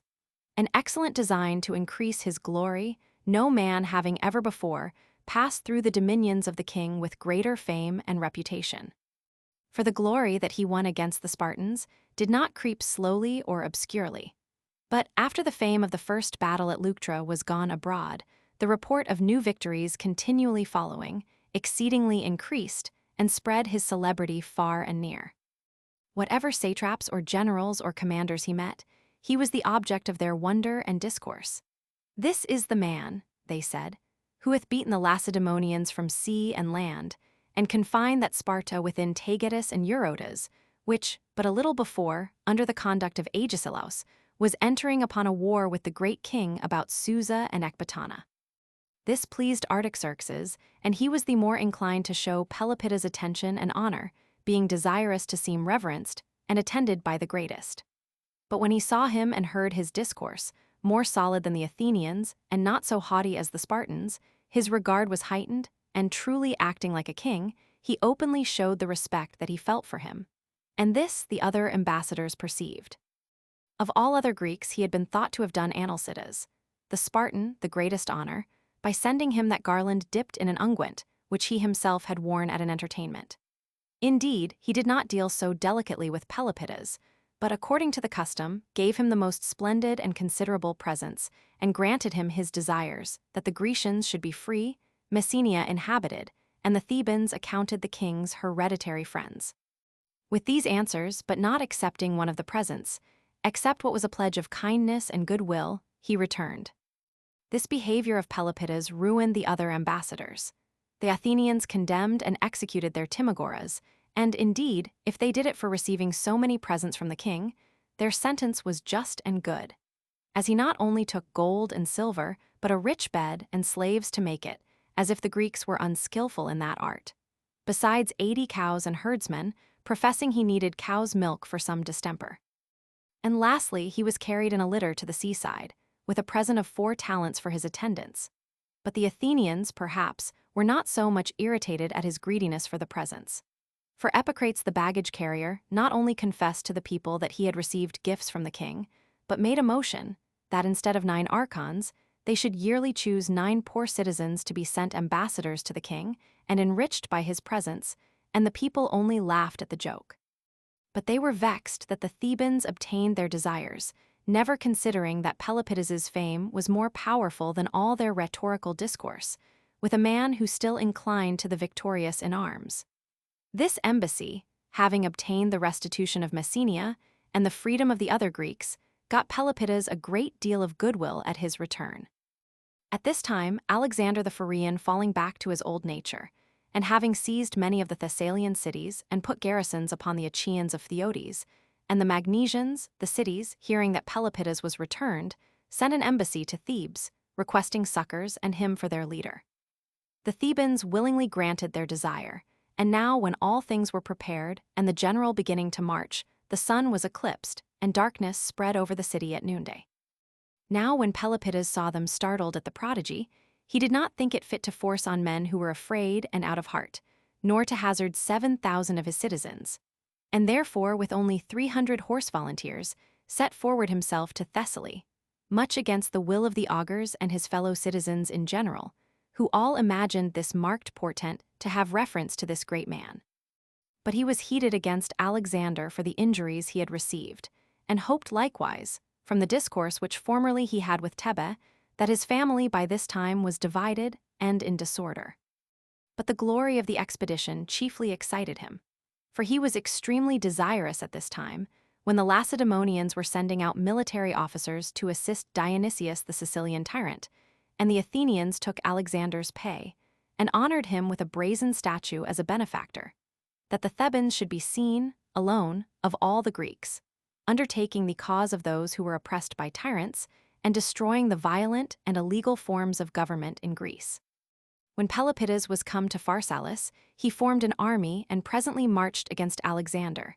And Alexander, understanding that Pelopidas had few Thebans with him, and that his own infantry was double the number of the Thessalians, faced him at the Tidium. Someone told Pelopidas, "The tyrant meets us with a great army." "So much the better," he replied, "for then we shall overcome the more." Between the two armies lay some steep high hills about Cynoscephaly, which both parties endeavored to take by their foot. Pelopidas commanded his horse, which were good and many, to charge that of the enemies. They routed and pursued them through the plain. But Alexander, meantime, took the hills, and charging the Thessalian foot that came up later, and strove to climb the steep and craggy ascent, killed the foremost, and the others, much distressed, could do the enemies no harm. Pelopidas, observing this, sounded a retreat to his horse, and gave orders that they should charge the enemies that kept their ground. And he himself, taking his shield, quickly joined those that fought about the hills, and, advancing to the front, filled his men with such courage and alacrity that the enemies imagined they came with other spirits and other bodies to the onset. They stood 2 or 3 charges, but finding these come on stoutly, and the horse also, returning from the pursuit, gave ground and retreated in order. Pelopidas, now perceiving, from the rising ground, that the enemy's army was, though not yet routed, full of disorder and confusion, stood and looked about for Alexander. And when he saw him in the right wing, encouraging and ordering his mercenaries, he could not moderate his anger, but inflamed at the sight, and blindly following his passion, regardless alike of his own life and his command, advanced far before his soldiers, crying out and challenging the tyrant who did not dare to receive him, but retreating, hid himself amongst his guard. The foremost of the mercenaries that came hand to hand were driven back by Pelopidas, and some killed, but many at a distance shot through his armor and wounded him, till the Thessalians, in anxiety for the result, ran down from the hill to his relief, but found him already slain. The horse came up also and routed the phalanx, and following the pursuit a great way, filled the whole country with the slain, which were above 3,000. No one can wonder that the Thebans then present should show great grief at the death of Pelopidas, calling him their father, deliverer, and instructor in all that was good and commendable. But the Thessalians and the allies, outdoing in their public edicts all the just honors that could be paid to human courage, gave, in their display of feeling, yet stronger demonstrations of the kindness they had for him. It is stated that none of the soldiers, when they heard of his death, would put off their armor, unbridle their horses, or dress their wounds, but still hot and with their arms on, ran to the corpse, and, as if he had been yet alive and could see what they did, heaped up spoils about his body. They cut off their horses' manes and their own hair, many kindled no fire in their tents, took no supper, and silence and sadness was spread over all the army, as if they had not gained the greatest and most glorious victory, but were overcome by the tyrant and enslaved. As soon as it was known in the cities, the magistrates, youths, children, and priests came out to meet the body and brought trophies, crowns, and suits of golden armor. And when he was to be interred, the elders of the Thessalians came and begged the Thebans that they might give the funeral. And one of them said, "Friends, we ask a favor of you that will prove both an honor and comfort to us in this our great misfortune. The Thessalians shall never again wait on the living Pelopidas, never give honors, of which he can be sensible, but if we may have his body, adorn his funeral, and inter him, we shall hope to show that we esteem his death a greater loss to the Thessalians than to the Thebans. You have lost only a good general, we both a general and our liberty. For how shall we dare to desire from you another captain, since we cannot restore Pelopidas?" The Thebans granted their request, and there was never a more splendid funeral in the opinion of those who do not think the glory of such solemnities consists only in gold, ivory, and purple, as Philistus did, who extravagantly celebrates the funeral of Dionysius, in which his tyranny concluded like the pompous exit of some great tragedy. Alexander the Great, at the death of Hephaestion, not only cut off the manes of his horses and his mules, but took down the battlements from the city walls that even the towns might seem mourners, and, instead of their former beauteous appearance, look bald at his funeral. But such honors, being commanded and forced from the mourners, attended with feelings of jealousy towards those who received them, and of hatred towards those who exacted them, were no testimonies of love and respect, but of the barbaric pride, luxury, and insolence of those who lavished their wealth in these vain and undesirable displays. But that a man of common rank, dying in a strange country, neither his wife, children, nor kinsmen present, none either asking or compelling it, should be attended, buried, and crowned by so many cities that strove to exceed one another in the demonstrations of their love, seems to be the sum and completion of happy fortune. For the death of happy men is not, as Aesop observes, most grievous, but most blessed, since it secures their felicity, and puts it out of fortune's power. And that Spartan advised well, who, embracing Diagoras that had himself been crowned in the Olympic Games, and saw his sons and grandchildren victors, said, "Die, Diagoras, for thou canst not be a god." And yet who would compare all the victories in the Pythian and Olympian games put together, with one of those enterprises of Pelopidas, of which he successfully performed so many? Having spent his life in brave and glorious actions, he died at last in the chief command, for the 13th time, of the Boeotians, fighting bravely and in the act of slaying a tyrant in defense of the liberty of the Thessalians. His death, as it brought grief, so likewise it produced advantage to the allies. For the Thebans, as soon as they heard of his fall, delayed not their revenge, but presently sent 7,000 foot and 700 horse, under the command of Malcidas and Diogeton. And they, finding Alexander weak and without forces, compelled him to restore the cities he had taken, to withdraw his garrisons from the Magnesians and Achaeans of Theodes, and swear to assist the Thebans against whatsoever enemies they should require. This contented the Thebans, but punishment overtook the tyrant for his wickedness, and the death of Pelopidas was revenged by heaven in the following manner. Pelopidas, as I have already mentioned, had taught his wife Thebe not to fear the outward splendor and show of the tyrant's defenses, since she was admitted within them.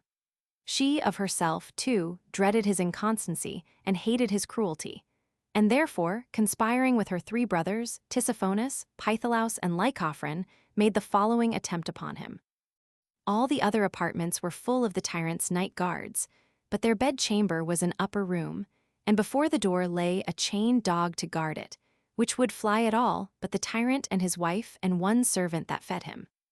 When Thebe, therefore, designed to kill her husband, she hid her brothers all day in a room hard by, and she, going in alone, according to her usual custom, to Alexander, who was asleep already, in a little time came out again, and commanded the servant to lead away the dog, for Alexander wished to rest quietly. She covered the stairs with wool, that the young men might make no noise as they came up. And then, Bringing up her brothers with their weapons, and leaving them at the chamber door, she went in, and brought away the tyrant's sword that hung over his head, and showed it them for a confirmation that he was fast asleep. The young men appearing fearful, and unwilling to do the murder, she chid them, and angrily vowed she would wake Alexander and discover the conspiracy. And so, with a lamp in her hand, she conducted them in, they being both ashamed and afraid, and brought them to the bed. When one of them caught him by the feet, the other pulled him backward by the hair, and the third ran him through.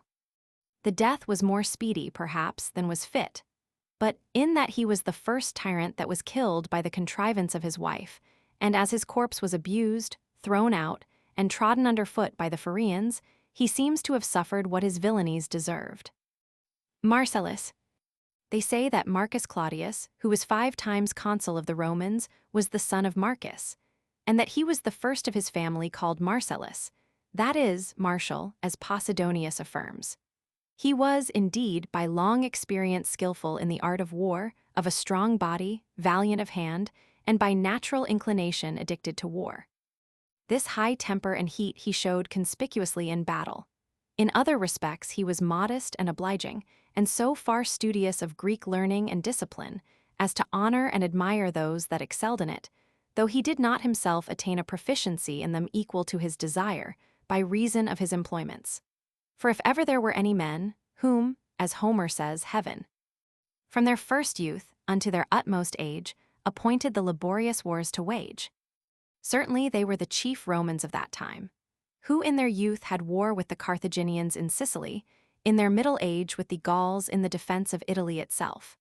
and at last, when now grown old, struggled again with Hannibal and the Carthaginians, and wanted in their latest years what is granted to most men, exemption from military toils, their rank and their great qualities still making them be called upon to undertake the command.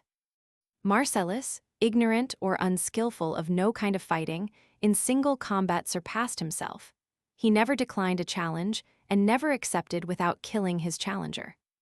In Sicily, he protected and saved his brother Audicilius when surrounded in battle, and slew the enemies that pressed upon him, for which act he was by the generals, while he was yet but young, presented with crowns and other honorable rewards. And, his good qualities more and more displaying themselves, he was created curule aedile by the people, and by the high priest's augur, which is that priesthood to which chiefly the law assigns the observation of auguries. In his aedileship, a certain mischance brought him to the necessity of bringing an impeachment into the Senate. He had a son named Marcus, of great beauty, in the flower of his age, and no less admired for the goodness of his character. This youth, Capitolinus, a bold and ill-mannered man, Marcellus's colleague, sought to abuse. The boy at first himself repelled him, but when the other again persecuted him, told his father. Marcellus, highly indignant, accused the man in the Senate, where he, having appealed to the tribunes of the people, endeavored by various shifts and exceptions to elude the impeachment, and when the tribunes refused their protection, by flat denial rejected the charge. As there was no witness of the fact, the Senate thought fit to call the youth himself before them, on witnessing whose blushes and tears and shame mixed with the highest indignation, seeking no further evidence of the crime, they condemned Capitolinus and set a fine upon him, of the money of which Marcellus caused silver vessels for libation to be made, which he dedicated to the gods. After the end of the First Punic War, which lasted 21 years, the seeds of Gallic tumults sprang up and began again to trouble Rome. The Insubrians, a people inhabiting the subalpine region of Italy, strong in their own forces, raised from among the other Gauls aids of mercenary soldiers, called Giceti. And it was a sort of miracle, and special good fortune for Rome, that the Gallic War was not coincident with the Punic, but that the Gauls had with fidelity stood quiet as spectators, while the Punic War continued, as though they had been under engagements to await and attack the victors, and now only were at liberty to come forward. Still the position itself, and the ancient renown of the Gauls, struck no little fear into the minds of the Romans, who were about to undertake a war so near home and upon their own borders, and regarded the Gauls, because they had once taken their city, with more apprehension than any people, as is apparent from the enactment which from that time forth provided, that the high priests should enjoy an exemption from all military duty, except only in Gallic insurrections. the great preparations, also, made by the Romans for war. For it is not reported that the people of Rome ever had at one time so many legions in arms, either before or since, and their extraordinary sacrifices were plain arguments of their fear. For though they were most averse to barbarous and cruel rites, and entertained more than any nation the same pious and reverent sentiments of the gods with the Greeks, yet when this war was coming upon them, they then, from some prophecies in the Sibyl's books, put alive underground a pair of Greeks, one male, the other female, and likewise 2 Gauls, one of each sex, in the market called the Beast Market. Continuing even to this day, to offer to these Greeks and Gauls certain secret ceremonial observances in the month of November. In the beginning of this war, in which the Romans sometimes obtained remarkable victories, sometimes were shamefully beaten, nothing was done toward the determination of the contest, until Flaminius and Furius, being consuls, led large forces against the Insubrians. At the time of their departure, the river that runs through the country of Picenum was seen flowing with blood. There was a report that 3 moons had been seen at once at Ariminum, and in the consular assembly, the augurs declared that the consuls had been unduly and inauspiciously created. The Senate, therefore, immediately sent letters to the camp, recalling the consuls to Rome with all possible speed and commanding them to forbear from acting against the enemies and to abdicate the consulship on the first opportunity. These letters being brought to Flaminius, he deferred to open them till, having defeated and put to flight the enemy's forces, he wasted and ravaged their borders. The people, therefore, did not go forth to meet him when he returned with huge spoils. Nay, because he had not instantly obeyed the command in the letters, by which he was recalled, but slighted and contemned them, they were very near denying him the honor of a triumph. Nor was the triumph sooner past than they deposed him, with his colleague, from the magistracy, and reduced them to the state of private citizens. So much were all things at Rome made to depend upon religion. They would not allow any contempt of the omens and the ancient rites, even though attended with the highest success, thinking it to be of more importance to the public safety that the magistrates should reverence the gods than that they should overcome their enemies. Thus Tiberius Sempronius, whom for his probity and virtue the citizens highly esteemed, created Scipio Nasica and Caius Marcius consuls to succeed him, and when they were gone into their provinces, lit upon books concerning the religious observances, where he found something he had not known before, which was this. When the consul took his auspices, he sat without the city in a house or tent hired for that occasion. But if it happened that he, for any urgent cause, returned into the city without having yet seen any certain signs, he was obliged to leave that first building or tent and to seek another to repeat the survey from. Tiberius, it appears, in ignorance of this, had twice used the same building before announcing the new consuls. Now, understanding his error, he referred the matter to the Senate. Nor did the Senate neglect this minute fault, but soon wrote expressly of it to Scipio Nasica and Caius Marcius, who, leaving their provinces and without delay returning to Rome, laid down their magistracy. This happened at a later period. About the same time, too, the priesthood was taken away from 2 men of very great honor, Cornelius Cethegus and Quintus Sulpicius. From the former, because he had not rightly held out the entrails of a beast slain for sacrifice. From the latter, because, while he was immolating, the tufted cap which the Flamens wear had fallen from his head. Minucius, the dictator, who had already named Caius Flaminius master of the horse, they deposed from his command, because the squeak of a mouse was heard and put others into their places. And yet, notwithstanding, by observing so anxiously these little niceties, they did not run into any superstition, because they never varied from nor exceeded the observances of their ancestors. So soon as Flaminius with his colleague had resigned the consulate, Marcellus was declared consul by the presiding officers called interrexes, and, entering into the magistracy, chose Cneus Cornelius his colleague. There was a report that, the Gauls proposing a pacification, and the Senate also inclining to peace, Marcellus inflamed the people to war. But a peace appears to have been agreed upon, which the Giceti broke, who, passing the Alps, stirred up the Insubrians, they being 30,000 in number, and the Insubrians more numerous by far and proud of their strength, marched directly to Aseri, a city seated on the north of the river Po. From thence Britomardus, king of the Giceti, taking with him 10,000 soldiers, harassed the country round about. News of which being brought to Marcellus, leaving his colleague at Aseri with the foot and all the heavy arms and a third part of the horse, and carrying with him the rest of the horse and 600 light-armed foot, marching night and day without remission, he stayed not till he came up to these 10,000 near a Gaulish village called Clastidium, which not long before had been reduced under the Roman jurisdiction. Nor had he time to refresh his soldiers or to give them rest. For the barbarians that were then present immediately observed his approach and contemned him because he had very few foot with him. The Gauls were singularly skillful in horsemanship and thought to excel in it, and as at present they also exceeded Marcellus in number, they made no account of him. They, therefore, with their king at their head, instantly charged upon him, as if they would trample him under their horses' feet, threatening all kind of cruelties. Marcellus, because his men were few, that they might not be encompassed and charged on all sides by the enemy, extended his wings of horse, and, riding about, drew out his wings of foot in length, till he came near to the enemy. Just as he was in the act of turning round to face the enemy, it so happened that his horse, startled with their fierce look and their cries, gave back, and carried him forcibly aside. Fearing lest this accident, if converted into an omen, might discourage his soldiers, he quickly brought his horse round to confront the enemy, and made a gesture of adoration to the sun, as if he had wheeled about not by chance, but for a purpose of devotion. For it was customary to the Romans, when they offered worship to the gods, to turn round. And in this moment of meeting the enemy, he is said to have vowed the best of the arms to Jupiter Feretrius.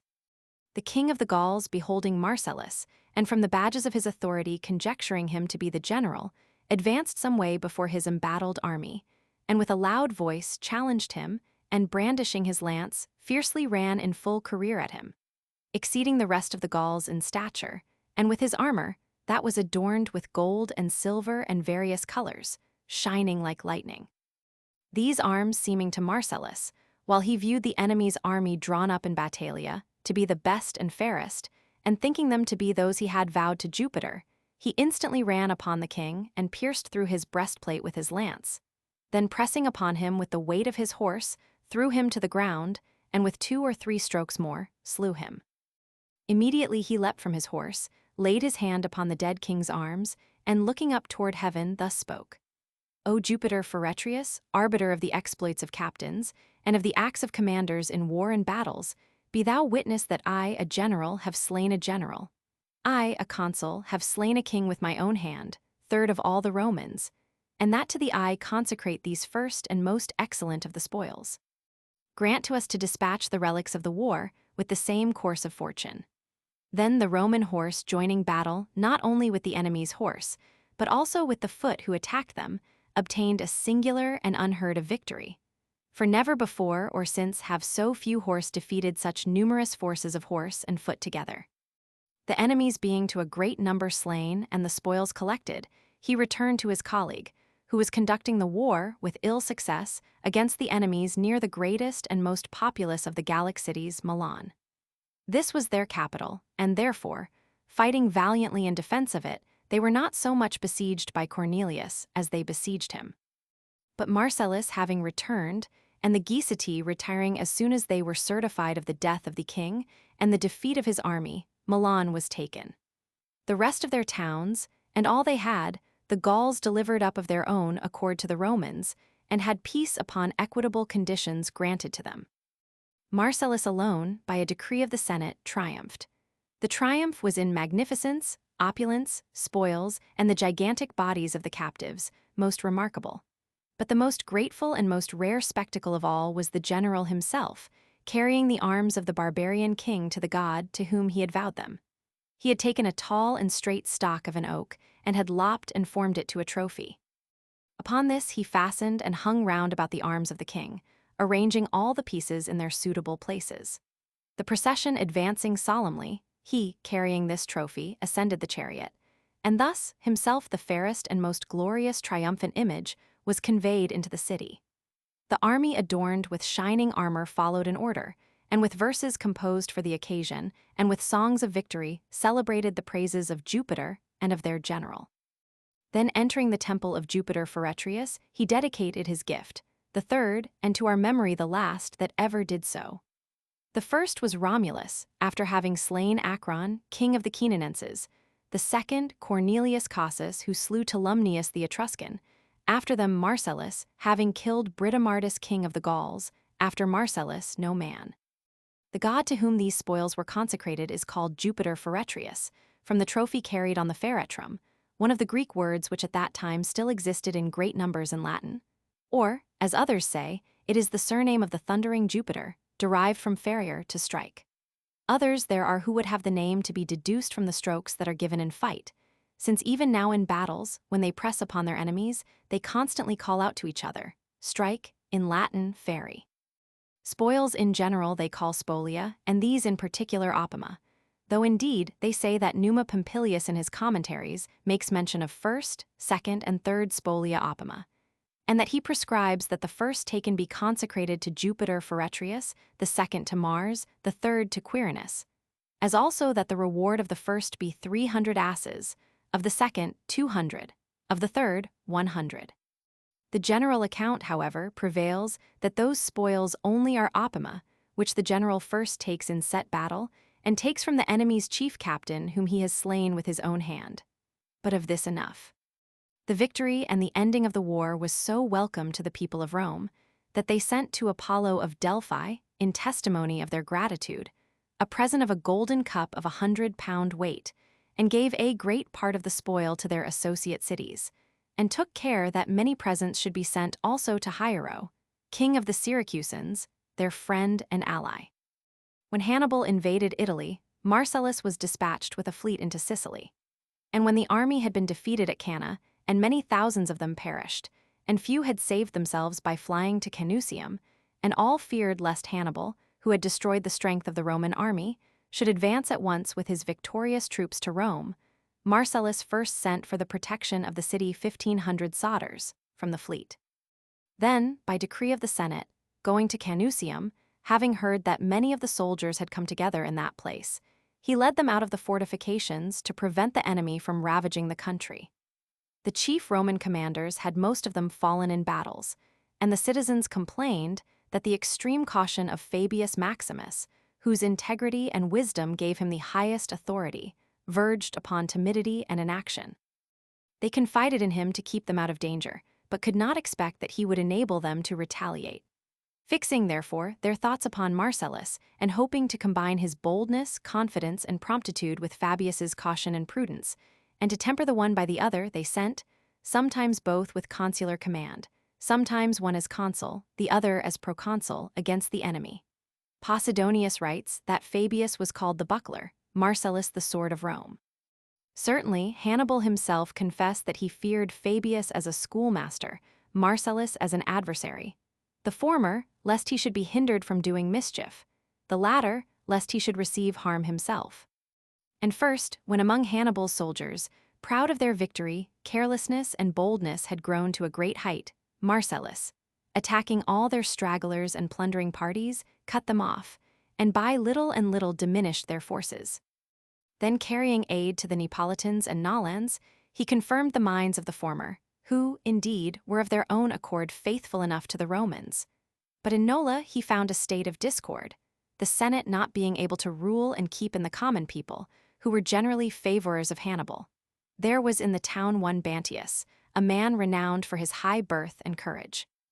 This man, after he had fought most fiercely at Cannae, and had killed many of the enemies, at last was found lying in a heap of dead bodies, covered with darts, and was brought to Hannibal, who so honored him that he not only dismissed him without ransom, but also contracted friendship with him and made him his guest.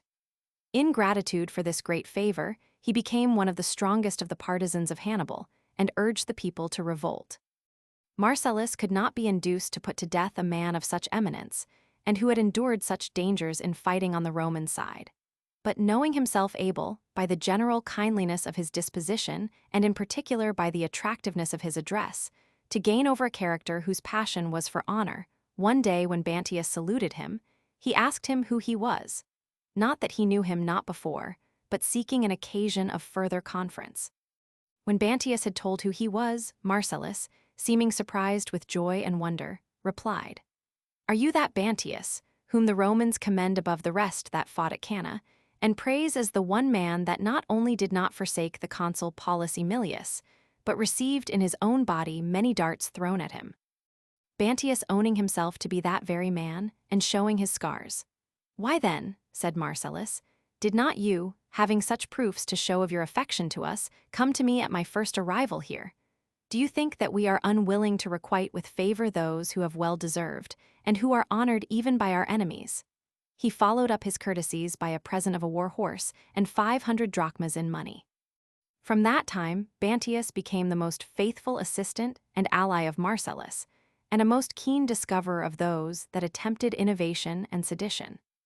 These were many, and had entered into a conspiracy to plunder the baggage of the Romans when they should make an eruption against the enemy. Marcellus, therefore, having marshaled his army within the city, placed the baggage near to the gates, and, by an edict, forbade the Nolens to go to the walls.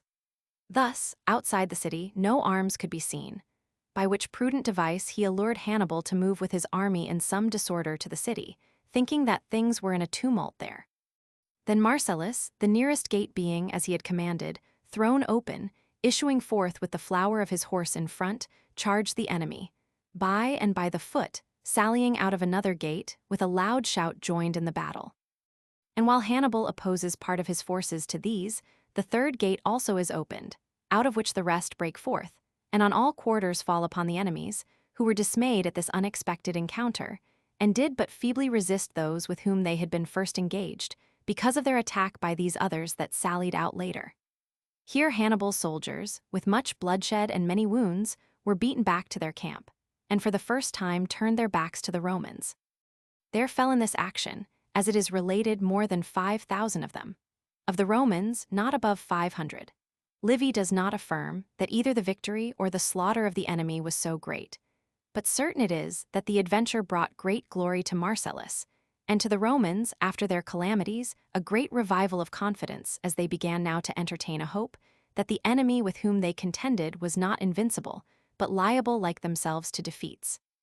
Therefore, the other consul being deceased, the people recalled Marcellus that they might put him into his place, and, in spite of the magistrates, succeeded in postponing the election till his arrival, when he was by all the suffrages created consul. But because it happened to thunder, the augurs accounting that he was not legitimately created, and yet not daring, for fear of the people, to declare their sentence openly, Marcellus voluntarily resigned the consulate, retaining however his command. Being created proconsul, and returning to the camp at Nola, he proceeded to harass those that followed the party of the Carthaginian, on whose coming with speed to succor them, Marcellus declined a challenge to a set battle. But when Hannibal had sent out a party to plunder, and now expected no fight, he broke out upon him with his army. He had distributed to the foot long lances, such as are commonly used in naval fights, and instructed them to throw them with great force at convenient distance against the enemies who were inexperienced in that way of darting, and used to fight with short darts hand to hand. This seems to have been the cause of the total rout and open flight of all the Carthaginians who were then engaged. There fell of them 5,000, 4 elephants were killed, and 2 taken. But what was of greatest moment, on the third day after, more than 300 horse, Spaniards and Numidians mixed, deserted to him, a disaster that had never to that day happened to Hannibal, who had long kept together in harmony an army of barbarians, collected out of many various and discordant nations. Marcellus and his successors in all this war made good use of the faithful service of these horsemen. He now was a third time created consul, and sailed over into Sicily. For the success of Hannibal had excited the Carthaginians to lay claim to that whole island, chiefly because after the murder of the tyrant Hieronymus, all things had been in tumult and confusion at Syracuse, for which reason the Romans also had sent before to that city a force under the conduct of Appius, as praetor. While Marcellus was receiving that army, a number of Roman soldiers cast themselves at his feet, upon occasion of the following calamity. Of those that survived the battle at Cannae, some had escaped by flight, and some were taken alive by the enemy, so great a multitude, that it was thought there were not remaining Romans enough to defend the walls of the city. And yet the magnanimity and constancy of the city was such, that it would not redeem the captives from Hannibal, though it might have done so for a small ransom. A decree of the Senate forbade it, and chose rather to leave them to be killed by the enemy, or sold out of Italy, and commanded that all who had saved themselves by flight should be transported into Sicily, and not permitted to return into Italy until the war with Hannibal should be ended. These, therefore, when Marcellus was arrived in Sicily, addressed themselves to him in great numbers, and casting themselves at his feet, with much lamentation and tears, humbly besought him to admit them to honorable service, and promised to make it appear by their future fidelity and exertions that that defeat had been received rather by misfortune than by cowardice. Marcellus, pitying them, petitioned the Senate by letters that he might have leave at all times to recruit his legions out of them. After much debate about the thing, the Senate decreed they were of opinion that the Commonwealth did not require the service of cowardly soldiers. If Marcellus perhaps thought otherwise, he might make use of them, provided no one of them be honored on any occasion with a crown or military gift, as a reward of his virtue or courage. This decree stung Marcellus, and on his return to Rome, after the Sicilian War was ended, he upbraided the Senate that they had denied to him, who had so highly deserved of the Republic, liberty to relieve so great a number of citizens in great calamity. At this time Marcellus, first incensed by injures done him by Hippocrates, commander of the Syracusans, who, to give proof of his good affection to the Carthaginians, and to acquire the tyranny to himself, had killed a number of Romans at Leontini, besieged and took by force the city of Leontini, yet violated none of the townsmen, only deserters, as many as he took, he subjected to the punishment of the rods and axe. But Hippocrates, sending a report to Syracuse that Marcellus had put all the adult population to the sword, and then coming upon the Syracusans, who had risen in tumult upon that false report, made himself master of the city. Upon this, Marcellus moved with his whole army to Syracuse, and, encamping near the wall, sent ambassadors into the city to relate to the Syracusans the truth of what had been done in Leontini. When these could not prevail by treaty, the whole power being now in the hands of Hippocrates, he proceeded to attack the city both by land and by sea. The land forces were conducted by Appius Marcellus, with 60 galleys, each with 5 rows of oars, furnished with all sorts of arms and missiles, and a huge bridge of planks laid upon 8 ships chained together, upon which was carried the engine to cast stones and darts, assaulted the walls, relying on the abundance and magnificence of his preparations, and on his own previous glory. All which, however, were, it would seem, but trifles for Archimedes and his machines. These machines he had designed and contrived, not as matters of any importance, but as mere amusements in geometry. In compliance with King Hiero's desire and request, some little time before, that he should reduce to practice some part of his admirable speculations in science, and by accommodating the theoretic truth to sensation and ordinary use, bring it more within the appreciation of people in general. Eudoxus and Archytas had been the first originators of this far-famed and highly prized art of mechanics, which they employed as an elegant illustration of geometrical truths, and as a means of sustaining experimentally, to the satisfaction of the senses, conclusions too intricate for proof by words and diagrams. As, for example, to solve the problem so often required in constructing geometrical figures, given the two extreme, to find the two mean lines of a proportion. Both these mathematicians had recourse to the aid of instruments, adapting to their purpose certain curves and sections of lines. But what with Plato's indignation at it, and his invectives against it as the mere corruption and annihilation of the one good of geometry, which was thus shamefully turning its back upon the unembodied objects of pure intelligence to recur to sensation,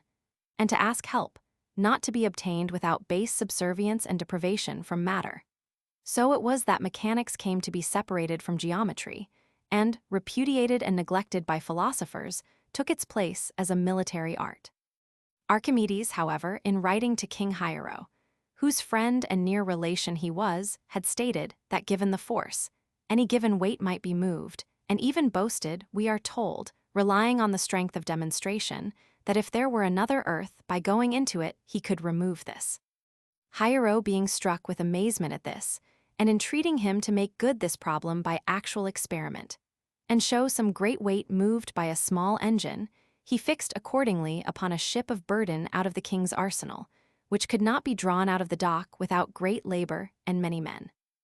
And loading her with many passengers and a full freight, sitting himself the while far off with no great endeavor, but only holding the head of the pulley in his hand and drawing the cord by degrees, he drew the ship in a straight line, as smoothly and evenly as if she had been in the sea. The king, astonished at this and convinced of the power of the art, prevailed upon Archimedes to make him engines accommodated to all the purposes, offensive and defensive, of a siege. These the king himself never made use of, because he spent almost all his life in a profound quiet and the highest affluence. But the apparatus was, in a most opportune time, ready at hand for the Syracusans, and with it also the engineer himself. When, therefore, the Romans assaulted the walls in 2 places at once, fear and consternation stupefied the Syracusans, believing that nothing was able to resist that violence and those forces. But when Archimedes began to ply his engines, he at once shot against the land forces all sorts of missile weapons, and immense masses of stone that came down with incredible noise and violence, against which no man could stand. For they knocked down those upon whom they fell, in heaps, breaking all their ranks and files. In the meantime, huge poles thrust out from the walls over the ships, sunk some by the great weights which they let down from on high upon them. Others they lifted up into the air by an iron hand or beak like a crane's beak, and when they had drawn them up by the prow, and set them on end upon the poop, they plunged them to the bottom of the sea. Or else the ships, drawn by engines within and whirled about, were dashed against steep rocks that stood jutting out under the walls, with great destruction of the soldiers that were aboard them. A ship was frequently lifted up to a great height in the air, a dreadful thing to behold, and was rolled to and fro, and kept swinging, until the mariners were all thrown out, when at length it was dashed against the rocks, or let fall. At the engine that Marcellus brought upon the bridge of ships, which was called Sambuca from some resemblance it had to an instrument of music, while it was as yet approaching the wall, there was discharged a piece of a rock of 10 talents weight, then a second and a third, which, striking upon it with immense force and with a noise like thunder, broke all its foundation to pieces, shook out all its fastenings, and completely dislodged it from the bridge. So Marcellus, doubtful what counsel to pursue, drew off his ships to a safer distance, and sounded a retreat to his forces on land.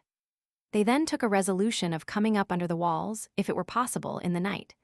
thinking that as Archimedes used ropes stretched at length in playing his engines, the soldiers would now be under the shot, and the darts would, for want of sufficient distance to throw them, fly over their heads without effect. But he, it appeared, had long before framed for such occasion engines accommodated to any distance, and shorter weapons, and had made numerous small openings in the walls, through which, with engines of a shorter range, unexpected blows were inflicted on the assailants. Thus, when they who thought to deceive the defenders came close up to the walls, instantly a shower of darts and other missile weapons was again cast upon them. And when stones came tumbling down perpendicularly upon their heads, and, as it were, the whole wall shot out arrows at them, they retired. And now, again, as they were going off, arrows and darts of a longer range indited a great slaughter among them, and their ships were driven one against another, while they themselves were not able to retaliate in any way. For Archimedes had provided and fixed most of his engines immediately under the wall, whence the Romans, seeing that infinite mischiefs overwhelmed them from no visible means, began to think they were fighting with the gods.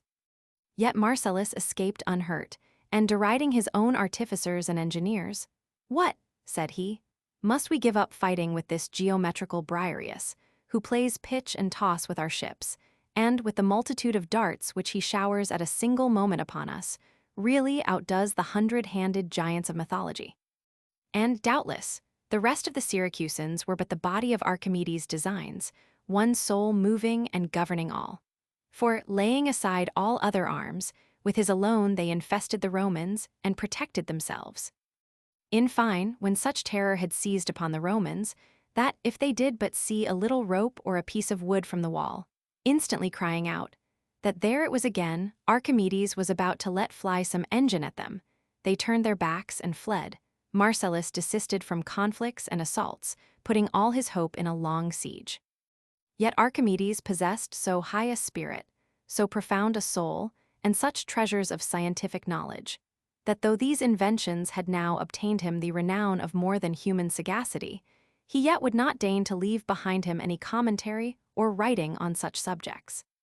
but repudiating as sordid and ignoble the whole trade of engineering, and every sort of art that lends itself to mere use and profit. He placed his whole affection and ambition in those purer speculations, where there can be no reference to the vulgar needs of life. Studies, the superiority of which to all others is unquestioned, and in which the only doubt can be whether the beauty and grandeur of the subjects examined, or the precision and cogency of the methods and means of proof, most deserve our admiration. It is not possible to find in all geometry more difficult and intricate questions, or more simple and lucid explanations. Some ascribe this to his natural genius, while others think that incredible effort and toil produced these, to all appearance, easy and unlabored results. No amount of investigation of yours would succeed in attaining the proof, and yet, once seen, you immediately believe you would have discovered it. By so smooth and so rapid a path, he leads you to the conclusion required. And thus it ceases to be incredible that, as is commonly told of him, the charm of his familiar and domestic siren made him forget his food and neglect his person, to that degree that when he was occasionally carried by absolute violence to bathe, or have his body anointed, he used to trace geometrical figures in the ashes of the fire, and diagrams in the oil on his body, being in a state of entire preoccupation, and, in the truest sense, divine possession with his love and delight in science. His discoveries were numerous and admirable, but he is said to have requested his friends and relations that when he was dead, they would place over his tomb a sphere containing a cylinder, inscribing it with the ratio which the containing solid bears to the contained. Such was Archimedes, who now showed himself, and so far as lay in him, the city also, invincible. While the siege continued, Marcellus took Megara, one of the earliest founded of the Greek cities in Sicily, and capturing also the camp of Hippocrates at Acili, killed above 8,000 men, having attacked them whilst they were engaged in forming their fortifications. He overran a great part of Sicily, gained over many towns from the Carthaginians, and overcame all that dared to encounter him. As the siege went on, one Demopus, a Lacedaemonian, putting to sea in a ship from Syracuse, was taken. When the Syracusans much desired to redeem this man, and there were many meetings and treaties about the matter betwixt them and Marcellus, he had opportunity to notice a tower into which a body of men might be secretly introduced, as the wall near to it was not difficult to surmount, and it was itself carelessly guarded. Coming often thither and entertaining conferences about the release of Demopus, he had pretty well calculated the height of the tower and got ladders prepared. The Syracusans celebrated a feast to Diana. This juncture of time, when they were given up entirely to wine and sport, Marcellus laid hold of, and before the citizens perceived it, not only possessed himself of the tower, but before the break of day, filled the wall around with soldiers, and made his way into the hexapylum. The Syracusans now beginning to stir, and to be alarmed at the tumult, he ordered the trumpets everywhere to sound, and thus frightened them all into flight, as if all parts of the city were already won, though the most fortified and the fairest and most ample quarter was still ungained. It is called a cradina, and was divided by a wall from the outer city, one part of which they call Neapolis, the other Tycha. Possessing himself of these, Marcellus, about break of day, entered through the hexapylum, all his officers congratulating him. But looking down from the higher places upon the beautiful and spacious city below, he is said to have wept much, commiserating the calamity that hung over it, when his thoughts represented to him how dismal and foul the face of the city would in a few hours be, when plundered and sacked by the soldiers. For among the officers of his army there was not one man that durst deny the plunder of the city to the soldiers' demands. Nay, many were instant that it should be set on fire and laid level to the ground. But this Marcellus would not listen to. Yet he granted, but with great unwillingness and reluctance, that the money and slaves should be made prey, giving orders, at the same time, that none should violate any free person, nor kill, misuse, or make a slave of any of the Syracusans. Though he had used this moderation, he still esteemed the condition of that city to be pitiable, and, even amidst the congratulations and joy, showed his strong feelings of sympathy and commiseration at seeing all the riches accumulated during a long felicity, now dissipated in an hour. For it is related that no less prey and plunder was taken here than afterward in Carthage. For not long after, they obtained also the plunder of the other parts of the city, which were taken by treachery, leaving nothing untouched but the king's money, which was brought into the public treasury. But nothing afflicted Marcellus so much as the death of Archimedes, who was then, as fate would have it, intent upon working out some problem by a diagram, and having fixed his mind alike and his eyes upon the subject of his speculation, he never noticed the incursion of the Romans, nor that the city was taken. In this transport of study and contemplation, a soldier, unexpectedly coming up to him, commanded him to follow to Marcellus, which he declining to do before he had worked out his problem to a demonstration. The soldier, enraged, drew his sword and ran him through. Others write that a Roman soldier, running upon him with a drawn sword, offered to kill him, and that Archimedes, looking back, earnestly besought him to hold his hand a little while, that he might not leave what he was then at work upon inconclusive and imperfect. But the soldier, nothing moved by his entreaty, instantly killed him. Others again relate that as Archimedes was carrying to Marcellus mathematical instruments, dials, spheres, and angles, by which the magnitude of the sun might be measured to the sight, some soldiers seeing him, and thinking that he carried gold in a vessel, slew him. Certain it is that his death was very afflicting to Marcellus, and that Marcellus ever after regarded him that killed him as a murderer, and that he sought for his kindred, and honored them with signal favors. Indeed, foreign nations had held the Romans to be excellent soldiers and formidable in battle, but they had hitherto given no memorable example of gentleness or humanity or civil virtue. And Marcellus seems first to have shown to the Greeks that his countrymen were most illustrious for their justice. For such was his moderation to all with whom he had anything to do, and such his benignity also to many cities and private men, that, if anything hard or severe was decreed concerning the people of Enna, Megara, or Syracuse, the blame was thought to belong rather to those upon whom the storm fell than to those who brought it upon them. One example of many I will commemorate. In Sicily there is a town called Aegium, not indeed great, but very ancient and ennobled by the presence of the goddesses, called the Mothers. The temple, they say, was built by the Cretans, and they show some spears and brazen helmets inscribed with the names of Myrmians and with the same spelling as in Latin of Ulysses, who consecrated them to the goddesses. This city highly favoring the party of the Carthaginians, Nicias, the most eminent of the citizens, counseled them to go over to the Romans, to that end acting freely and openly in harangues to their assemblies, arguing the imprudence and madness of the opposite course. They, fearing his power and authority, resolved to deliver him in bonds to the Carthaginians. Nicias, detecting the design, and seeing that his person was secretly kept in watch, proceeded to speak irreligiously to the vulgar of the Mothers, and showed many signs of disrespect, as if he denied and contemned the received opinion of the presence of those goddesses. His enemies the while rejoicing that he, of his own accord, sought the destruction hanging over his head. When they were just now about to lay hands upon him, an assembly was held, and here Nicias, making a speech to the people concerning some affair then under deliberation, in the midst of his address cast himself upon the ground. And soon after, while amazement, as usually happens on such surprising occasions, held the assembly immovable, raising and turning his head round, he began in a trembling and deep tone, but by degrees raised and sharpened his voice. When he saw the whole theatre struck with horror and silence, throwing off his mantle and rending his tunic, he leaps up half naked and runs towards the door, crying out aloud that he was driven by the wrath of the Mothers.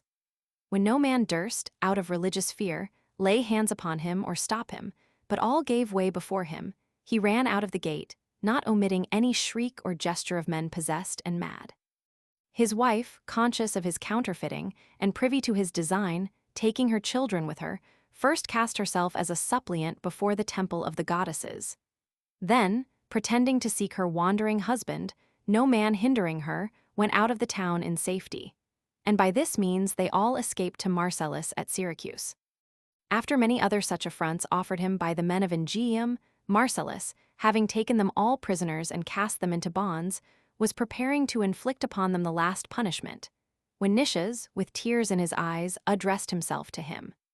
In fine, casting himself at Marcellus's feet, and deprecating for his citizens, he begged most earnestly their lives, chiefly those of his enemies.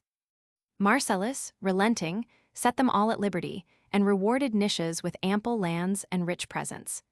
This history is recorded by Posidonius the philosopher. Marcellus, at length recalled by the people of Rome to the immediate war at home, to illustrate his triumph and adorn the city, carried away with him a great number of the most beautiful ornaments of Syracuse. For before that, Rome neither had, nor had seen, any of those fine and exquisite rarities, nor was any pleasure taken in graceful and elegant pieces of workmanship.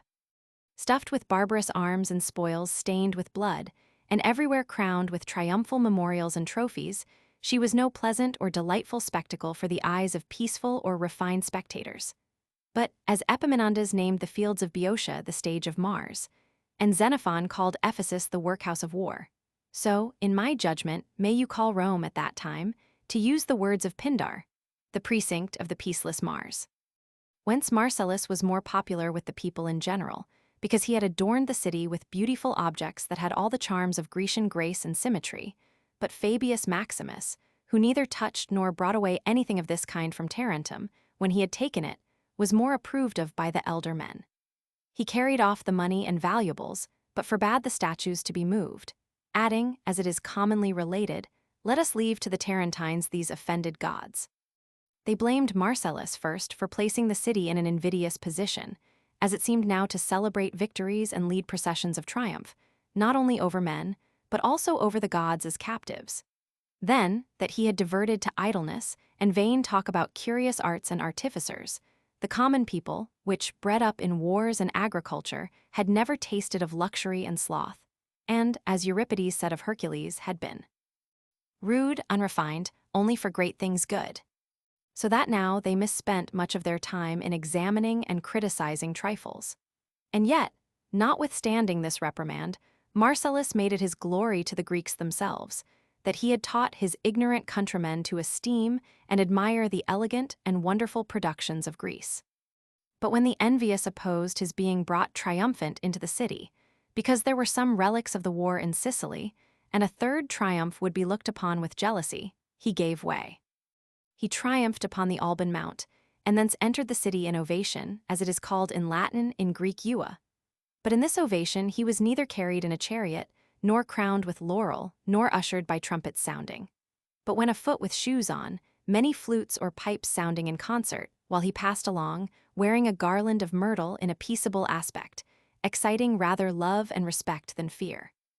Whence I am, by conjecture, led to think that originally the difference observed betwixt ovation and triumph did not depend upon the greatness of the achievements, but the manner of performing them. For they who, having fought a set battle, and slain the enemy, returned victors, led that martial, terrible triumph, and, as the ordinary custom then was, in lustrating the army, adorned the arms and the soldiers with a great deal of laurel. But they who, without force, by colloquy, persuasion, and reasoning, had done the business, to these captains' custom gave the honor of the unmilitary and festive ovation. For the pipe is the badge of peace, and myrtle the plant of Venus, who more than the rest of the gods and goddesses abhors force and war. It is called ovation, not, as most think, from the Greek euasmus, because they act it with shouting and cries of "O," for so do they also the proper triumphs. The Greeks have wrested the word to their own language, thinking that this honor also must have some connection with Bacchus, who in Greek has the titles of Euius and Thryambus. But the thing is otherwise. For it was the custom for commanders in their triumph to immolate an ox, but in their ovation a sheep. Hence they named it ovation, from the Latin ovis. It is worth observing how exactly opposite the sacrifices appointed by the Spartan legislator are to those of the Romans. For at Lacedaemon, a captain who had performed the work he undertook by cunning or courteous treaty, on laying down his command immolated an ox. He that did the business by battle offered a cock. The Lacedaemonians, though most warlike, thinking an exploit performed by reason and wisdom to be more excellent and more congruous to man than one effected by mere force and courage.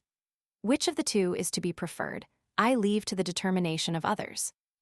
Marcellus being the fourth time consul, his enemies suborned the Syracusans to come to Rome to accuse him, and to complain that they had suffered indignities and wrongs, contrary to the conditions granted them. It happened that Marcellus was in the Capitol offering sacrifice when the Syracusans petitioned the Senate, yet sitting, that they might have leave to accuse him and present their grievances. Marcellus's colleague, eager to protect him in his absence, put them out of the court. but Marcellus himself came as soon as he heard of it. And first, in his curule chair as consul, he referred to the Senate the cognizance of other matters. But when these were transacted, rising from his seat, he passed as a private man into the place where the accused were wont to make their defense, and gave free liberty to the Syracusans to impeach him. But they, struck with consternation by his majesty and confidence, stood astonished, and the power of his presence now, in his robe of state, appeared far more terrible and severe than it had done when he was arrayed in armor. Yet reanimated at length by Marcellus's rivals, they began their impeachment, and made an oration in which pleas of justice mingled with lamentation and complaint, the sum of which was, that being allies and friends of the people of Rome, they had, notwithstanding, suffered things which other commanders had abstained from inflicting upon enemies. To this Marcellus answered, that they had committed many acts of hostility against the people of Rome, and had suffered nothing but what enemies conquered and captured in war cannot possibly be protected from suffering. That it was their own fault they had been made captives, because they refused to give ear to his frequent attempts to persuade them by gentle means. Neither were they forced into war by the power of tyrants, but had rather chosen the tyrants themselves for the express object that they might make war. The orations ended, and the Syracusans, according to the custom, having retired, Marcellus left his colleague to ask the sentences, and withdrawing with the Syracusans, stayed expecting at the doors of the Senate house. Not in the least discomposed in spirit, either with alarm at the accusation or by anger against the Syracusans, but with perfect calmness and serenity attending the issue of the cause. The sentences at length being all asked, and a decree of the Senate made in vindication of Marcellus, the Syracusans, with tears flowing from their eyes, cast themselves at his knees, beseeching him to forgive themselves their present, and to be moved by the misery of the rest of their city, which would ever be mindful of and grateful for his benefits. Thus Marcellus, softened by their tears and distress, was not only reconciled to the deputies, but ever afterwards continued to find opportunity of doing kindness to the Syracusans. The liberty which he had restored to them, and their rights, laws, and goods that were left, the Senate confirmed. Upon which account the Syracusans, besides other signal honors, made a law, that if Marcellus should at any time come into Sicily, or any of his posterity, the Syracusans should wear garlands and offer public sacrifice to the gods. After this he moved against Hannibal. And whereas the other consuls and commanders, since the defeat received at Cannae, had all made use of the same policy against Hannibal, namely, to decline coming to a battle with him, and none had had the courage to encounter him in the field and put themselves to the decision by the sword,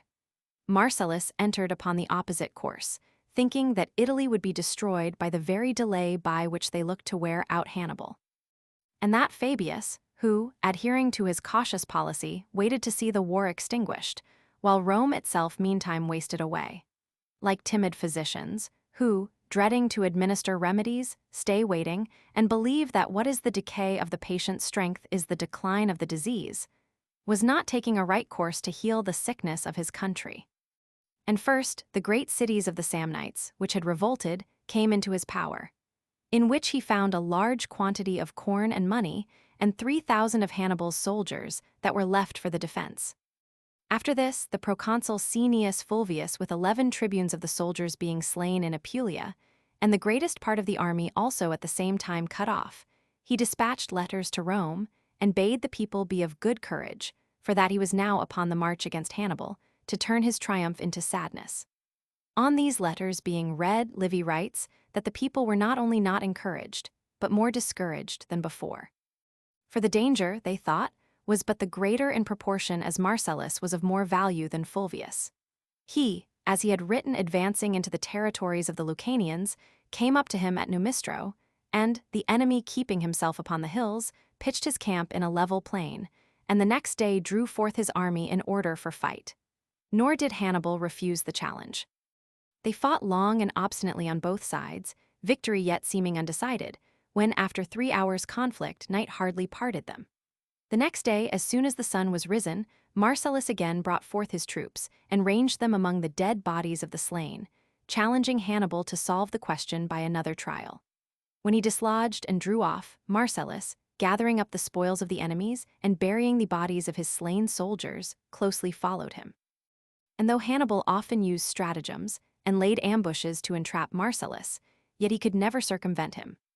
By skirmishes, meantime, in all of which he was superior, Marcellus gained himself such high repute that, when the time of the comitia at Rome was near at hand, the Senate thought fit rather to recall the other consul from Sicily than to withdraw Marcellus from his conflict with Hannibal.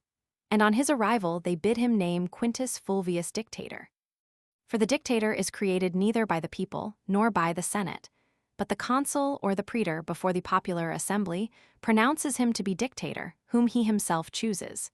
Hence he is called dictator, dicer meaning to name. Others say that he is named dictator because his word is a law and he orders what he pleases without submitting it to the vote. For the Romans call the orders of magistrates edicts. And now because Marcellus's colleague, who was recalled from Sicily, had a mind to name another man dictator and would not be forced to change his opinion, he sailed away by night back to Sicily. So the common people made an order that Quintus Fulvius should be chosen dictator, and the Senate, by an express, commanded Marcellus to nominate him. He obeying proclaimed him dictator according to the order of the people, but the office of proconsul was continued to himself for a year. And having arranged with Fabius Maximus that while he besieged Tarentum, he himself would, by following Hannibal and drawing him up and down, detain him from coming to the relief of the Tarentines, he overtook him at Canusium. And as Hannibal often shifted his camp and still declined the combat, he everywhere sought to engage him. At last, pressing upon him while encamping, by light skirmishes he provoked him to a battle, but night again divided them in the very heat of the conflict. The next day Marcellus again showed himself in arms and brought up his forces in array. Hannibal, in extreme grief, called his Carthaginians together to an harangue, and vehemently prayed them to fight today worthily of all their former successes. For you see, said he, how, after such great victories, we have not liberty to respire, nor to repose ourselves, though victors, unless we drive this man back. Then the two armies joining battle, fought fiercely, when the event of an untimely movement showed Marcellus to have been guilty of an error. The right wing being hard pressed upon, he commanded one of the legions to be brought up to the front. This change, disturbing the array and posture of the legions, gave the victory to the enemies, and there fell 2,700 Romans. Marcellus, after he had retreated into his camp, called his soldiers together. I see, said he, many Roman arms and bodies, but I see not so much as one Roman. To their entreaties for his pardon, he returned a refusal while they remained beaten, but promised to give it so soon as they should overcome, and he resolved to bring them into the field again the next day, that the fame of their victory might arrive at Rome before that of their flight. Dismissing the assembly, he commanded barley instead of wheat to be given to those companies that had turned their backs.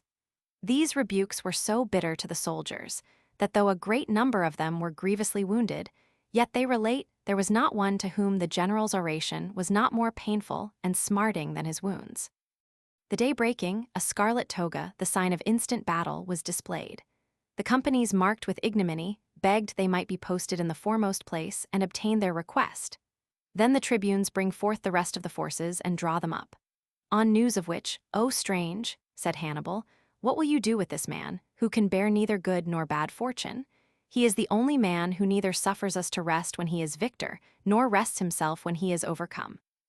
We shall have, it seems, perpetually to fight with him, as in good success his confidence, and in ill success his shame, still urges him to some further enterprise."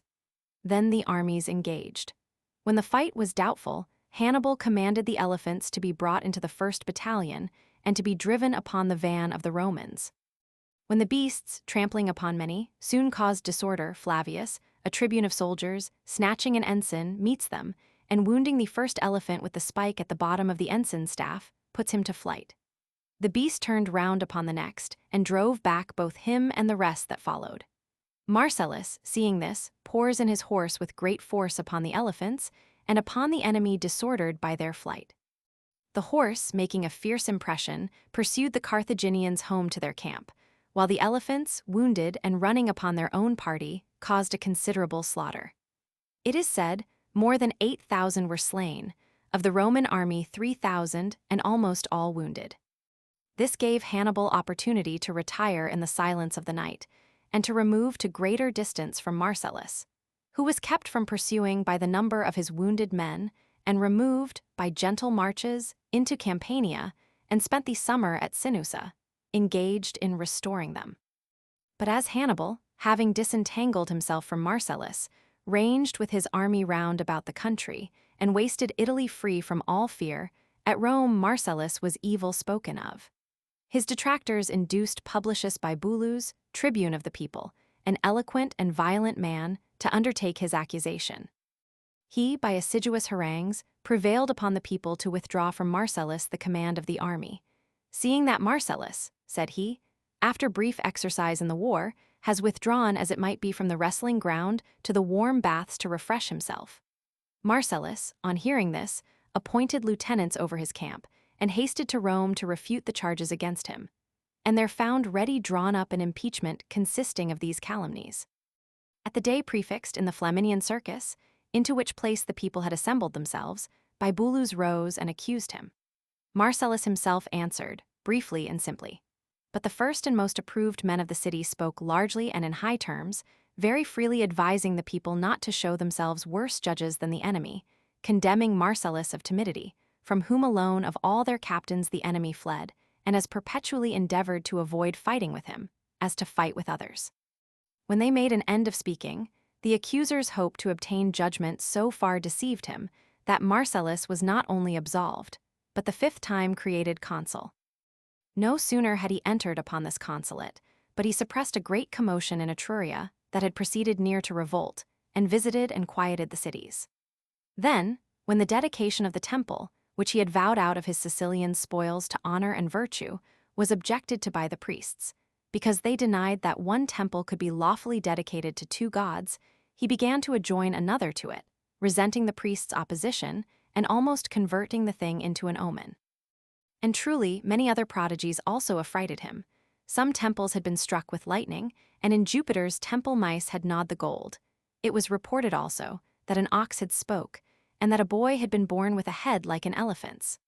All which prodigies had indeed been attended to, but due reconciliation had not been obtained from the gods. The aruspices therefore detained him at Rome, glowing and burning with desire to return to the war. For no man was ever inflamed with so great desire of anything as was he to fight a battle with Hannibal. It was the subject of his dreams in the night, the topic of all his consultations with his friends and familiars, nor did he present to the gods any other wish but that he might meet Hannibal in the field. And I think that he would most gladly have set upon him, with both armies environed within a single camp. Had he not been even loaded with honors, and had he not given proofs in many ways of his maturity of judgment and of prudence equal to that of any commander, you might have said that he was agitated by a youthful ambition, above what became a man of that age, for he had passed the 60th year of his life when he began his 5th consulship. The sacrifices having been offered, and all that belonged to the propitiation of the gods performed, according to the prescription of the diviners, he at last with his colleague went forth to carry on the war. He tried all possible means to provoke Hannibal, who at that time had a standing camp betwixt Bantia and Venusia. Hannibal declined an engagement, but having obtained intelligence that some troops were on their way to the town of Locri Epizepherae, placing an ambush under the little hill of Petelia, he slew 2,500 soldiers. This incensed Marcellus to revenge, and he therefore moved nearer Hannibal. Betwixt the 2 camps was a little hill, a tolerably secure post, covered with wood. It had steep descents on either side, and there were springs of water seen trickling down. This place was so fit and advantageous that the Romans wondered that Hannibal, who had come thither before them, had not seized upon it, but had left it to the enemies. But to him the place had seemed commodious indeed for a camp, but yet more commodious for an ambuscade, and to that use he chose to put it. So in the wood and the hollows he hid a number of archers and spearmen, confident that the commodiousness of the place would allure the Romans. Nor was he deceived in his expectation. For presently in the Roman camp they talked and disputed, as if they had all been captains, how the place ought to be seized, and what great advantage they should thereby gain upon the enemies, chiefly if they transferred their camp thither, at any rate, if they strengthened the place with a fort. Marcellus resolved to go, with a few horse, to view it. Having called a diviner, he proceeded to sacrifice. In the first victim, the arispex showed him the liver without a head. In the second, the head appeared of unusual size, and all the other indications highly promising. When these seemed sufficient to free them from the dread of the former, the diviners declared that they were all the more terrified by the latter. Because entrails too fair and promising, when they appear after others that are maimed and monstrous, render the change doubtful and suspicious, but nor fire nor brazen wall can keep out fate. As Pindar observes, Marcellus, therefore, taking with him his colleague Crispinus, and his son, a tribune of soldiers with 220 horse at most, among whom there was not one Roman, but all were Etruscans except 40 Fregellans, of whose courage and fidelity he had on all occasions received full proof, goes to view the place. The hill was covered with woods all over. On the top of it sat a scout concealed from the sight of the enemy, but having the Roman camp exposed to his view. Upon signs received from him, the men that were placed in ambush stirred not till Marcellus came near, and then all starting up in an instant, and encompassing him from all sides, attacked him with darts, struck about and wounded the backs of those that fled, and pressed upon those who resisted. These were the 40 Fregellans. For though the Etruscans fled in the very beginning of the fight, the Fregellans formed themselves into a ring, bravely defending the consuls, till Crispinus, struck with 2 darts, turned his horse to fly away, and Marcellus's side was run through with a lance with a broad head. Then the Fregellans also, the few that remained alive, leaving the fallen consul and rescuing young Marcellus, who also was wounded, got into the camp by flight. There were slain not much above 40. 5 lictors and 18 horsemen came alive into the enemy's hands. Crispinus also died of his wounds a few days after. Such a disaster as the loss of both consuls in a single engagement was one that had never before befallen the Romans. Hannibal, little valuing the other events, so soon as he was told of Marcellus's death, immediately hasted to the hilt. Viewing the body, and continuing for some time to observe its strength and shape, he allowed not a word to fall from him expressive of the least pride or arrogancy, nor did he show in his countenance any sign of gladness, as another perhaps would have done, when his fierce and troublesome enemy had been taken away. But amazed by so sudden and unexpected an end, taking off nothing but his ring, gave order to have the body properly clad and adorned, and honorably burned. The relics, put into a silver urn with a crown of gold to cover it, he sent back to his son. But some of the Numidians, setting upon those that were carrying the urn, took it from them by force and cast away the bones, which being told to Hannibal, "It is impossible, it seems then," he said, "to do anything against the will of God." He punished the Numidians, but took no further care of sending or recollecting the bones, conceiving that Marcellus so fell and so lay unburied by a certain fate. So Cornelius Nepos and Valerius Maximus have left upon record.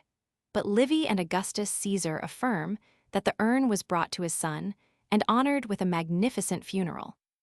Besides the monuments raised for him at Rome, there was dedicated to his memory at Catana in Sicily, an ample wrestling place called after him.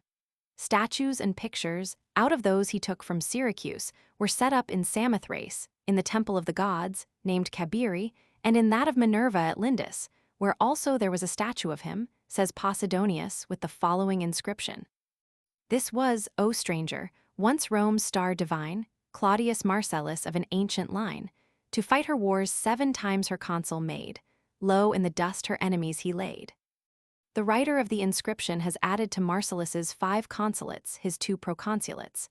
His progeny continued in high honor even down to Marcellus, son of Octavia, sister of Augustus, whom she bore to her husband Caius Marcellus, and who died, a bridegroom in the year of his aedileship, having not long before married Caesar's daughter. His mother, Octavia, dedicated the library to his honor and memory, and Caesar, the theater which bears his name. Comparison of Pelopidas with Marcellus. These are the memorable things I have found in historians, concerning Marcellus and Pelopidas. Betwixt which 2 great men, though in natural character and manners they nearly resembled each other, because both were valiant and diligent, daring and high-spirited, there was yet some diversity in the one point, that Marcellus in many cities which he reduced under his power, committed great slaughter. But Epaminondas and Pelopidas never after any victory put men to death, or reduced citizens to slavery. And we are told, too, that the Thebans would not, had these been present, have taken the measures they did against the Orchomenians. Marcellus's exploits against the Gauls are admirable and ample. When accompanied by a few horse, he defeated and put to flight a vast number of horse and foot together. An action you cannot easily and historians find to have been done by any other captain, and took their king prisoner. To which honor Pelopidas aspired, but did not attain. He was killed by the tyrant in the attempt. But to these you may perhaps oppose those two most glorious battles at Leuctra and Tegeri, and we have no statement of any achievement of Marcellus, by stealth or ambuscade, such as were those of Pelopidas, when he returned from exile and killed the tyrants at Thebes, which, indeed, may claim to be called the first in rank of all achievements ever performed by secrecy and cunning. Hannibal was, indeed, a most formidable enemy for the Romans, but so, for that matter, were the Lacedaemonians for the Thebans. And that these were, in the fights of Leuctra and Tegeri, beaten and put to fight by Pelopidas, is confessed, whereas Polybius writes that Hannibal was never so much as once vanquished by Marcellus, but remained invincible in all encounters, till Scipio came. I myself, indeed, have followed rather Livy, Caesar, Cornelius Nepos, and, among the Greeks, King Juba, in stating that the troops of Hannibal were in some encounters routed and put to flight by Marcellus. But certainly these defeats conduced little to the sum of the war. It would seem as if they had been merely feints of some sort on the part of the Carthaginian. What was indeed truly and really admirable was that the Romans, after the defeat of so many armies, the slaughter of so many captains, and, in fine, the confusion of almost the whole Roman Empire, still showed a courage equal to their losses, and were as willing as their enemies to engage in new battles. And Marcellus was the one man who overcame the great and inveterate fear and dread, and revived, raised, and confirmed the spirits of the soldiers to that degree of emulation and bravery that would not let them easily yield the victory, but made them contend for it to the last. For the same men, whom continual defeats had accustomed to think themselves happy, if they could but save themselves by running from Hannibal, were by him taught to esteem it base and ignominious to return safe but unsuccessful, to be ashamed to confess that they had yielded one step in the terrors of the fight, and to grieve to extremity if they were not victorious. In short, as Pelopidas was never overcome in any battle, where himself was present and commanded in chief, and as Marcellus gained more victories than any of his contemporaries, truly he that could not be easily overcome, considering his many successes, may fairly be compared with him who was undefeated. Marcellus took Syracuse, whereas Pelopidas was frustrated of his hope of capturing Sparta. But in my judgment, it was more difficult to advance his standard even to the walls of Sparta, and to be the first of mortals that ever passed the river Eurotas in arms, than it was to reduce Sicily. Unless, indeed, we say that that adventure is with more of right to be attributed to Epaminondas, as was also the Leuctrian battle, whereas Marcellus's renown and the glory of his brave actions came entire and undiminished to him alone.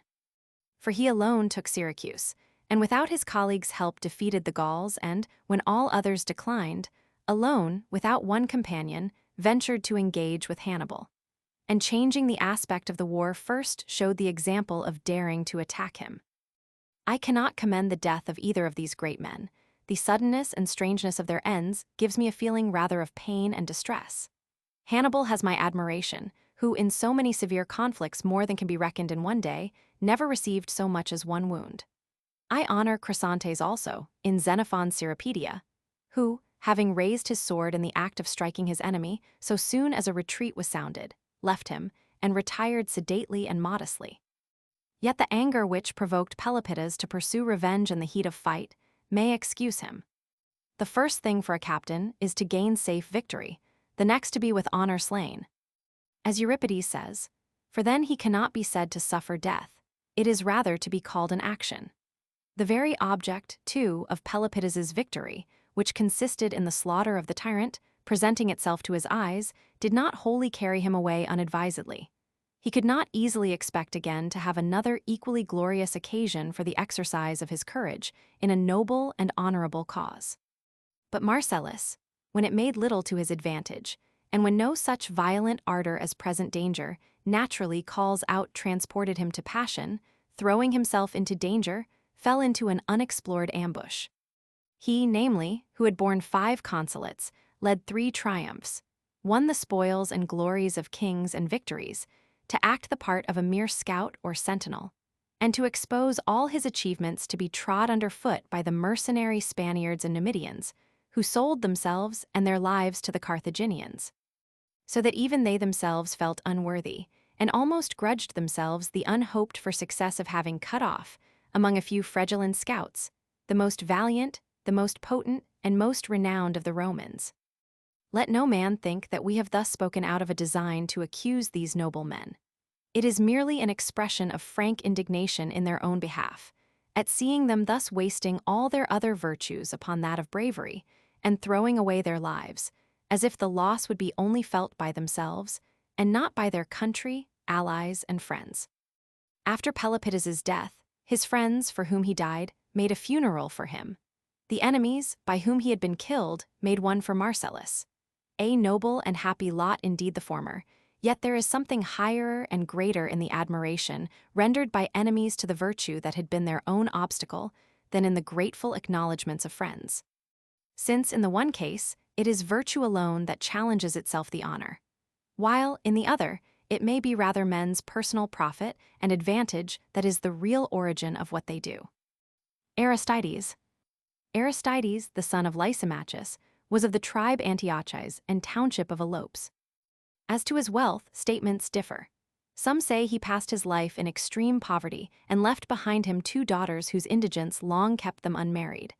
But Demetrius, the Phalerean, in opposition to this general report, professes in his Socrates to know a farm at Phalerum going by Aristides' name, where he was interred, and, as marks of his opulence, adduces first the office of Archon Eponymus, which he obtained by the lot of the bean, which was confined to the highest assessed families, called the Pentacosium Dimni. Second, the ostracism, which was not usually inflicted on the poorer citizens, but on those of great houses, whose elation exposed them to envy. Third and last, that he left certain tripods in the temple of Bacchus, offerings for his victory in conducting the representation of dramatic performances, which were even in our age still to be seen, retaining this inscription upon them: the tribe Antiochus obtained the victory, Aristides defrayed the charges, Archestratus's play was acted. But this argument, though in appearance the strongest, is of the least moment of any. For Epaminondas, who all the world knows was educated, and lived his whole life in much poverty, and also Plato, the philosopher, exhibited magnificent shows, the one an entertainment of flute players, the other of dithyrambic singers. Dion, the Syracusan, supplying the expenses of the latter, and Pelopidas those of Epaminondas. For good men do not allow themselves in any inveterate and irreconcilable hostility to receiving presents from their friends, but while looking upon those that are accepted to be hoarded up and with avaricious intentions, as sordid and mean, they do not refuse such as, apart from all profit, gratify the pure love of honor and magnificence. Panidius, again, shows that Demetrius was deceived concerning the tripod by an identity of name. For, from the Persian War to the end of the Peloponnesian, there are upon record only 2 of the name of Aristides, who defrayed the expense of representing plays and gained the prize, neither of which was the same with the son of Lysimachus. But the father of the one was Xenophilus, and the other lived at a much later time, as the way of writing, which is that in use since the time of Euclid's, and the addition of the name of Archestratus prove, a name which, in the time of the Persian War, no writer mentions, but which several, during the Peloponnesian War, record as that of a dramatic poet. The argument of Panidius requires to be more closely considered. But as for the ostracism, everyone was liable to it, whom his reputation, birth, or eloquence raised above the common level, insomuch that even Damon, preceptor to Pericles, was thus banished, because he seemed a man of more than ordinary sense. And moreover, Idomeneo says that Aristides was not made archon by the lot of the bean, but the free election of the people. And if he held the office after the battle of Plataea, as Demetrius himself has written, it is very probable that his great reputation and success in the war made him be preferred for his virtue to an office which others received in consideration of their wealth. But Demetrius manifestly is eager not only to exempt Aristides, but Socrates likewise, from poverty as from a great evil, telling us that the latter had not only a house of his own, but also 70 minae put out at interest with Credo. Aristides being the friend and supporter of that Clisthenes, who settled the government after the expulsion of the tyrants, and emulating and admiring Lycurgus the Lacedaemonian above all politicians, adhered to the aristocratical principles of government, and had Themistocles, son to Neocles, his adversary on the side of the populace. Some say that, being boys and bred up together from their infancy, they were always at variance with each other in all their words and actions, as well serious as playful, and that in this, their early contention, they soon made proof of their natural inclinations, the one being ready, adventurous, and subtle, engaging readily and eagerly in everything. The other of a staid and settled temper, intent on the exercise of justice, not admitting any degree of falsity, indecorum, or trickery, no, not so much as at his play.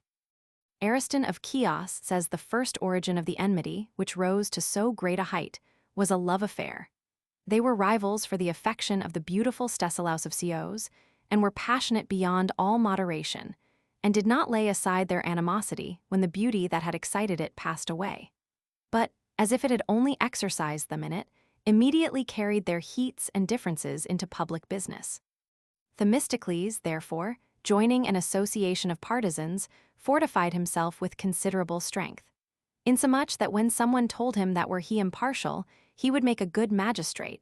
"I wish," replied he, "I may never sit on that tribunal where my friends shall not plead a greater privilege than strangers." But Aristides walked, so to say, alone on his own path in politics, being unwilling, in the first place, to go along with his associates in ill-doing, or to cause them vexation by not gratifying their wishes, and secondly, observing that many were encouraged by the support they had in their friends to act injuriously, he was cautious, being of opinion that the integrity of his words and actions was the only right security for a good citizen. However, Themistocles making many dangerous alterations, and withstanding and interrupting him in the whole series of his actions, Aristides also was necessitated to set himself against all Themistocles did, partly in self-defense, and partly to impede his power from still increasing by the favor of the multitude, esteeming it better to let slip some public conveniences, rather than that he by prevailing should become powerful in all things. In fine, when he once had opposed Themistocles in some measures that were expedient, and had got the better of him, he could not refrain from saying, when he left the assembly, that unless they sent Themistocles and himself to the Barathrum, there could be no safety for Athens. Another time, when urging some proposal upon the people, though there were much opposition and stirring against it, he yet was gaining the day. But just as the president of the assembly was about to put it to the vote, perceiving by what had been said in debate the inexpediency of his advice, he let it fall. Also he often brought in his bills by other persons, lest Themistocles, through party spirit against him, should be any hindrance to the good of the public. In all the vicissitudes of public affairs, the constancy he showed was admirable, not being elated with honors, and demeaning himself tranquilly and sedately in adversity, holding the opinion that he ought to offer himself to the service of his country without mercenary news and irrespectively of any reward, not only of riches, but even of glory itself. Hence it came, probably, that at the recital of these verses of Aeschylus in the theatre, relating to Amphiaraus, for not it seeming just, but being so he aims, and from his depth of soil below, harvests of wise and prudent counsels grow. The eyes of all the spectators turned on Aristides, as if this virtue, in an especial manner, belonged to him. He was a most determined champion for justice, not only against feelings of friendship and favor, but wrath and malice. Thus it is reported of him that when prosecuting the law against one who was his enemy, on the judges after accusation refusing to hear the criminal, and proceeding immediately to pass sentence upon him, he rose in haste from his seat and joined in petition with him for a hearing, and that he might enjoy the privilege of the law. Another time, when judging between two private persons, on the one declaring his adversary had very much injured Aristides, "Tell me rather, good friend," he said, "what wrong he has done you, for it is your cause, not my own, which I now sit judge of." Being chosen to the charge of the public revenue, he made it appear that not only those of his time, but the preceding officers had alienated much treasure, and especially Themistocles. Well known, he was an able man to be, but with his fingers apt to be too flee. Therefore, Themistocles associating several persons against Aristides, and impeaching him when he gave in his accounts, caused him to be condemned of robbing the public. So Idomeneus states. But the best and chiefest men of the city much resenting it, he was not only exempted from the fine imposed upon him, but likewise again called to the same employment. Pretending now to repent him of his former practice, and carrying himself with more remissness, he became acceptable to such as pillaged the treasury, by not detecting or calling them to an exact account. So that those who had their fill of the public money began highly to applaud Aristides, and sued to the people, making interest to have him once more chosen treasurer. But when they were upon the point of election, he reproved the Athenians. "When I discharged my office well and faithfully," said he, "I was insulted and abused, but now that I have allowed the public thieves in a variety of malpractices, I am considered an admirable patriot. I am more ashamed, therefore, of this present honor than of the former sentence, and I commiserate your condition, with whom it is more praiseworthy to oblige ill men than to conserve the revenue of the public." Saying thus, and proceeding to expose the thefts that had been committed, he stopped the mouths of those who cried him up and vouched for him, but gained real and true commendation from the best men. When Dates, being sent by Darius under pretense of punishing the Athenians for their burning of Sardis, but in reality to reduce the Greeks under his dominion, landed at Marathon and laid waste the country, among the 10 commanders appointed by the Athenians for the war, Miltiades was of the greatest name. But the second place, both for reputation and power, was possessed by Aristides. And when his opinion to join battle was added to that of Miltiades, it did much to incline the balance. Every leader by his day having the command in chief when it came to Aristides' turn, he delivered it into the hands of Miltiades, showing his fellow officers that it is not dishonorable to obey and follow wise and able men, but, on the contrary, noble and prudent. So appeasing their rivalry, and bringing them to acquiesce in one and the best advice, he confirmed Miltiades in the strength of an undivided and unmolested authority.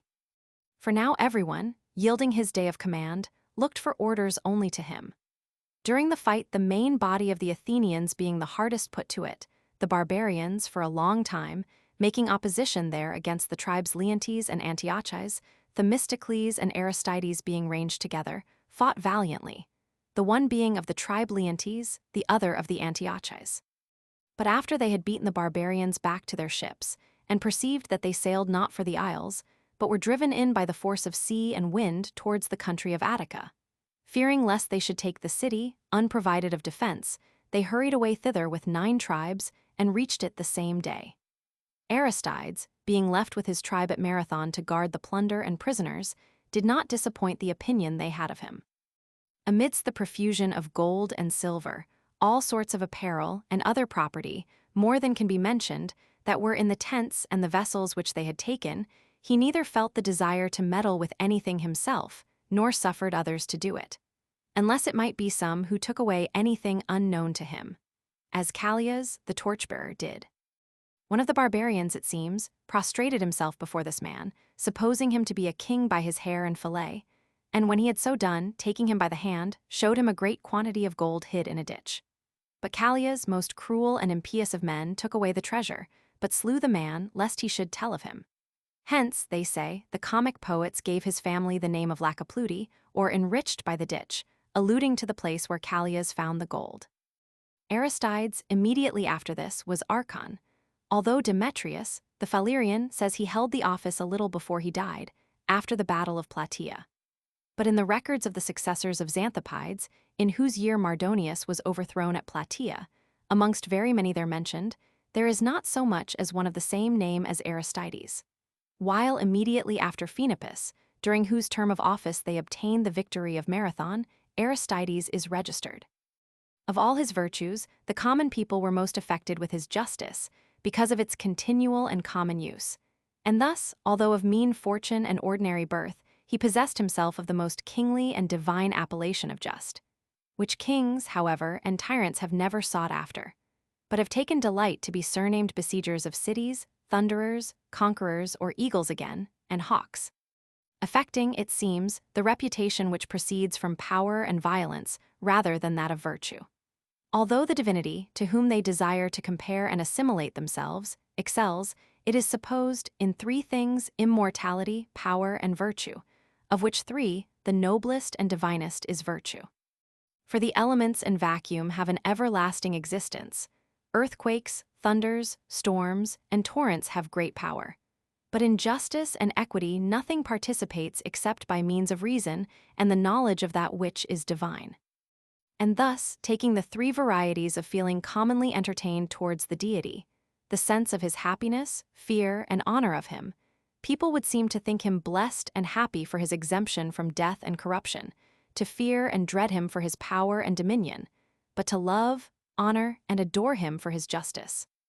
Yet though thus disposed, they covet that immortality which our nature is not capable of, and that power the greatest part of which is at the disposal of fortune.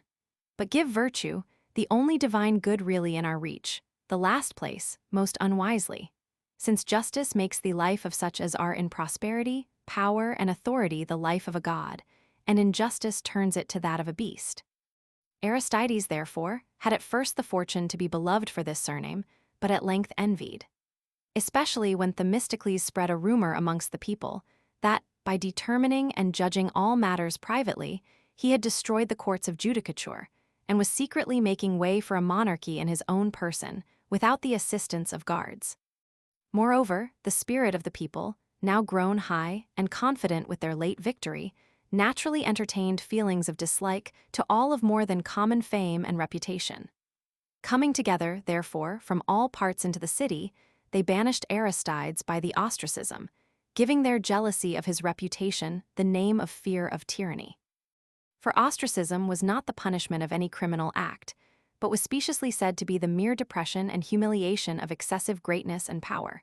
and was in fact a gentle relief and mitigation of envious feeling, which was thus allowed to vent itself in inflicting no intolerable injury, only a 10 years' banishment.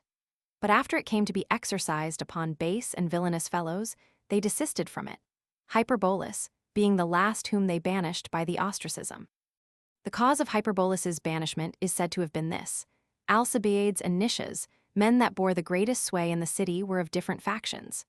As the people, therefore, were about to vote the ostracism, and obviously to decree it against one of them, consulting together and uniting their parties, they contrived the banishment of Hyperbolus. Upon which the people, being offended, as if some contempt or affront was put upon the thing, left off and quite abolished it. It was performed, to be short, in this manner: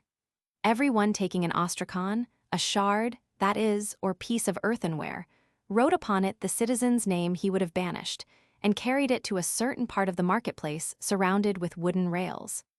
First, the magistrates numbered all the shards in gross, for if there were less than 6,000, the ostracism was imperfect.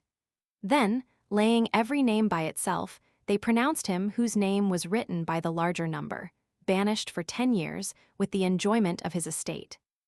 As therefore they were writing the names on the shards, it is reported that an illiterate clownish fellow, giving Aristides his shard, supposing him a common citizen, begged him to write Aristides upon it,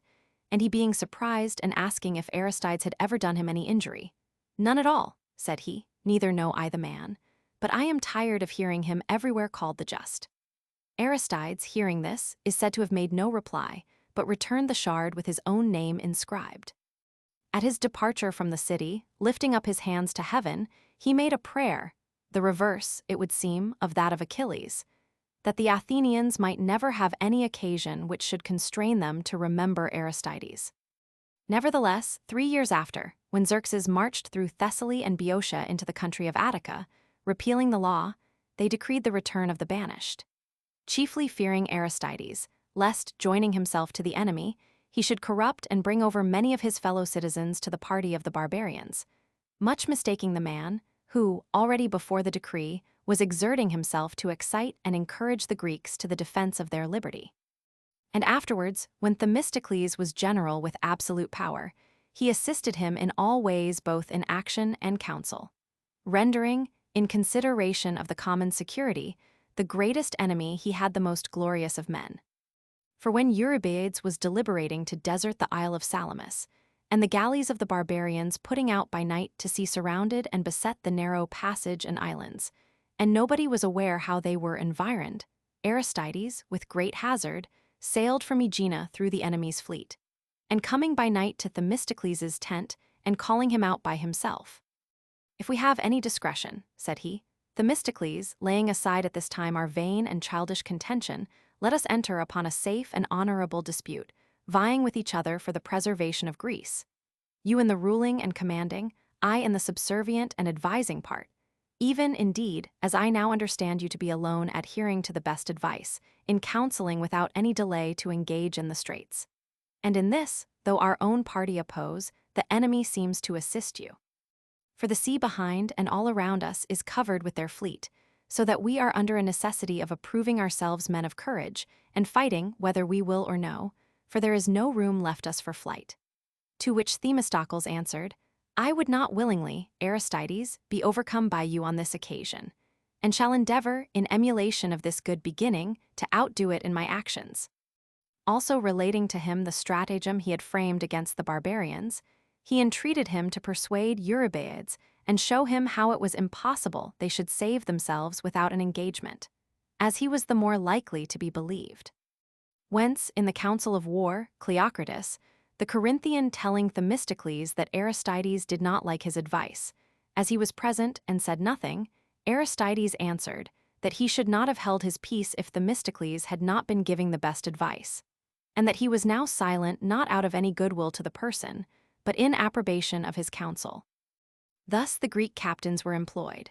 But Aristides, perceiving Citalia, a small island that lies within the straits over against Salamis, to be filled by a body of the enemy, put aboard his small boats the most forward and courageous of his countrymen, and went ashore upon it, and, joining battle with the barbarians, slew them all, except such more remarkable persons as were taken alive. Amongst these were 3 children of Sandos, the king's sister, whom he immediately sent away to Themistocles, and it is stated that in accordance with a certain oracle, they were, by the command of Euphrantides, the seer, sacrificed to Bacchus, called Omists or the Devourer. But Aristides, placing armed men all around the island, lay in wait for such as were cast upon it, to the intent that none of his friends should perish, nor any of his enemies escape. For the closest engagement of the ships, and the main fury of the whole battle, seems to have been about this place, for which reason a trophy was erected in Citalia. After the fight, Themistocles, to sound Aristides, told him they had performed a good piece of service, but there was a better yet to be done, the keeping Asia and Europe, by sailing forthwith to the Hellespont and cutting in sunder the bridge. But Aristides, with an exclamation, bid him think no more of it, but deliberate and find out means for removing the Mede, as quickly as possible, out of Greece, lest being enclosed, through want of means to escape, necessity should compel him to force his way with so great an army.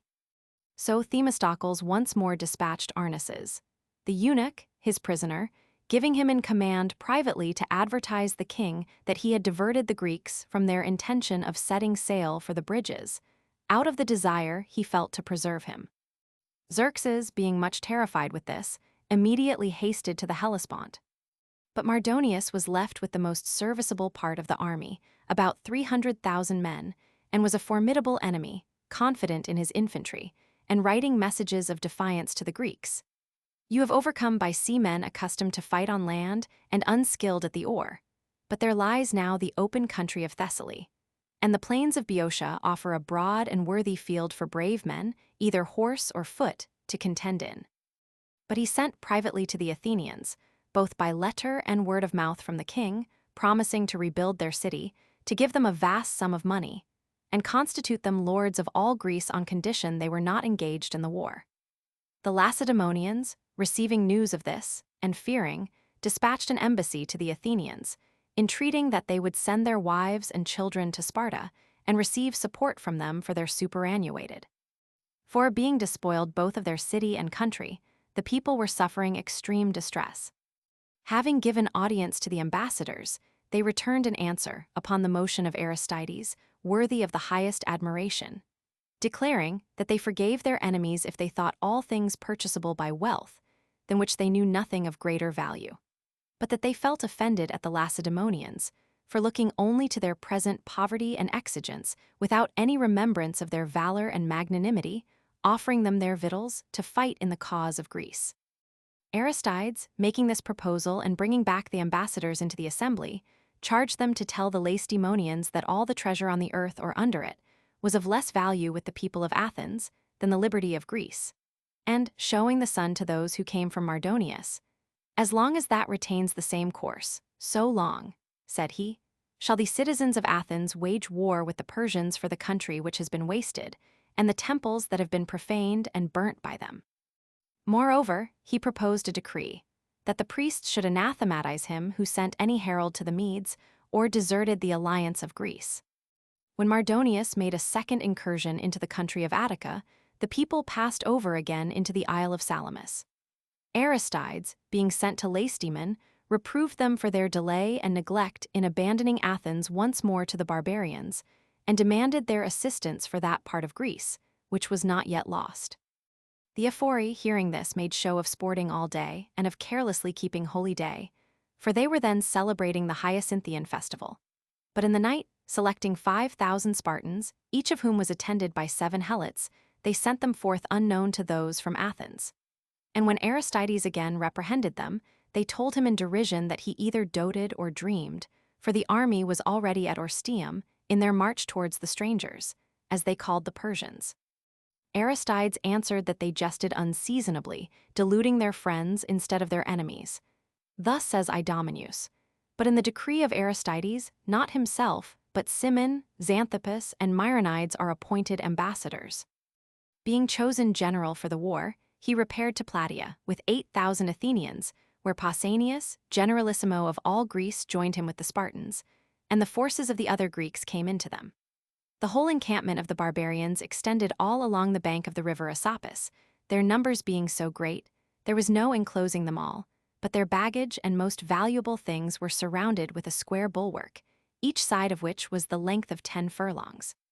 Tisaemenes, the Elean, had prophesied to Pausanias and all the Greeks, and foretold them victory if they made no attempt upon the enemy, but stood on their defense.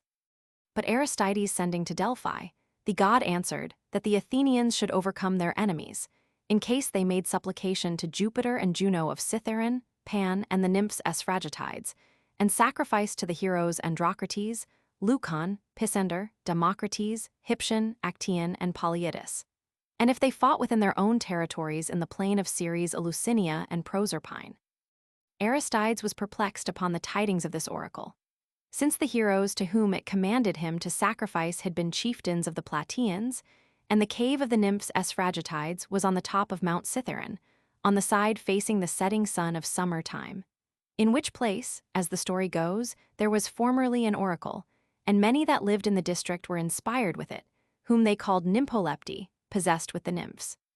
But the plain of Ceres Eleusinia, and the offer of victory to the Athenians if they fought in their own territories, recalled them again, and transferred the war into the country of Attica.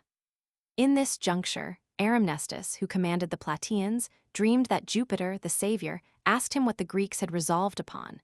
and that he answered, "Tomorrow, my lord, we march our army to Eleusis, and there give the barbarians battle according to the directions of the oracle of Apollo." And that the god replied, they were utterly mistaken, for that the places spoken of by the oracle were within the bounds of Plataea, and if they sought there they should find them. This manifest vision having appeared to Aramnestus, when he awoke he sent for the most aged and experienced of his countrymen, with whom communicating and examining the matter, he found that near Hyceae, at the foot of Mount Cithaeron, there was a very ancient temple called the Temple of Ceres Eleusinia and Proserpine. He therefore forthwith took Aristides to the place, which was very convenient for drawing up an army of foot, because the slopes at the bottom of the mountain Cithaeron rendered the plain, where it comes up to the temple, unfit for the movements of cavalry. Also, in the same place, there was the fane of Androcrates, environed with a thick shady grove. And that the oracle might be accomplished in all particulars for the hope of victory, Aramnestus proposed, and the Plataeans decreed, that the frontiers of their country towards Attica should be removed, and the land given to the Athenians, that they might fight in defense of Greece in their own proper territory. This zeal and liberality of the Plataeans became so famous that Alexander, many years after, when he had obtained the dominion of all Asia, upon erecting the walls of Plataea, caused proclamation to be made by the herald at the Olympic Games, that the king did the Plataeans this favor in consideration of their nobleness and magnanimity, because, in the war with the Medes, they freely gave up their land and zealously fought with the Greeks. The Tegeans, contesting the post of honor with the Athenians, demanded that, according to custom, the Lacedaemonians being ranged on the right wing of the battle, they might have the left, alleging several matters in commendation of their ancestors. The Athenians being indignant at the claim, Aristides came forward. "To contend with the Tegeans," said he, "for noble descent and valor, the present time permits not. But this we say to you, O you Spartans, and you the rest of the Greeks, that place neither takes away nor contributes courage. We shall endeavor by crediting and maintaining the post you assign us to reflect no dishonor on our former performances. For we are come, not to differ with our friends, but to fight our enemies, not to extol our ancestors, but ourselves to behave as valiant men. This battle will manifest how much each city, captain, and private soldier is worth to Greece." The council of war, upon this address, decided for the Athenians and gave them the other wing of the battle. All Greece being in suspense, and especially the affairs of the Athenians unsettled, certain persons of great families and possessions having been impoverished by the war, and seeing all their authority and reputation in the city vanished with their wealth, and others in possession of their honors and places, convened privately at a house in Plataea, and conspired for the dissolution of the democratic government, and, if the plot should not succeed, to ruin the cause and betray all to the barbarians. These matters being in agitation in the camp, and many persons already corrupted, Aristides, perceiving the design and dreading the present juncture of time, determined neither to let the business pass unanimadverted upon, nor yet altogether to expose it, not knowing how many the accusation might reach, and willing to set bounds to his justice with a view to the public convenience. Therefore, of many that were concerned, he apprehended 8 only, 2 of whom, who were first proceeded against and most guilty, Aeschines of Lampra and Agesias of Acharni, made their escape out of the camp. The rest he dismissed, giving opportunity to such as thought themselves concealed to take courage and repent, intimating that they had in the war a great tribunal, where they might clear their guilt by manifesting their sincere and good intentions towards their country. After this, Mardonius made trial of the Grecian courage, by sending his whole number of horse, in which he thought himself much the stronger, against them, while they were all pitched at the foot of Mount Cithaeron, in strong and rocky places, except the Megarians. They, being 3,000 in number, were encamped on the plain, where they were damaged by the horse charging and making inroads upon them on all hands.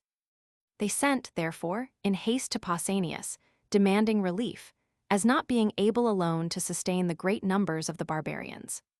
Pausanias, hearing this, and perceiving the tents of the Megarians already hid by the multitude of darts and arrows, and themselves driven together into a narrow space, was at a loss himself how to aid them with his battalion of heavy-armed Lacedaemonians.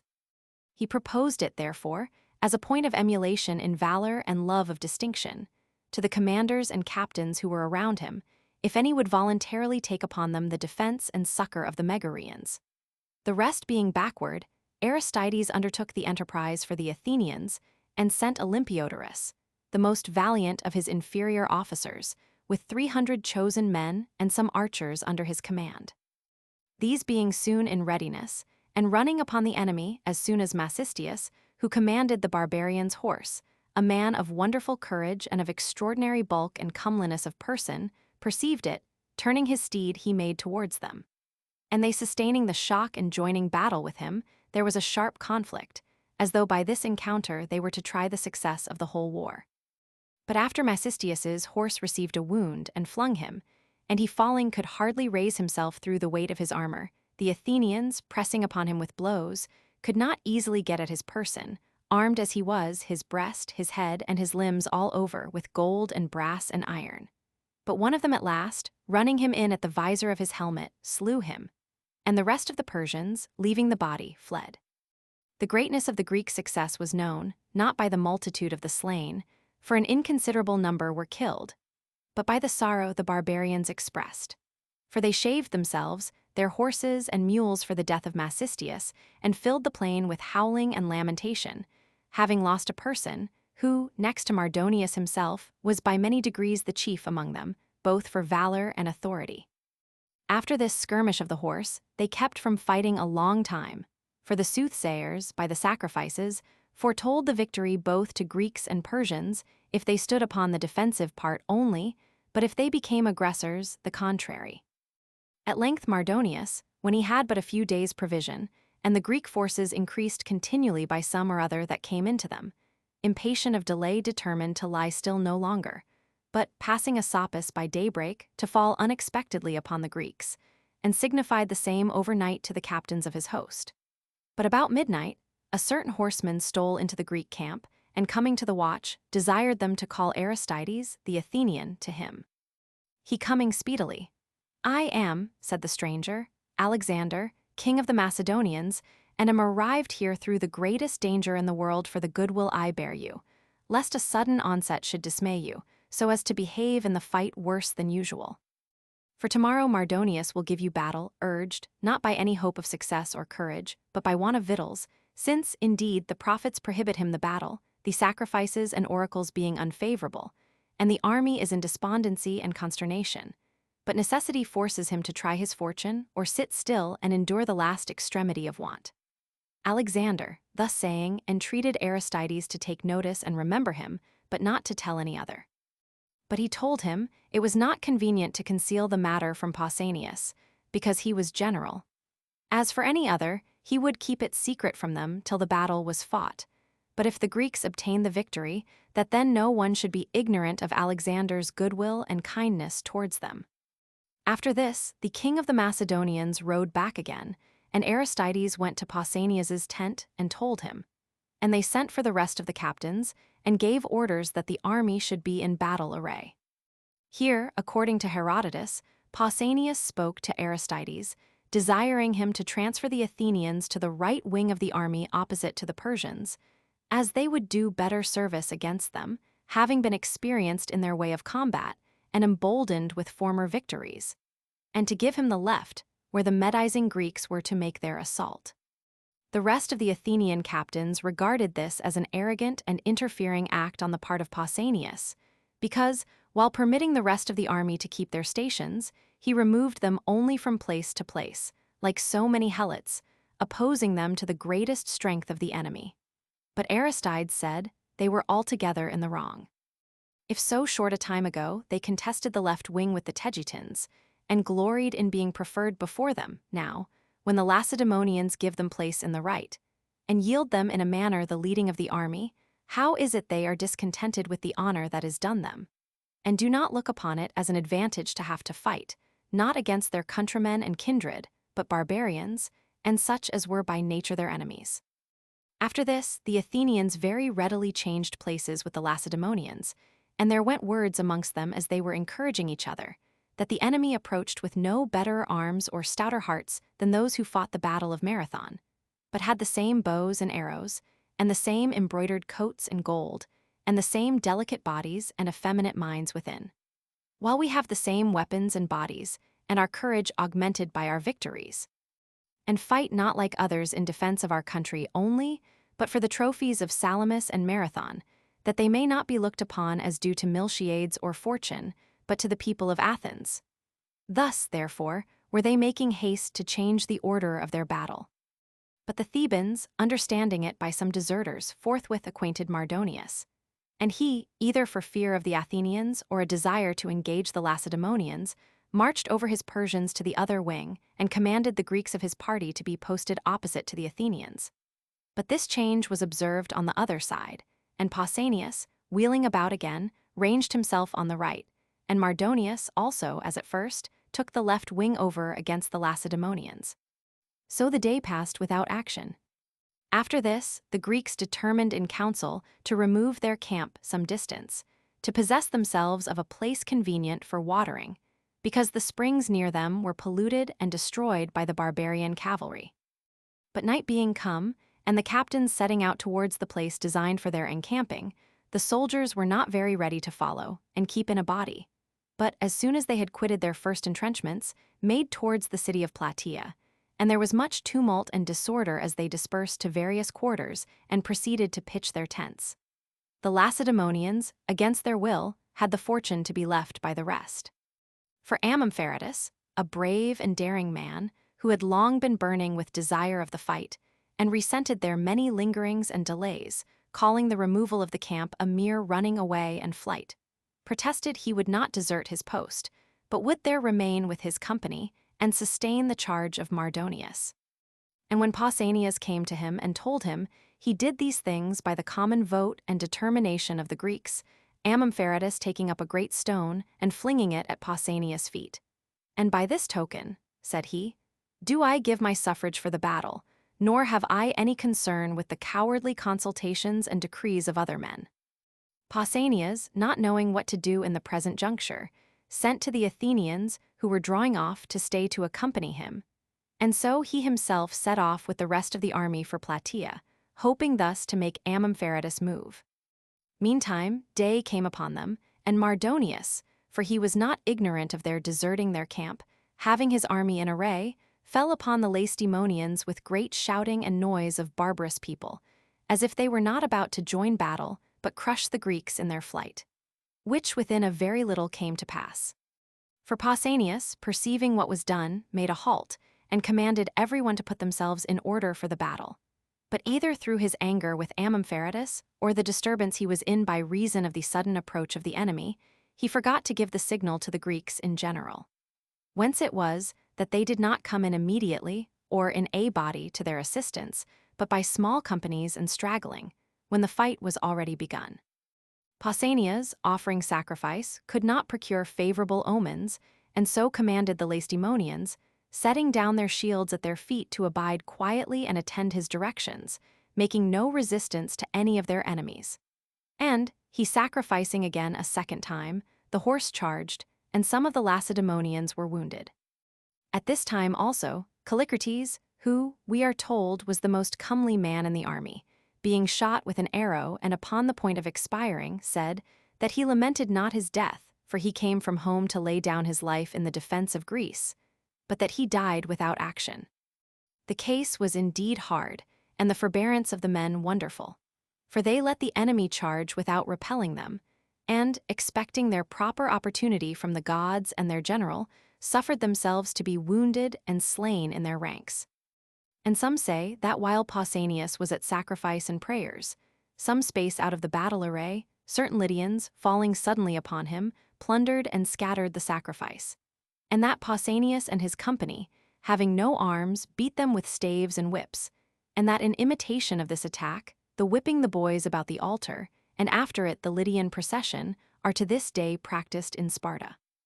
Pausanias, therefore, being troubled at these things, while the priest went on offering one sacrifice after another, turns himself towards the temple with tears in his eyes, and lifting up his hands to heaven, besought Juno of Cithaeron and the other tutelar gods of the Plataeans, if it were not in the fates for the Greeks to obtain the victory, that they might not perish, without performing some remarkable thing,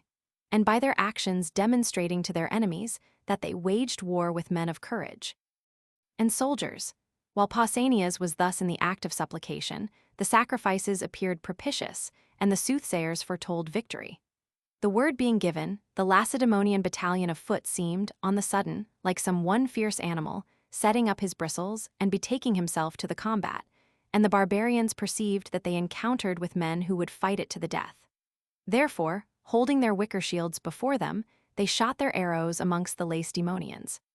But they, keeping together in the order of a phalanx, and falling upon the enemies, forced their shields out of their hands, and, striking with their pikes at the breasts and faces of the Persians, overthrew many of them,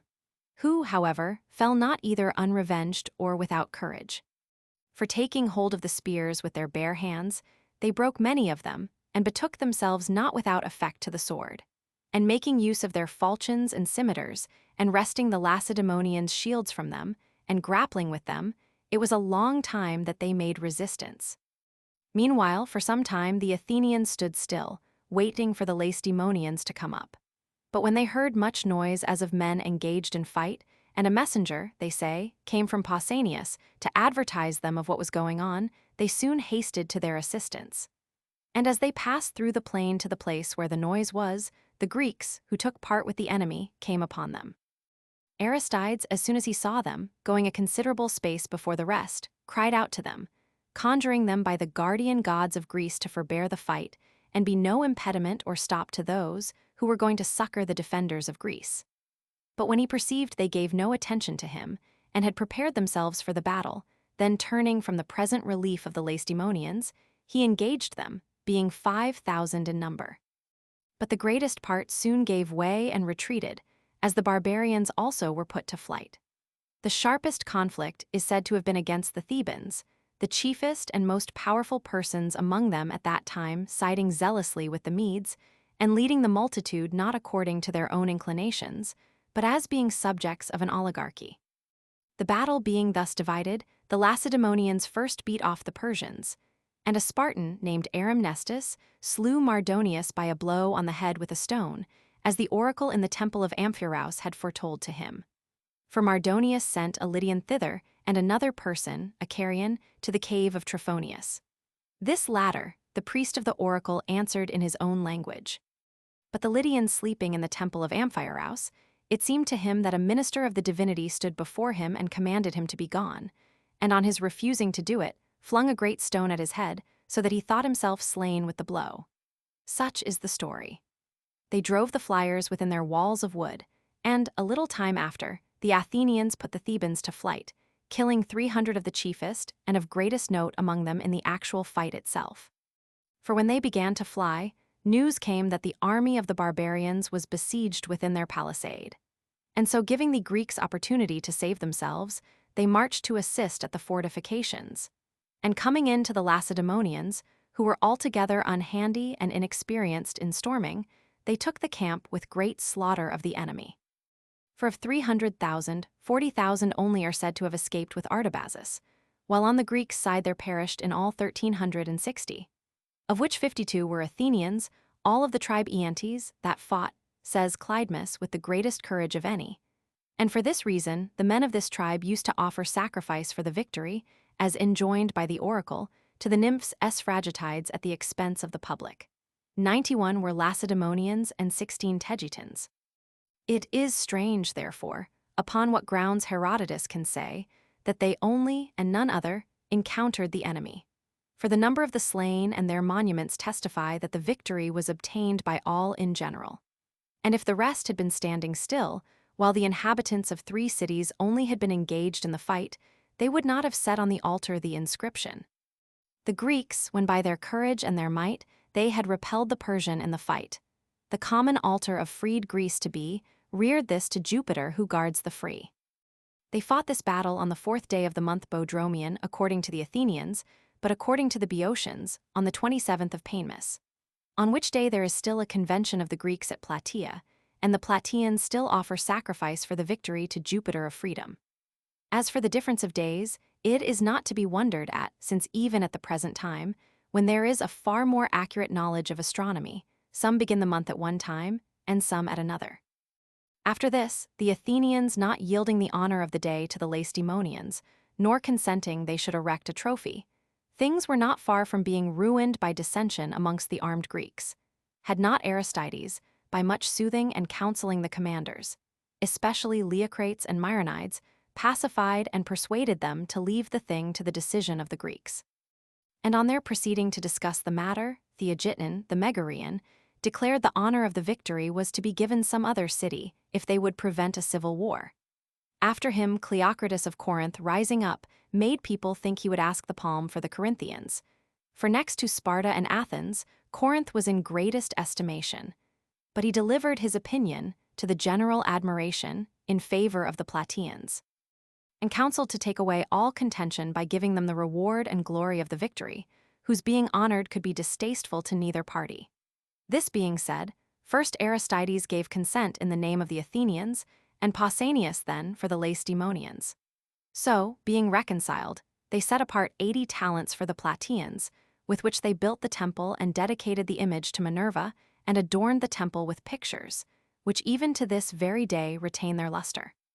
But the Lacedaemonians and Athenians each erected a trophy apart by themselves. On their consulting the oracle about offering sacrifice, Apollo answered that they should dedicate an altar to Jupiter of freedom, but should not sacrifice till they had extinguished the fires throughout the country, as having been defiled by the barbarians, and had kindled unpolluted fire at the common altar at Delphi. The magistrates of Greece, therefore, went forthwith and compelled such as had fire to put it out. And Eutyches, a Plataean, promising to fetch fire with all possible speed from the altar of the god, went to Delphi, and having sprinkled and purified his body, crowned himself with laurel.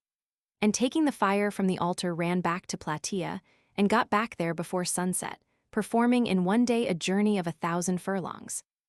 And saluting his fellow citizens and delivering them the fire, he immediately fell down, and in a short time after expired.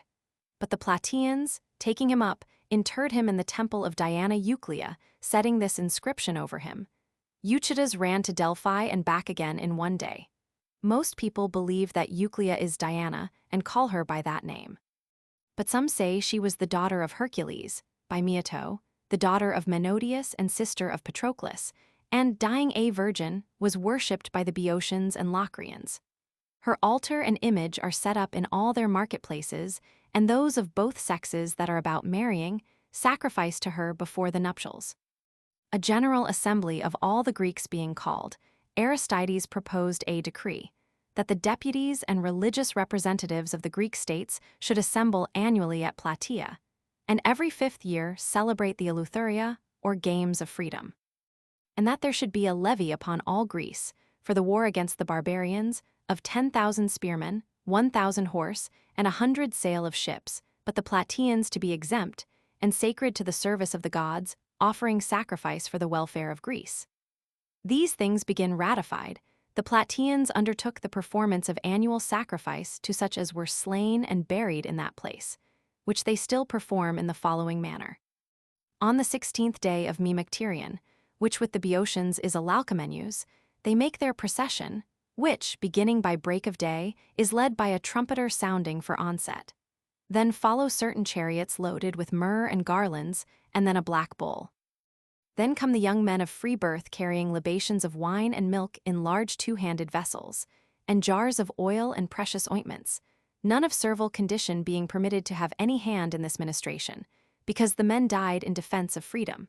After all comes the chief magistrate of Plataea, for whom it is unlawful at other times either to touch iron or wear any other colored garment but white, at that time apparelled in a purple robe. And taking a water pot out of the city record office, he proceeds, bearing a sword in his hand, through the middle of the town to the sepulchres. Then drawing water out of a spring, he washes and anoints the monument, and sacrificing the bull upon a pile of wood, and making supplication to Jupiter and Mercury of the earth, invites those valiant men who perished in the defense of Greece to the banquet and the libations of blood. After this, mixing a bowl of wine and pouring out for himself, he says, I drink to those who lost their lives for the liberty of Greece. These solemnities the Plataeans observe to this day. Aristides perceived that the Athenians, after their return into the city, were eager for a democracy, and deeming the people to deserve consideration on account of their valiant behavior, as also that it was a matter of difficulty, they being well armed, powerful, and full of spirit with their victories, to oppose them by force, he brought forward a decree that everyone might share in the government, and the archons be chosen out of the whole body of the Athenians. And on Themistocles telling the people in assembly that he had some advice for them, which could not be given in public, but was most important for the advantage and security of the city, they appointed Aristides alone to hear and consider it with him. And on his acquainting Aristides that his intent was to set fire to the arsenal of the Greeks, for by that means should the Athenians become supreme masters of all Greece, Aristides, returning to the assembly, told them that nothing was more advantageous than what Themistocles designed, and nothing more unjust. The Athenians, hearing this, gave Themistocles order to desist. Such was the love of justice felt by the people, and such the credit and confidence they reposed in Aristides. Being sent in joint commission with Cimon to the war, he took notice that Pausanias and the other Spartan captains made themselves offensive by imperiousness and harshness to the Confederates, and by being himself gentle and considerate with them, and by the courtesy and disinterested temper which Cimon, after his example, manifested in the expeditions, he stole away the chief command from the Lacedaemonians, neither by weapons, ships, or horses, but by equity and wise policy. For the Athenians being endeared to the Greeks by the justice of Aristides, and by Simon's moderation, the tyranny and selfishness of Pausanias rendered them yet more desirable. He on all occasions treated the commanders of the Confederates haughtily and roughly, and the common soldiers he punished with stripes or standing under the iron anchor for a whole day together. Neither was it permitted for any to provide straw for themselves to lie on, or forage for their horses, or to come near the springs to water before the Spartans were furnished, but servants with whips drove away such as approached. And when Aristides once was about to complain and expostulate with Pausanias, he told him, with an angry look, that he was not at leisure, and gave no attention to him. The consequence was that the sea captains and generals of the Greeks, in particular, the Chians, Samians, and Lesbians, came to Aristides and requested him to be their general, and to receive the Confederates into his command, who had long desired to relinquish the Spartans and come over to the Athenians. But he answered that he saw both equity and necessity in what they said, but their fidelity required the test of some action, the commission of which would make it impossible for the multitude to change their minds again. Upon which Euliades, the Samian, and Antigoras of Chios, conspiring together, ran in near Byzantium on Pausanias's galley, getting her between them as she was sailing before the rest. But when Pausanias, beholding them, rose up and furiously threatened soon to make them know that they had been endangering not his galley, but their own countries, they bid him go his way, and thank fortune that fought for him at Plataea. For hitherto, in reverence to that, the Greeks had forborne from indicting on him the punishment he deserved. In fine, they all went off and joined the Athenians. And here the magnanimity of the Lacedaemonians was wonderful. For when they perceived that their generals were becoming corrupted by the greatness of their authority, they voluntarily laid down the chief command, and left off sending any more of them to the wars, choosing rather to have citizens of moderation and consistent in the observance of their customs, than to possess the dominion of all Greece. Even during the command of the Lacedaemonians, the Greeks paid a certain contribution towards the maintenance of the war, and being desirous to be rated city by city in their due proportion, they desired Aristides of the Athenians, and gave him command, surveying the country and revenue, to assess every one according to their ability and what they were worth. But he, being so largely empowered, Greece, as it were submitting all her affairs to his sole management, went out poor and returned poorer, laying the tax not only without corruption and injustice, but to the satisfaction and convenience of all. For as the ancients celebrated the age of Saturn, so did the confederates of Athens Aristides' taxation, terming it the happy time of Greece, and that more especially as the sum was in a short time doubled, and afterwards trebled. For the assessment which Aristides made was 460 talents. But to this Pericles added very near 1/3 part more, for Thucydides says that in the beginning of the Peloponnesian War, the Athenians had coming in from their confederates 600 talents. But after Pericles' death, the demagogues, increasing by little and little, raised it to the sum of 1,300 talents. Not so much through the wars being so expensive and chargeable either by its length or ill success, as by their alluring the people to spend upon largesses and playhouse allowances, and in erecting statues and temples. Aristides, therefore, having acquired a wonderful and great reputation by this levy of the tribute, Themistocles is said to have derided him, as if this had been not the commendation of a man, but a money bag, a retaliation, though not in the same kind, for some free words which Aristides had used. For he, when Themistocles once was saying that he thought the highest virtue of a general was to understand and foreknow the measures the enemy would take, replied, "This, indeed, Themistocles, is simply necessary, but the excellent thing in a general is to keep his hands from taking money." Aristides, moreover, made all the people of Greece swear to keep the league, and himself took the oath in the name of the Athenians, flinging wedges of red-hot iron into the sea, after curses against such as should make breach of their vow. But afterwards, it would seem, when things were in such a state as constrained them to govern with a stronger hand, he bade the Athenians to throw the perjury upon him and manage affairs as convenience required. And in general, Theophrastus tells us that Aristides was in his own private affairs, and those of his fellow citizens, rigorously just, but that in public matters he acted often in accordance with his country's policy, which demanded, sometimes, not a little injustice. It is reported of him that he said in a debate, upon the motion of the Samians for removing the treasure from Delos to Athens, contrary to the league, that the thing indeed was not just, but was expedient. In fine, having established the dominion of his city over so many people, he himself remained indigent, and always delighted as much in the glory of being poor as in that of his trophies, as is evident from the following story. Callias the torchbearer was related to him, and was prosecuted by his enemies in a capital cause in which, after they had slightly argued the matters on which they indicted him, they proceeded, beside the point, to address the judges. "You know," said they, "Aristides, the son of Lysimachus, who is the admiration of all Greece. In what a condition do you think his family is in at his house, when you see him appear in public in such a threadbare cloak? Is it not probable that one who, out of doors, goes thus exposed to the cold, must want food and other necessaries at home? Callias, the wealthiest of the Athenians, does nothing to relieve either him or his wife and children in their poverty, though he is his own cousin, and has made use of him in many cases, and often reaped advantage by his interest with you." But Callias, perceiving the judges were moved more particularly by this, and were exasperated against him, called in Aristides, requiring him to testify that, when he frequently offered him divers presents, and entreated him to accept them, he had refused, answering that it became him better to be proud of his poverty than Callias of his wealth. Since there are many to be seen that make a good or a bad use of riches, but it is difficult, comparatively, to meet with one who supports poverty in a noble spirit. Those only should be ashamed of it who incurred it against their wills. On Aristides deposing these facts in favor of Callias, there was none who heard them, that went not away desirous rather to be poor like Aristides, than rich as Callias. Thus Aeschines, the scholar of Socrates, writes.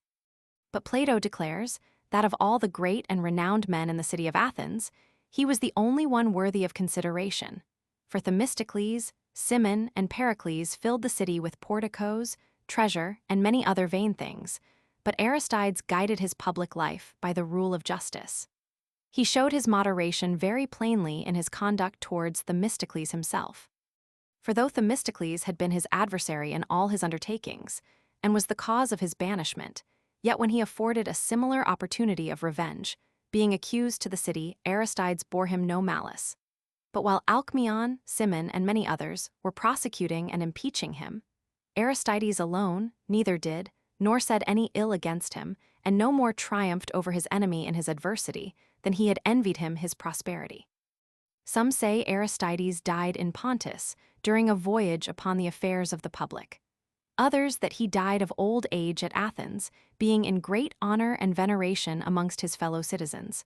But Craterus, the Macedonian, relates his death as follows.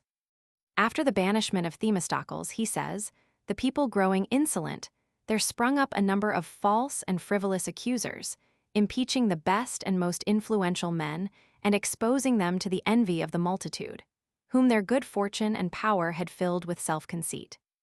Amongst these, Aristides was condemned of bribery, upon the accusation of Diophantus of Amphitrite, for taking money from the Ionians when he was collector of the tribute, and being unable to pay the fine, which was 50 minae, sailed to Ionia and died there. But of this Craterus brings no written proof, neither the sentence of his condemnation, nor the decree of the people, though in general it is tolerably usual with him to set down such things and to cite his authors. Almost all others who have spoken of the misdeeds of the people towards their generals collect them all together, and tell us of the banishment of Themistocles, Miltiades' bonds, Pericles' fine, and the death of Paches in the judgment hall, who, upon receiving sentence, killed himself on the hustings, with many things of the like nature. They add the banishment of Aristides, but of this his condemnation they make no mention. Moreover, his monument is to be seen at Phalerum, which they say was built him by the city, he not having left enough even to defray funeral charges. And it is stated that his 2 daughters were publicly married out of the Prytaneum, or state house, by the city, which decreed each of them 3,000 drachmas for her portion, and that upon his son Lysimachus the people bestowed 100 minas of money, and as many acres of planted land, and ordered him besides, upon the motion of Alcibiades, 4 drachmas a day. Furthermore, Lysimachus leaving a daughter named Polycrite, as Callisthenes says, the people voted her also, the same allowance for food with those that obtained the victory in the Olympic Games. But Demetrius the Phalerean, Hieronymus the Rhodian, Aristoxenus the musician, and Aristotle, if the treatise of nobility is to be reckoned among the genuine pieces of Aristotle, say that Myato, Aristides' granddaughter, lived with Socrates the philosopher, who indeed had another wife, but took her into his house, being a widow by reason of her indigence and want of the necessaries of life. But Panidius sufficiently confutes this in his books concerning Socrates. Demetrius the Phalerean in his Socrates says he knew one Lysimachus, son to the daughter of Aristides, extremely poor, who used to sit near what is called the Iaceum, and sustained himself by a table for interpreting dreams. And that, upon his proposal and representations, a decree was passed by the people, to give the mother and aunt of this man half a drachma a day. The same Demetrius, when he was legislating himself, decreed each of these women a drachma per diem. And it is not to be wondered at that the people of Athens should take such care of people living in the city, since hearing the granddaughter of Aristogiton was in a low condition in the Isle of Lemnos, and so poor nobody would marry her, they brought her back to Athens, and marrying her to a man of good birth, gave a farm at Potamos as her marriage portion. And of similar humanity and bounty the city of Athens, even in our age, has given numerous proofs, and is justly admired and respected in consequence. Marcus Cato, we are told, was born at Tusculum, though, till he betook himself to civil and military affairs, he lived and was bred up in the country of the Sabines, where his father's estate lay. His ancestors seeming almost entirely unknown, he himself praises his father Marcus as a worthy man and a brave soldier, and Cato, his great-grandfather too, as one who had often obtained military prizes,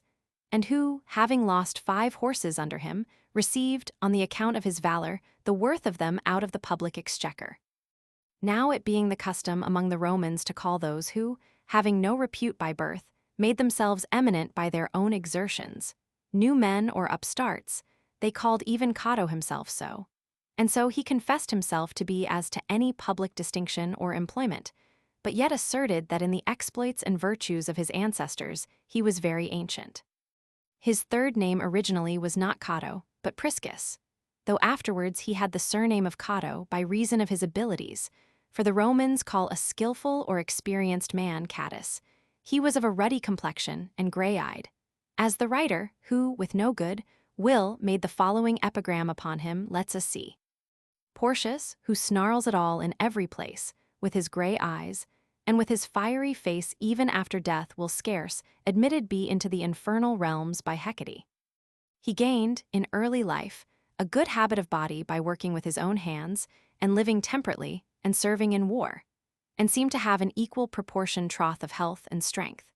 And he exerted and practiced his eloquence through all the neighborhood and little villages, thinking it as requisite as a second body, and an all but necessary organ to one who looks forward to something above a mere humble and inactive life. He would never refuse to be counsel for those who needed him, and was, indeed, early reckoned a good lawyer, and, ere long, a capable orator. Hence his solidity and depth of character showed itself gradually, more and more to those with whom he was concerned, and claimed, as it were, employment in great affairs and places of public command. Nor did he merely abstain from taking fees for his counsel and pleading, but did not even seem to put any high price on the honor which proceeded from such kind of combats, seeming much more desirous to signalize himself in the camp and in real fights, and while yet but a youth, had his breast covered with scars he had received from the enemy, being, as he himself says, but 17 years old when he made his first campaign. In the time when Hannibal, in the height of his success, was burning and pillaging all Italy.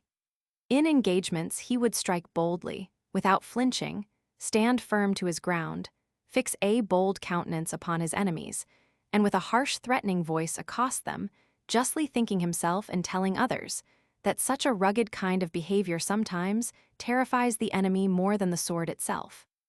In his marches he bore his own arms on foot, whilst one servant only followed, to carry the provisions for his table, with whom he is said never to have been angry or hasty, whilst he made ready his dinner or supper, but would, for the most part, when he was free from military duty, assist and help him himself to dress it. When he was with the army, he used to drink only water, unless, perhaps, when extremely thirsty, he might mingle it with a little vinegar, or if he found his strength fail him, take a little wine. The little country house of Manius Curius, who had been thrice carried in triumph, happened to be near his farm,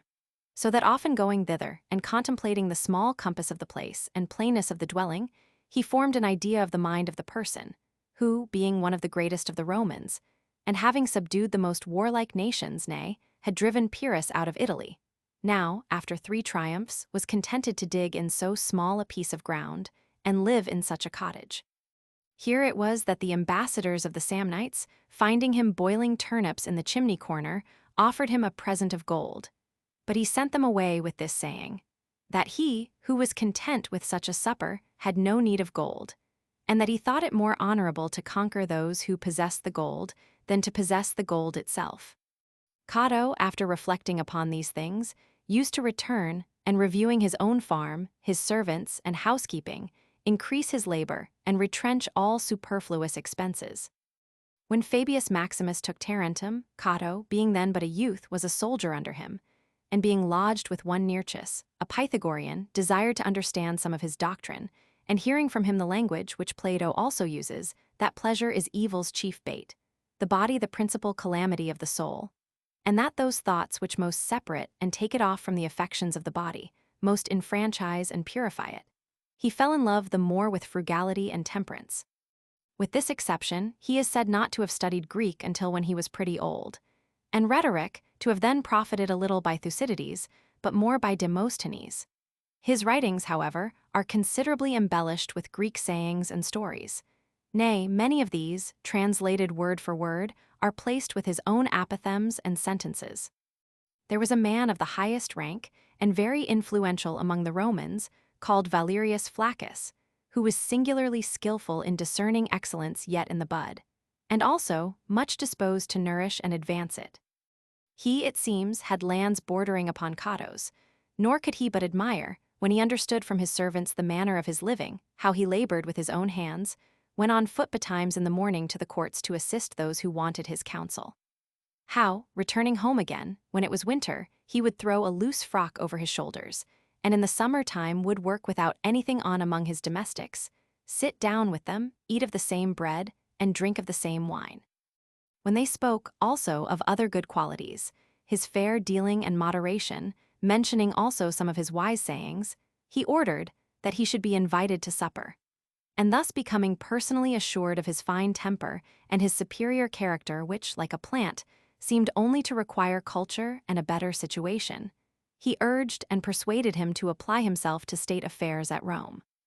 Thither, therefore, he went, and by his pleading soon gained many friends and admirers. But Valerius chiefly assisting his promotion, he first of all got appointed tribune in the army, and afterwards was made quaestor or treasurer.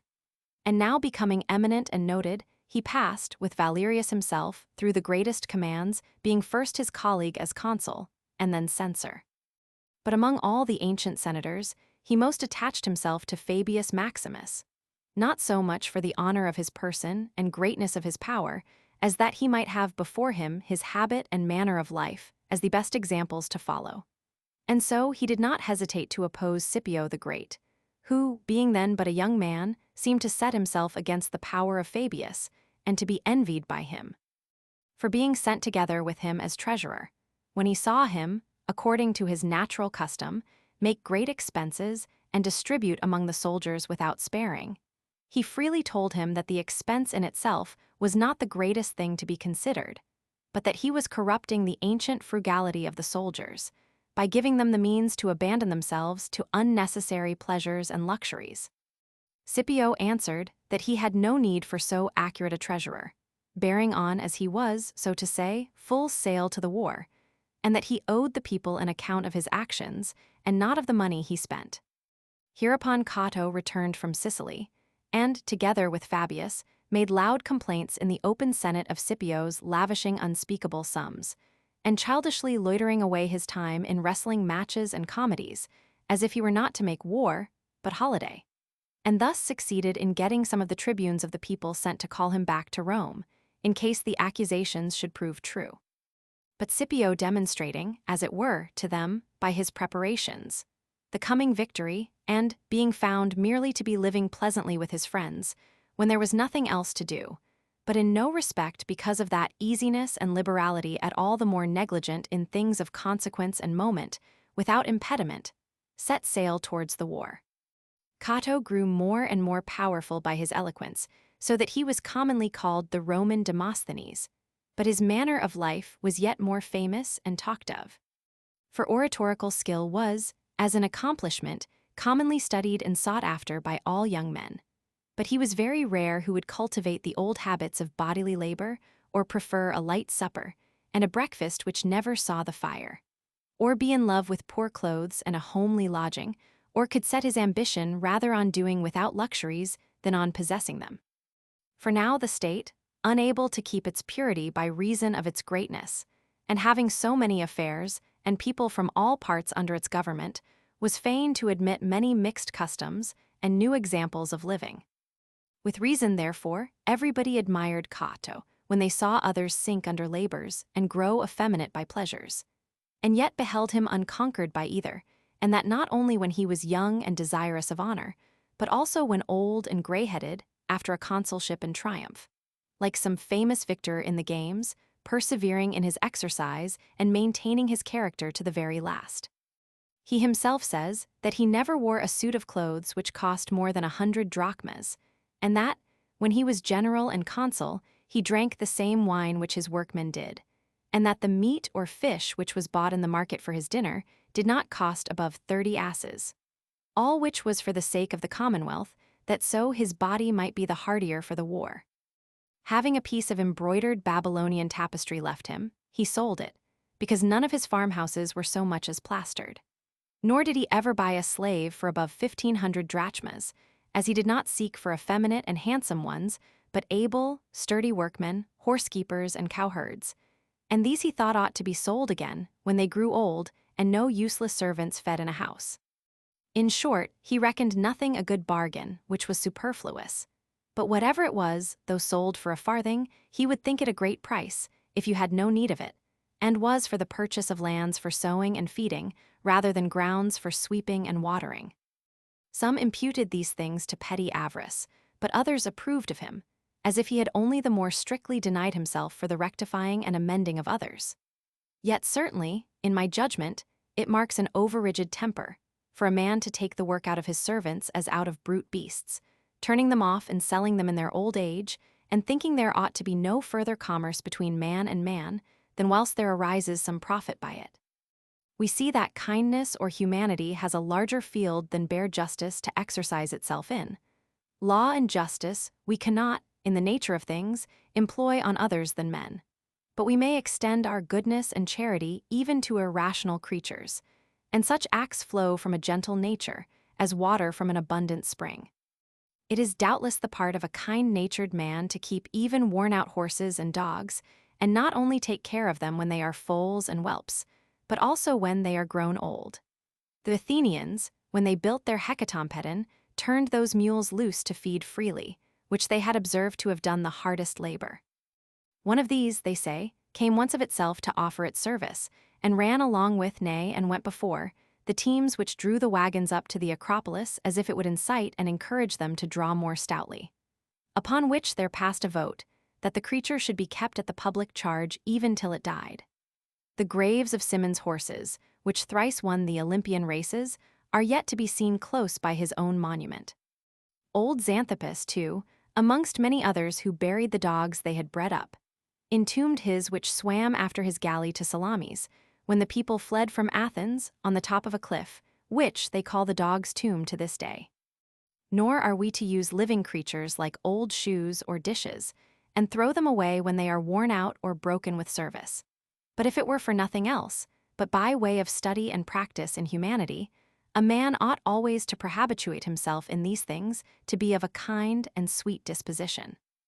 As to myself, I would not so much as sell my draft ox on the account of his age, much less for a small piece of money sell a poor old man, and so chase him, as it were, from his own country, by turning him not only out of the place where he has lived a long while, but also out of the manner of living he has been accustomed to, and that more especially when he would be as useless to the buyer as to the seller. Yet Cato for all this glories that he left that very horse in Spain, which he used in the wars when he was consul, only because he would not put the public to the charge of his freight. Whether these acts are to be ascribed to the greatness or pettiness of his spirit, let every one argue as they please. For his general temperance, however, and self-control, he really deserves the highest admiration. For when he commanded the army, he never took for himself, and those that belonged to him, above 3 bushels of wheat for a month, and somewhat less than a bushel and a half a day of barley for his baggage cattle. And when he entered upon the government of Sardinia, where his predecessors had been used to require tents, bedding, and clothes upon the public account, and to charge the state heavily with the cost of provisions and entertainments for a great train of servants and friends, the difference he showed in his economy was something incredible. There was nothing of any sort for which he put the public to expense. He would walk without a carriage to visit the cities, with one only of the common town officers who carried his dress and a cup to offer libation with. Yet, though he seemed thus easy and sparing to all who were under his power, he, on the other hand, showed most inflexible severity and strictness in what related to public justice, and was rigorous and precise in what concerned the ordinances of the Commonwealth, so that the Roman government never seemed more terrible, nor yet more mild, than under his administration. His very manner of speaking seemed to have such a kind of idea with it, for it was courteous and yet forcible, pleasant yet overwhelming, facetious yet austere, sententious and yet vehement, like Socrates in the description of Plato, who seemed outwardly to those about him to be but a simple, talkative, blunt fellow, whilst at the bottom he was full of such gravity and matter as would even move tears and touch the very hearts of his auditors. And therefore, I know not what has persuaded some to say that Cato's style was chiefly like that of Lysias. However, let us leave those to judge of these things, who profess most to distinguish between the several kinds of oratorical style in Latin, whilst we write down some of his memorable sayings, being of the opinion that a man's character appears much more by his words than, as some think it does, by his looks. Being once desirous to dissuade the common people of Rome from their unseasonable and impetuous clamor for largesses and distributions of corn, he began thus to harangue them. It is a difficult task, O citizens, to make speeches to the belly, which has no ears. Reproving also their sumptuous habits, he said, it was hard to preserve a city where a fish sold for more than an ox. He had a saying also that the Roman people were like sheep, for they, when single, do not obey, but when all together in a flock they follow their leaders. So you, said he, when you have got together in a body, let yourselves be guided by those whom singly you would never think of being advised by. Discoursing of the power of women, men, said he, usually command women, but we command all men, and the women command us. But this, indeed, is borrowed from the sayings of Themistocles, who, when his son was making many demands of him by means of the mother, said, O woman, the Athenians govern the Greeks. I govern the Athenians, but you govern me, and your son governs you. So let him use his power sparingly, since, simple as he is, he can do more than all the Greeks together. Another saying of Cato's was that the Roman people did not only fix the value of such and such purple dyes, but also of such and such habits of life. For, said he, as dyers most of all dye such colors as they see to be most agreeable, so the young men learn and zealously affect what is most popular with you. He also exhorted them that if they were grown great by their virtue and temperance, they should not change for the worse, but if intemperance and vice had made them great, they should change for the better, for by that means they were grown indeed quite great enough. He would say, likewise, of men who wanted to be continually in office, that apparently they did not know their road, since they could not do without beetles to guide them on it. He also reproved the citizens for choosing still the same men as their magistrates. For you will seem, said he, either not to esteem government worth much, or to think few worthy to hold it. Speaking, too, of a certain enemy of his, who lived a very base and discreditable life. It is considered, he said, rather as a curse than a blessing on him, that this fellow's mother prays that she may leave him behind her. Pointing at one who had sold the land which his father had left him, and which lay near the seaside, he pretended to express his wonder at his being stronger even than the sea itself. For what it washed away with a great deal of labor, he with a great deal of ease drank away. When the Senate, with a great deal of splendor, received King Eumenes on his visit to Rome, and the chief citizens strove who should be most about him, Cato appeared to regard him with suspicion and apprehension. And when one that stood by, too, took occasion to say that he was a very good prince and a great lover of the Romans. It may be so, said Cato, but by nature this same animal of a king is a kind of man-eater. Nor, indeed, were there ever kings who deserved to be compared with Epaminondas, Pericles, Themistocles, Manius Curius, or Hamilcar, surnamed Barcas. He used to say, too, that his enemies envied him, because he had to get up every day before light and neglect his own business to follow that of the public. He would also tell you that he had rather be deprived of the reward for doing well than not to suffer the punishment for doing ill, and that he could pardon all offenders but himself. The Romans having sent 3 ambassadors to Bithynia, of whom one was gouty, another had his skull trepanned, and the other seemed little better than a fool. Cato, laughing, gave out that the Romans had sent an embassy which had neither feet, head, nor heart. His interest being entreated by Scipio, on account of Polybius, for the Achaean exiles, and there happening to be a great discussion in the Senate about it, some being for and some against their return. Cato, standing up, thus delivered himself. Here do we sit all day long, as if we had nothing to do, but beat our brains whether these old Greeks should be carried to their graves by the bearers here or by those in Achaea. The Senate voting their return, it seems that a few days after Polybius's friends further wished that it should be moved in the Senate, that the said banished persons should receive again the honors which they first had in Achaea. And, to this purpose, they sounded Cato for his opinion. But he, smiling, answered, that Polybius, Ulysses-like, having escaped out of the Cyclops' den, wanted, it would seem, to go back again because he had left his cap and belt behind him. He used to assert also that wise men profited more by fools than fools by wise men, for that wise men avoided the faults of fools, but that fools would not imitate the good examples of wise men. He would profess, too, that he was more taken with young men that blushed than with those who looked pale, and that he never desired to have a soldier that moved his hands too much in marching and his feet too much in fighting, or snored louder than he shouted. Ridiculing a fat, overgrown man, "What use," said he, "can the state turn a man's body to, when all between the throat and groin is taken up by the belly?" When one who was much given to pleasures desired his acquaintance, begging his pardon, he said, he could not live with a man whose palate was of a quicker sense than his heart.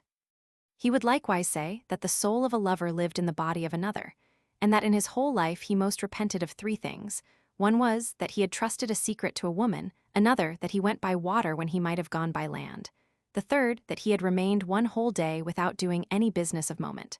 Applying himself to an old man who was committing some vice, "Friend," said he, "old age has of itself blemishes enough, do not you add to it the deformity of vice." Speaking to a tribune who was reputed a poisoner, and was very violent for the bringing in of a bill in order to make a certain law. "Young man," cried he, "I know not which would be better, to drink what you mix, or confirm what you would put up for a law." Being reviled by a fellow who lived a profligate and wicked life, "A contest," replied he, "is unequal between you and me, for you can hear ill words easily and can as easily give them, but it is unpleasant to me to give such, and unusual to hear them." Such was his manner of expressing himself in his memorable sayings. Being chosen consul, with his friend and familiar Valerius Flaccus, the government of that part of Spain which the Romans call the Hither Spain fell to his lot. Here, as he was engaged in reducing some of the tribes by force and bringing over others by good words, a large army of barbarians fell upon him, so that there was danger of being disgracefully forced out again. He therefore called upon his neighbors, the Celtiberians, for help, and on their demanding 200 talents for their assistance, everybody else thought it intolerable that ever the Romans should promise barbarians a reward for their aid. But Cato said there was no discredit or harm in it, for if they overcame, they would pay them out of the enemy's purse and not out of their own. But if they were overcome, there would be nobody left either to demand the reward or to pay it. However, he won that battle completely, and after that all his other affairs succeeded splendidly. Polybius says that by his command the walls of all the cities on this side the river Beates were in 1 day's time demolished, and yet there were a great many of them full of brave and warlike men.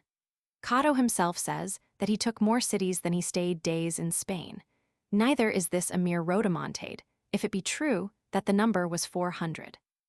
and though the soldiers themselves had got much in the fights, yet he distributed a pound of silver to every man of them, saying it was better that many of the Romans should return home with silver, rather than a few with gold. For himself he affirms that of all the things that were taken, nothing came to him beyond what he ate and drank. Neither do I find fault, continued he, with those that seek to profit by these spoils, but I had rather compete in valor with the best, than in wealth with the richest, or with the most covetous in love of money. Nor did he merely keep himself clear from taking anything, but even all those who more immediately belonged to him.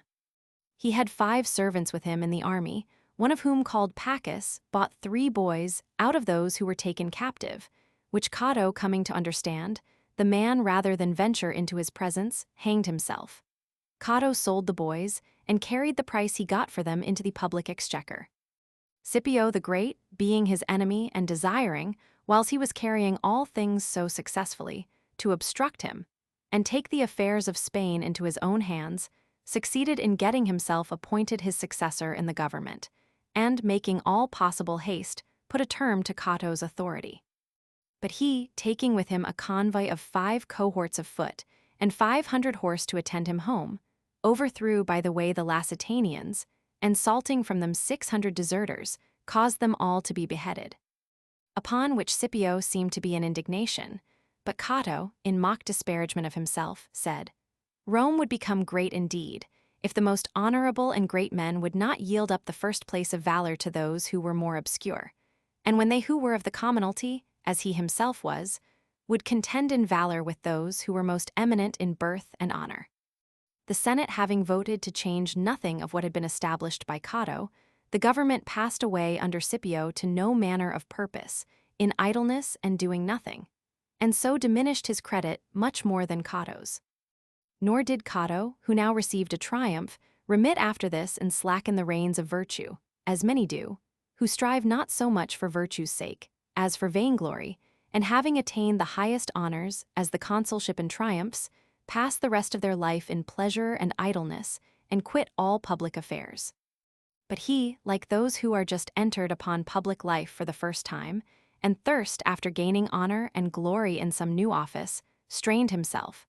as if he were but just setting out, and offering still publicly his service to his friends and citizens, would give up neither his pleadings nor his soldiery.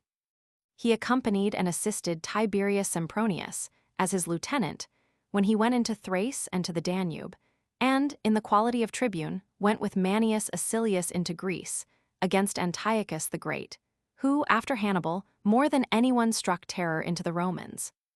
For having reduced once more under a single command almost the whole of Asia, all, namely, that Seleucus Nicator had possessed, and having brought into obedience many warlike nations of the barbarians, he longed to fall upon the Romans, as if they only were now worthy to fight with him. So across he came with his forces, pretending, as a specious cause of the war, that it was to free the Greeks, who had indeed no need of it, they having been but newly delivered from the power of King Philip and the Macedonians, and made independent, with the free use of their own laws, by the goodness of the Romans themselves. So that all Greece was in commotion and excitement, having been corrupted by the hopes of royal aid which the popular leaders in their cities put them into. Manius, therefore, sent ambassadors to the different cities, and Titus Flamininus, as is written in the account of him, suppressed and quieted most of the attempts of the innovators without any trouble. Cato brought over the Corinthians, those of Patri and of Aegum, and spent a good deal of time at Athens. There is also an oration of his said to be extant, which he spoke in Greek to the people, in which he expressed his admiration of the virtue of the ancient Athenians, and signified that he came with a great deal of pleasure to be a spectator of the beauty and greatness of their city. But this is a fiction, for he spoke to the Athenians by an interpreter, though he was able to have spoken himself. But he wished to observe the usage of his own country, and laughed at those who admired nothing but what was in Greek. Jesting upon Postumius Albinus, who had written a historical work in Greek, and requested that allowances might be made for his attempt, he said that allowance indeed might be made if he had done it under the express compulsion of an Amphictyonic decree. The Athenians, he says, admired the quickness and vehemence of his speech, for an interpreter would be very long in repeating what he expressed with a great deal of brevity. But on the whole he professed to believe that the words of the Greeks came only from their lips, whilst those of the Romans came from their hearts. Now Antiochus, having occupied with his army the narrow passages about Thermopylae, and added palisades and walls to the natural fortifications of the place, sat down there, thinking he had done enough to divert the war. And the Romans, indeed, seemed wholly to despair of forcing the passage. But Cato, calling to mind the compass and circuit which the Persians had formerly made to come at this place, went forth in the night, taking along with him part of the army. Whilst they were climbing up, the guide, who was a prisoner, missed the way, and wandering up and down by impracticable and precipitous paths, filled the soldiers with fear and despondency. Cato, perceiving the danger, commanded all the rest to halt, and stay where they were, whilst he himself, taking along with him one Lucius Manlius, a most expert man at climbing mountains, went forward with a great deal of labor and danger in the dark night, and without the least moonshine, among the wild olive trees and steep craggy rocks, there being nothing but precipices and darkness before their eyes, till they struck into a little pass which they thought might lead down into the enemy's camp. There they put up marks upon some conspicuous peaks which surmount the hill called Calidramon, and returning again, they led the army along with them to the said marks, till they got into their little path again, and there once made a halt. But when they began to go further, the path deserted them at a precipice, where they were in another strait and fear. Nor did they perceive that they were all this while near the enemy. And now the day began to give some light, when they seemed to hear a noise, and presently after to see the Greek trenches and the guard at the foot of the rock. Here, therefore, Cato halted his forces, and commanded the troops from Firmum only, without the rest, to stick by him, as he had always found them faithful and ready. And when they came up and formed around him in close order, he thus spoke to them. "I desire," he said, "to take one of the enemy alive, that so I may understand what men these are who guard the passage, their number, and with what discipline, order, and preparation they expect us. But this feat," continued he, "must be an act of a great deal of quickness and boldness, such as that of lions, when they dart upon some timorous animal." Cato had no sooner thus expressed himself, but the Firmans forthwith rushed down the mountain, just as they were, upon the guard, and falling unexpectedly upon them, affrighted and dispersed them all. One armed man they took, and brought to Cato, who quickly learned from him that the rest of the forces lay in the narrow passage about the king, that those who kept the tops of the rocks were 600 choice Aetolians. Cato, therefore, despising the smallness of their number and carelessness, forthwith drawing his sword, fell upon them with a great noise of trumpets and shouting. The enemy, perceiving them thus tumbling, as it were, upon them from the precipices, flew to the main body, and put all things into disorder there. In the meantime, whilst Manius was forcing the works below, and pouring the thickest of his forces into the narrow passages, Antiochus was hit in the mouth with a stone, so that his teeth being beaten out by it, he felt such excessive pain that he was fain to turn away with his horse. Nor did any part of his army stand the shock of the Romans. Yet, though there seemed no reasonable hope of flight, where all paths were so difficult, and where there were deep marshes and steep rocks, which looked as if they were ready to receive those who should stumble, the fugitives, nevertheless, crowding and pressing together, in the narrow passages, destroyed even one another in their terror of the swords and blows of the enemy. Cato, as it plainly appears, was never oversparing of his own praises, and seldom shunned boasting of any exploit, which quality, indeed, he seems to have thought the natural accompaniment of great actions, and with these particular exploits he was highly puffed up. He says that those who saw him that day pursuing and slaying the enemies were ready to assert that Cato owed not so much to the public as the public did to Cato. Nay, he adds that Manius the consul, coming hot from the fight, embraced him for a great while, when both were all in a sweat,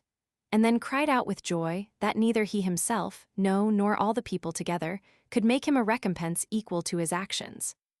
After the fight he was sent to Rome, that he himself might be the messenger of it. And so, with a favorable wind, he sailed to Brundusium, and in one day got from thence to Tarentum. And having traveled 4 days more, upon the 5th, counting from the time of his landing, he arrived at Rome, and so brought the first news of the victory himself, and filled the whole city with joy and sacrifices, and the people with the belief that they were able to conquer every sea and every land. These are pretty nearly all the eminent actions of Cato, relating to military affairs. In civil policy, he was of opinion that one chief duty consisted in accusing and indicting criminals. He himself prosecuted many, and he would also assist others who prosecuted them, nay, would even procure such, as he did the pedile against Scipio, but not being able to destroy him, by reason of the nobleness of his family and the real greatness of his mind, which enabled him to trample all calumnies underfoot. Cato at last would meddle no more with him. Yet joining with the accusers against Scipio's brother Lucius, he succeeded in obtaining a sentence against him, which condemned him to the payment of a large sum of money to the state, and being insolvent, and in danger of being thrown into jail, he was, by the interposition of the tribunes of the people, with much ado dismissed. It is also said of Cato that when he met a certain youth, who had effected the disgrace of one of his father's enemies, walking in the marketplace, he shook him by the hand, telling him that this was what we ought to sacrifice to our dead parents, not lambs and goats, but the tears and condemnations of their adversaries. But neither did he himself escape with impunity in his management of affairs, for if he gave his enemies but the least hold, he was still in danger, and exposed to be brought to justice. He is reported to have escaped at least 50 indictments, and one above the rest, which was the last, when he was 86 years old, about which time he uttered the well-known saying that it was hard for him who had lived with one generation of men to plead now before another. Neither did he make this the last of his lawsuits, for 4 years after, when he was 80, he accused Servilius Galba, so that his life and actions extended, we may say, as Nestor's did, over 3 ordinary ages of man. For having had many contests, as we have related, with Scipio the Great about affairs of state, he continued them down even to Scipio the Younger, who was the adopted grandson of the former, and the son of that Paulus, who overthrew Perseus and the Macedonians. 10 years after his consulship, Cato stood for the office of censor, which was indeed the summit of all honor, and in a manner the highest step in civil affairs. For besides all other power, it had also that of an inquisition into everyone's life and manners. For the Romans thought that no marriage or rearing of children, nay, no feast or drinking bout ought to be permitted according to everyone's appetite or fancy, without being examined and inquired into, being indeed of opinion that a man's character was much sooner perceived in things of this sort than in what is done publicly and in open day. They chose, therefore, 2 persons, one out of the patricians, the other out of the commons, who were to watch, correct, and punish if anyone ran too much into voluptuousness or transgressed the usual manner of life of his country, and these they called censors. They had power to take away a horse or expel out of the Senate anyone who lived intemperately and out of order. It was also their business to take an estimate of what everyone was worth, and to put down in registers everybody's birth and quality, besides many other prerogatives. And therefore the chief nobility opposed his pretensions to it. Jealousy prompted the patricians, who thought that it would be a stain to everybody's nobility if men of no original honor should rise to the highest dignity and power, while others, conscious of their own evil practices and of the violation of the laws and customs of their country, were afraid of the austerity of the man, which, in an office of such great power, was likely to prove most uncompromising and severe. And so, consulting among themselves, they brought forward 7 candidates in opposition to him, who sedulously set themselves to court the people's favor by fair promises, as though what they wished for was indulgent and easy government. Cato, on the contrary, promising no such mildness, but plainly threatening evil livers, from the very hustings openly declared himself, and exclaiming that the city needed a great and thorough purgation, called upon the people, if they were wise, not to choose the gentlest, but the roughest of physicians. Such a one, he said, he was, and Valerius Flaccus, one of the patricians, another. Together with him, he doubted not but he should do something worth the while, and that, by cutting to pieces and burning like a hydra all luxury and voluptuousness. He added, too, that he saw all the rest endeavoring after the office with ill intent, because they were afraid of those who would exercise it justly, as they ought. And so truly great and so worthy of great men to be its leaders was, it would seem, the Roman people, that they did not fear the severity and grim countenance of Cato, but rejecting those smooth promisers who were ready to do all things to ingratiate themselves, they took him, together with Flaccus, obeying his recommendations not as though he were a candidate, but as if he had had the actual power of commanding and governing already. Cato named as chief of the Senate his friend and colleague Lucius Valerius Flaccus, and expelled, among many others, Lucius Quintius, who had been consul 7 years before, and, which was greater honor to him than the consulship, brother to that Titus Flamininus, who overthrew King Philip. The reason he had for his expulsion was this. Lucius, it seems, took along with him in all his commands a youth, whom he had kept as his companion from the flower of his age, and to whom he gave as much power and respect as to the chiefest of his friends and relations.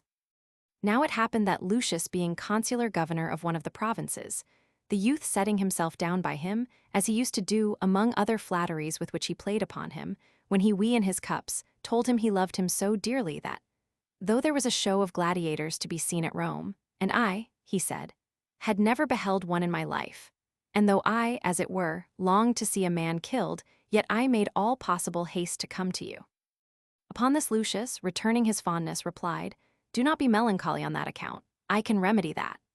Ordering, therefore, forthwith, one of those condemned to die to be brought to the feast, together with the headsman and axe, he asked the youth if he wished to see him executed. The boy answering that he did, Lucius commanded the executioner to cut off his neck, and this several historians mention, and Cicero, indeed, in his Dialogue de Senectute, introduces Cato relating it himself. But Livy says that he that was killed was a Gaulish deserter, and that Lucius did not execute him by the stroke of the executioner, but with his own hand, and that it is so stated in Cato's speech. Lucius being thus expelled out of the Senate by Cato, his brother took it very ill, and appealing to the people, desired that Cato should declare his reasons. And when he began to relate this transaction of the feast, Lucius endeavored to deny it. But Cato challenging him to a formal investigation, he fell off and refused it, so that he was then acknowledged to suffer deservedly. Afterwards, however, when there was some show at the theater, he passed by the seats where those who had been consuls used to be placed, and taking his seat a great way off, excited the compassion of the common people, who presently with a great noise made him go forward, and as much as they could, tried to set right and salve over what had happened. Manilius also, who, according to the public expectation, would have been next consul, he threw out of the Senate, because in the presence of his daughter and in open day he had kissed his wife. He said that as for himself, his wife never came into his arms except when there was great thunder, so that it was a jest with him that it was a pleasure for him when Jupiter thundered.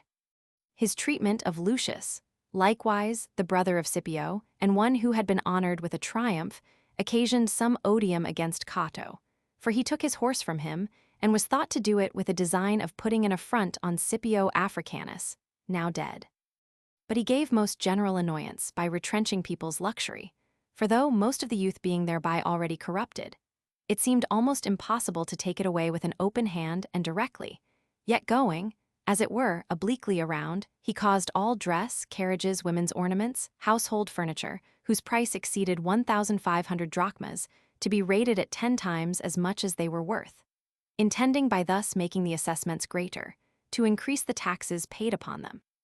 He also ordained that upon every 1,000 asses of property of this kind, 3 should be paid, so that people, burdened with these extra charges and seeing others of as good estates, but more frugal and sparing, paying less into the public exchequer, might be tired out of their prodigality. And thus, on the one side, not only those were disgusted at Cato, who bore the taxes for the sake of their luxury, but those, too, who on the other side laid by their luxury for fear of the taxes. For people in general reckon that in order not to display their riches is equivalent to the taking away their riches, because riches are seen much more in superfluous than in necessary things. Indeed, this was what excited the wonder of Ariston the philosopher, that we account those who possess superfluous things more happy than those who abound with what is necessary and useful. But when one of his friends asked Scopas, the rich Thessalian, to give him some article of no great utility, saying that it was not a thing that he had any great need or use for himself, "In truth," replied he, "it is just these useless and unnecessary things that make my wealth and happiness." Thus the desire of riches does not proceed from a natural passion within us, but arises rather from vulgar out-of-doors opinion of other people. Cato, notwithstanding, being little solicitous as to those who exclaimed against him, increased his austerity. He caused the pipes, through which some persons brought the public water into their own houses and gardens, to be cut, and threw down all buildings which jutted out into the common streets. He beat down also the price in contracts for public works to the lowest, and raised it in contracts for farming the taxes to the highest sum, by which proceedings he drew a great deal of hatred on himself.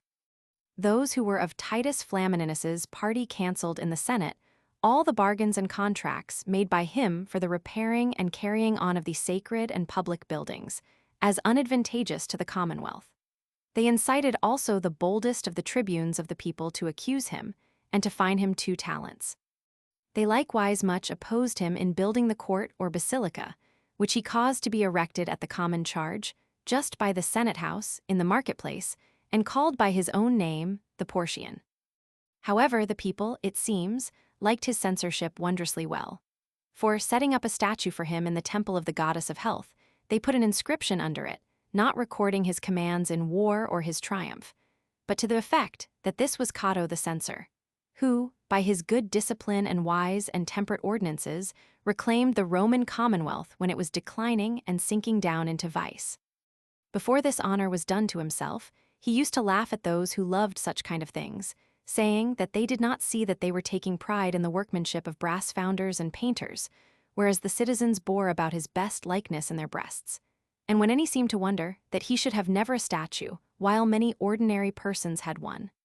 "I would," said he, "much rather be asked why I have not one than why I have one." In short, he would not have any honest citizen endure to be praised, except it might prove advantageous to the commonwealth. Yet still he had passed the highest commendation on himself, for he tells us that those who did anything wrong and were found fault with used to say it was not worthwhile to blame them, for they were not Catos.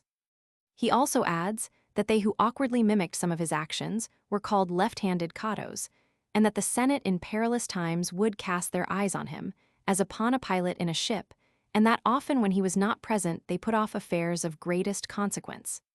These things are indeed also testified of him by others, for he had a great authority in the city, alike for his life, his eloquence, and his age. He was also a good father, an excellent husband to his wife, and an extraordinary economist. And as he did not manage his affairs of this kind carelessly, and as things of little moment, I think I ought to record a little further whatever was commendable in him in these points. He married a wife more noble than rich, being of opinion that the rich and the highborn are equally haughty and proud, but that those of noble blood would be more ashamed of base things, and consequently more obedient to their husbands in all that was fit and right. A man who beat his wife or child, laid violent hands, he said, on what was most sacred, and a good husband he reckoned worthy of more praise than a great senator. And he admired the ancient Socrates for nothing so much as for having lived a temperate and contented life with a wife who was a scold, and children who were half-witted. As soon as he had a son born, though he had never such urgent business upon his hands, unless it were some public matter, he would be by when his wife washed it and dressed it in its swaddling clothes. For she herself suckled it, nay, she often too gave her breast to her servants' children, to produce, by sucking the same milk, a kind of natural love in them to her son. When he began to come to years of discretion, Cato himself would teach him to read, although he had a servant, a very good grammarian, called Chilo, who taught many others. But he thought not fit, as he himself said, to have his son reprimanded by a slave, or pulled, it may be, by the ears when found tardy in his lesson. Nor would he have him owe to a servant the obligation of so great a thing as his learning. He himself, therefore, as we were saying, taught him his grammar, law, and his gymnastic exercises.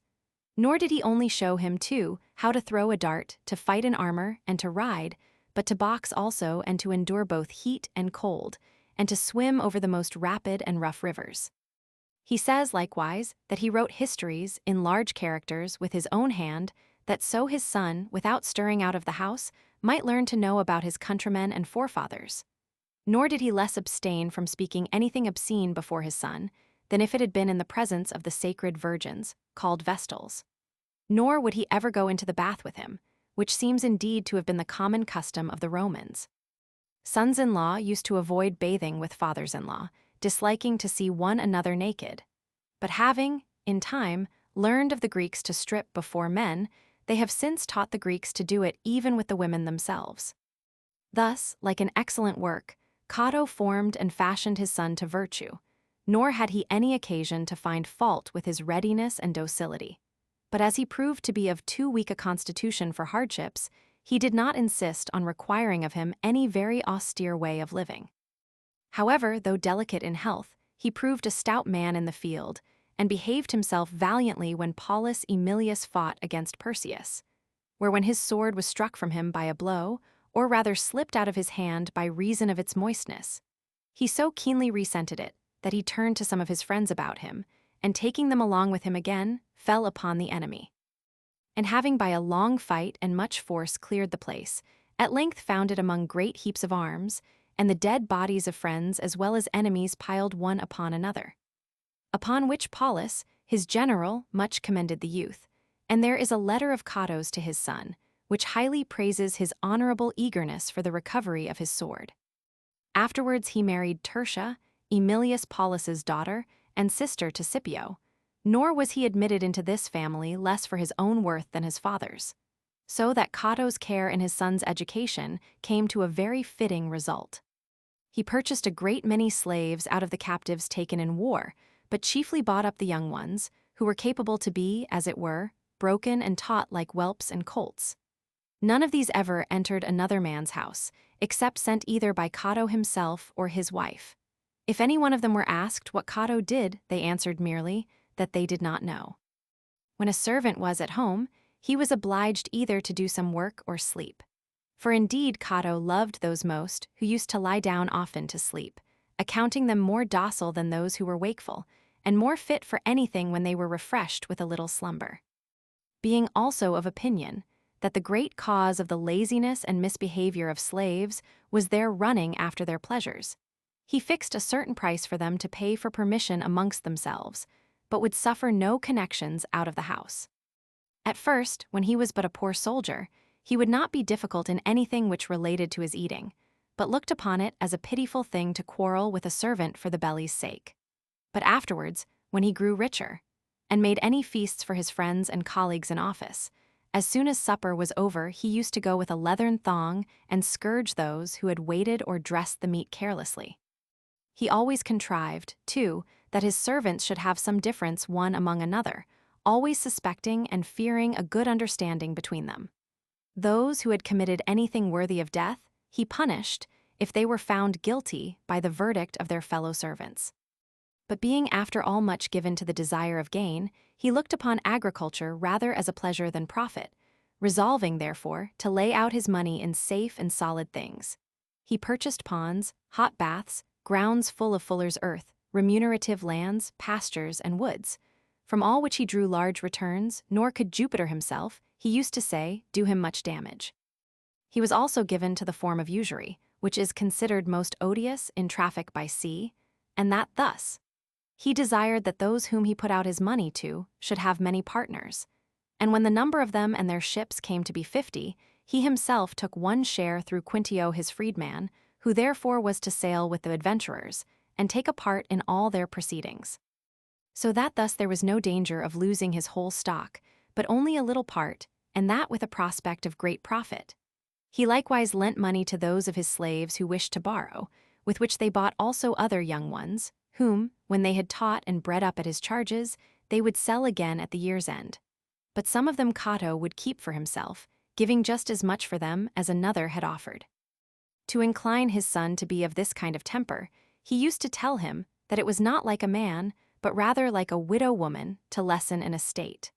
But the strongest indication of Cato's avaricious humor was when he took the boldness to affirm that he was a most wonderful, nay, a godlike man, who left more behind him than he had received.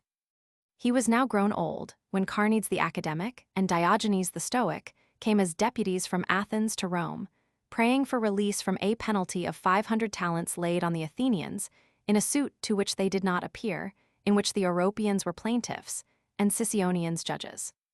All the most studious youth immediately waited on these philosophers, and frequently, with admiration, heard them speak. But the gracefulness of Carneades' oratory, whose ability was really greatest and his reputation equal to it, gathered large and favorable audiences, and ere long filled, like a wind, all the city with the sound of it. So that it soon began to be told that a Greek, famous even to admiration, winning and carrying all before him, had impressed so strange a love upon the young men, that quitting all their pleasures and pastimes, they ran mad, as it were, after philosophy, which indeed much pleased the Romans in general, nor could they but with much pleasure see the youth receive so welcomely the Greek literature, and frequent the company of learned men. But Cato, on the other side, seeing this passion for words flowing into the city, from the beginning took it ill, fearing lest the youth should be diverted that way, and so should prefer the glory of speaking well before that of arms and doing well. And when the fame of the philosophers increased in the city, and Caius Acilius, a person of distinction, at his own request, became their interpreter to the Senate at their first audience, Cato resolved, under some specious presence, to have all philosophers cleared out of the city and, coming into the Senate, blamed the magistrates for letting these deputies stay so long a time without being dispatched, though they were persons that could easily persuade the people to what they pleased. That therefore in all haste something should be determined about their petition, that so they might go home again to their own schools, and declaim to the Greek children and leave the Roman youth, to be obedient, as hitherto, to their own laws and governors. Yet he did this not out of any anger, as some think, to Carneades, but because he wholly despised philosophy, and out of a kind of pride, scoffed at the Greek studies and literature. As, for example, he would say that Socrates was a prating seditious fellow who did his best to tyrannize over his country, to undermine the ancient customs, and to entice and withdraw the citizens to opinions contrary to the laws. Ridiculing the school of Isocrates, he would add that his scholars grew old men before they had done learning with him, as if they were to use their art and plead causes in the court of Minos in the next world. And to frighten his son from anything that was Greek, in a more vehement tone than became one of his age, he pronounced, as it were, with the voice of an oracle, that the Romans would certainly be destroyed when they began once to be infected with Greek literature. Though time indeed has shown the vanity of this his prophecy, as, in truth, the city of Rome has risen to its highest fortune while entertaining Grecian learning. Nor had he an aversion only against the Greek philosophers, but the physicians also, for having, it seems, heard how Hippocrates, when the king of Persia sent for him, with offers of a fee of several talents, said that he would never assist barbarians who were enemies to the Greeks. He affirmed that this was now become a common oath taken by all physicians, and enjoined his son to have a care and avoid them. For that he himself had written a little book of prescriptions for curing those who were sick in his family. He never enjoined fasting to anyone, but ordered them either vegetables or the meat of a duck, pigeon, or leveret, such kind of diet being of light digestion and fit for sick folks, only it made those who ate it dream a little too much.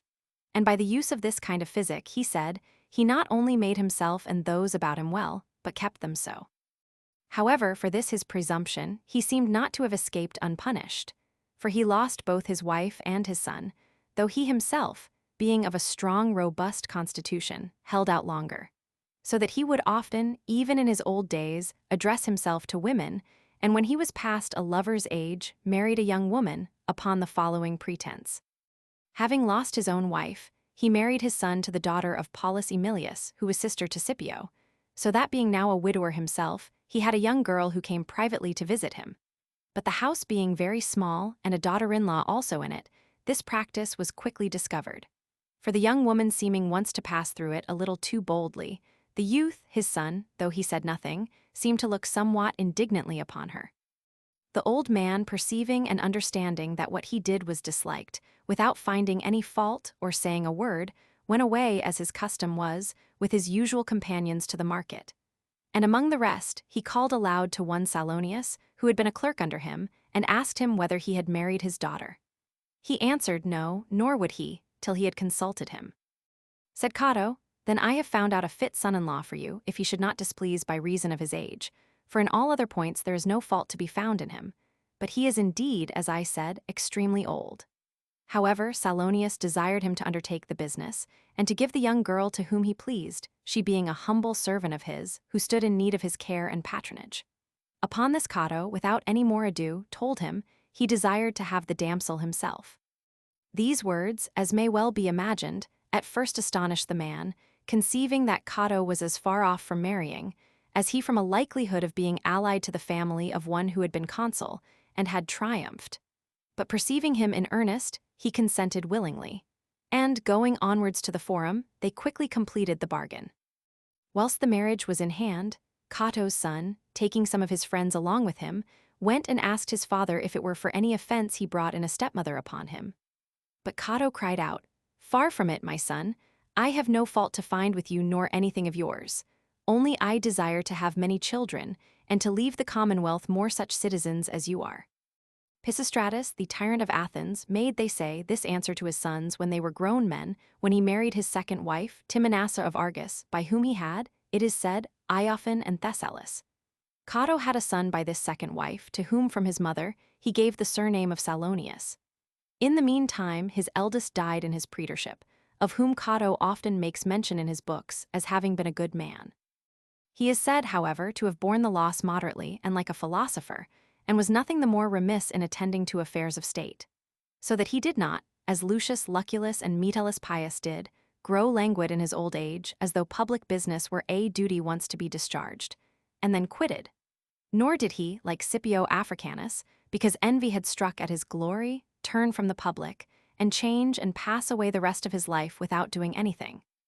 But as one persuaded Dionysius that the most honorable tomb he could have would be to die in the exercise of his dominion, so Cato thought that old age to be the most honorable, which was busied in public affairs,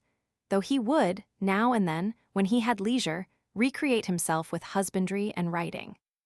And indeed he composed various books and histories, and in his youth he addicted himself to agriculture for profit's sake. For he used to say he had but two ways of getting agriculture and parsimony, and now, in his old age, the first of these gave him both occupation and a subject of study. He wrote one book on country matters, in which he treated particularly even of making cakes and preserving fruit, it being his ambition to be curious and singular in all things. His suppers at his country house used also to be plentiful. He daily invited his friends and neighbors about him, and passed the time merrily with them, so that his company was not only agreeable to those of the same age, but even to younger men, for he had had experience in many things, and had been concerned in much, both by word and deed, that was worth the hearing. He looked upon a good table as the best place for making friends, where the commendations of brave and good citizens were usually introduced, and little said of base and unworthy ones, as Cato would not give leave in his company to have anything, either good or ill, said about them. Some will have the overthrow of Carthage to have been one of his last acts of state, when, indeed, Scipio the younger did by his valor give it the last blow. But the war, chiefly by the counsel and advice of Cato, was undertaken on the following occasion. Cato was sent to the Carthaginians and Massinissa, king of Numidia, who were at war with one another, to know the cause of their difference. He, it seems, had been a friend of the Romans from the beginning, and they, too, since they were conquered by Scipio, were of the Roman confederacy, having been shorn of their power by loss of territory and a heavy tax. Finding Carthage, not, as the Romans thought, low and in an ill condition, but well manned, full of riches and all sorts of arms and ammunition, and perceiving the Carthaginians carry it high, he conceived that it was not a time for the Romans to adjust affairs between them and Massinissa,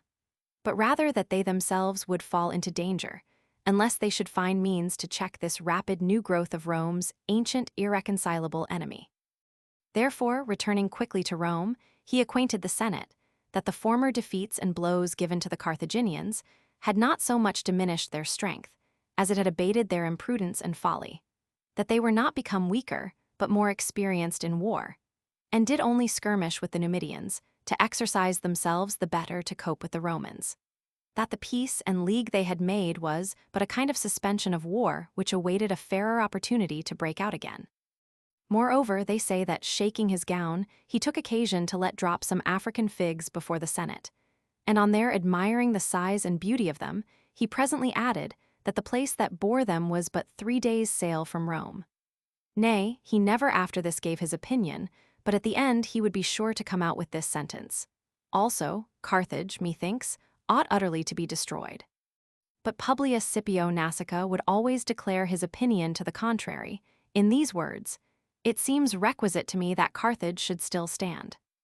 Foreseeing his countrymen to be grown wanton and insolent, and the people made, by their prosperity, obstinate and disobedient to the Senate, and drawing the whole city, whither they would, after them, he would have had the fear of Carthage to serve as a bit to hold in the contumacy of the multitude, and he looked upon the Carthaginians as too weak to overcome the Romans, and too great to be despised by them. On the other side, it seemed a perilous thing to Cato, that a city which had been always great, and was now grown sober and wise, by reason of its former calamities, should still lie, as it were, in wait for the follies and dangerous excesses of the overpowerful Roman people, so that he thought it the wisest course to have all outward dangers removed, when they had so many inward ones among themselves. Thus Cato, they say, stirred up the third and last war against the Carthaginians, but no sooner was the said war begun than he died, prophesying of the person that should put an end to it, who was then only a young man. But being tribune in the army, he in several fights gave proof of his courage and conduct. The news of which being brought to Cato's ears at Rome, he thus expressed himself: "The only wise man of them all is he, the others e'en as shadows flit and flee." This prophecy Scipio soon confirmed by his actions. Cato left no posterity, except one son by his second wife, who was named, as we said, Cato Salonius, and a grandson by his eldest son, who died. Cato Salonius died when he was praetor, but his son Marcus was afterwards consul, and he was grandfather of Cato the philosopher, who for virtue and renown was one of the most eminent personages of his time. Comparison of Aristides with Marcus Cato. Having mentioned the most memorable actions of these great men, if we now compare the whole life of the one with that of the other, it will not be easy to discern the difference between them, lost as it is amongst such a number of circumstances in which they resemble each other. If, however, we examine them in detail as we might some piece of poetry, or some picture, we shall find this common to them both, that they advanced themselves to great honor and dignity in the commonwealth, by no other means than their own virtue and industry. But it seems when Aristides appeared, Athens was not at its height of grandeur and plenty, the chief magistrates and officers of his time being men only of moderate and equal fortunes among themselves. The estimate of the greatest estates, then, was 500 medems, that of the second, or knights, 300, of the third and last called Zeugeti, 200. But Cato, out of a petty village from a country life, leaped into the commonwealth, as it were into a vast ocean, at a time when there were no such governors as the curiae, fabricae, and hostilae. Poor laboring men were not then advanced from the plough and spade to be governors and magistrates, but greatness of family, riches, profuse gifts, distributions, and personal application were what the city looked to, keeping a high hand, and, in a manner, insulting over those that courted preferment. It was not as great a matter to have Themistocles for an adversary, a person of mean extraction and small fortune. For he was not worth, it is said, more than 4 or 5 talents when he first applied himself to public affairs. As to contest with a Scipio Africanus, a Servius Galba, and a Quintius Flamininus, having no other aid but a tongue free to assert right. Besides, Aristides at Marathon, and again at Plataea, was but one commander out of 10. Whereas Cato was chosen consul with a single colleague, having many competitors, and with a single colleague, also, was preferred before 7 most noble and eminent pretenders to be censor. But Aristides was never principal in any action. For Miltiades carried the day at Marathon, at Salamis Themistocles, and at Plataea, Herodotus tells us, Pausanias got the glory of that noble victory. And men like Sophanes and Aminias, Callimachus, and Cynegeirus behaved themselves so well in all those engagements as to contest it with Aristides even for the second place. But Cato, not only in his consulship, was esteemed the chief in courage and conduct in the Spanish War, but even whilst he was only serving as tribune at Thermopylae, under another's command, he gained the glory of the victory, for having, as it were, opened a wide gate for the Romans to rush in upon Antiochus, and for having brought the war on his back, whilst he only minded what was before his face. For that victory, which was beyond dispute all Cato's own work, cleared Asia out of Greece, and by that means made way afterwards for Scipio into Asia. Both of them, indeed, were always victorious in war. But at home Aristides stumbled, being banished and oppressed by the faction of Themistocles. Yet Cato, notwithstanding he had almost all the chief and most powerful of Rome for his adversaries, and wrestled with them even to his old age, kept still his footing. Engaging also in many public suits, sometimes plaintiff, sometimes defendant, he cast the most and came off clear withal. Thanks to his eloquence, that bulwark and powerful instrument to which more truly than to chance or his fortune he owed it, that he sustained himself unhurt to the last.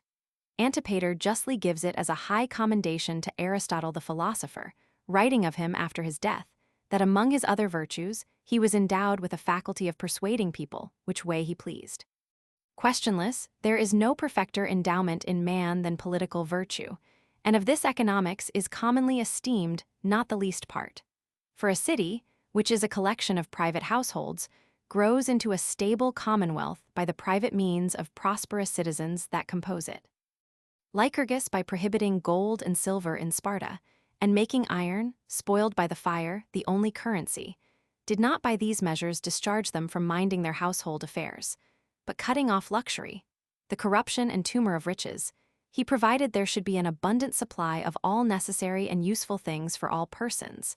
as much as any other lawmaker ever did, being more apprehensive of a poor, needy, and indigent member of a community than of the rich and haughty.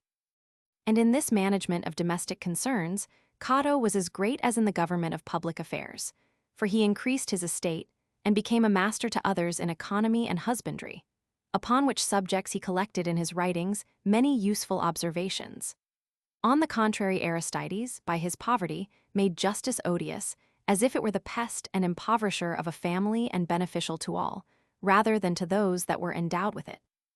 Yet Hesiod urges us alike to just dealing and to care of our households, and inveighs against idleness as the origin of injustice. And Homer admirably says,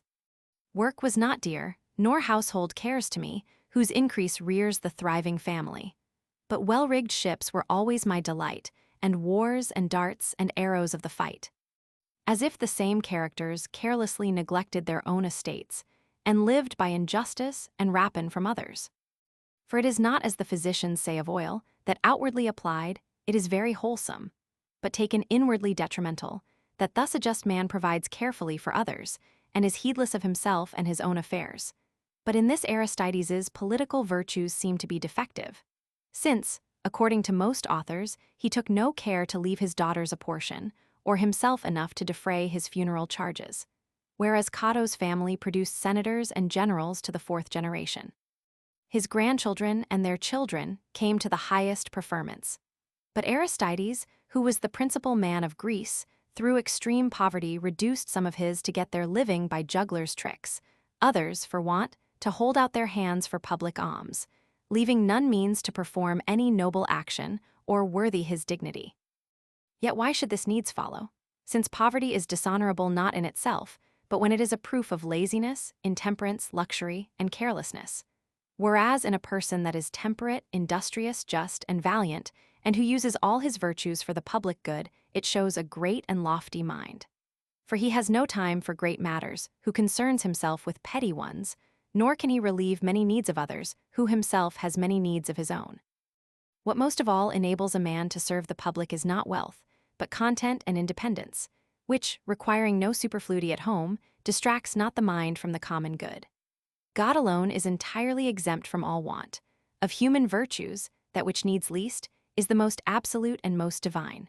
For as a body bred to a good habit requires nothing exquisite either in clothes or food, so a sound man and a sound household keep themselves up with a small matter. Riches ought to be proportioned to the use we have of them. For he that scrapes together a great deal, making use of but little, is not independent. For if he wants them not, it is folly in him to make provision for things which he does not desire. Or if he does desire them, and restrains his enjoyment out of sordidness, he is miserable. I would fain know of Cato himself, if we seek riches that we may enjoy them, why is he proud of having a great deal, and being contented with little? But if it be noble, as it is, to feed on coarse bread, and drink the same wine with our hinds, and not to covet purple and plastered houses, neither Aristides, nor Epaminondas, nor Manius Curius, nor Caius Fabricius wanted necessaries, who took no pains to get those things whose use they approved not. For it was not worth the while of a man who esteemed turnips a most delicate food, and who boiled them himself, whilst his wife made bread, to brag so often of a halfpenny, and write a book to show how a man may soonest grow rich. The very good of being contented with little is because it cuts off at once the desire and the anxiety for superfluities. Hence Aristides, it is told, said on the trial of Callias, that it was for them to blush at poverty, who were poor against their wills, they who like him were willingly so, might glory in it.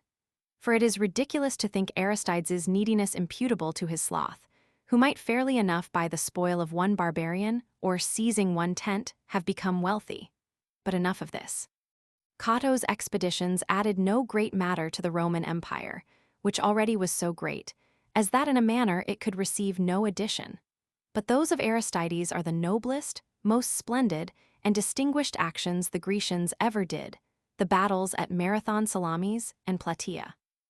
Nor indeed is Antiochus, nor the destruction of the walls of the Spanish towns, to be compared with Xerxes, and the destruction by sea and land of so many myriads of enemies. In all of which noble exploits Aristides yielded to none, though he left the glory and the laurels, like the wealth and money, to those who needed and thirsted more greedily after them, because he was superior to those also.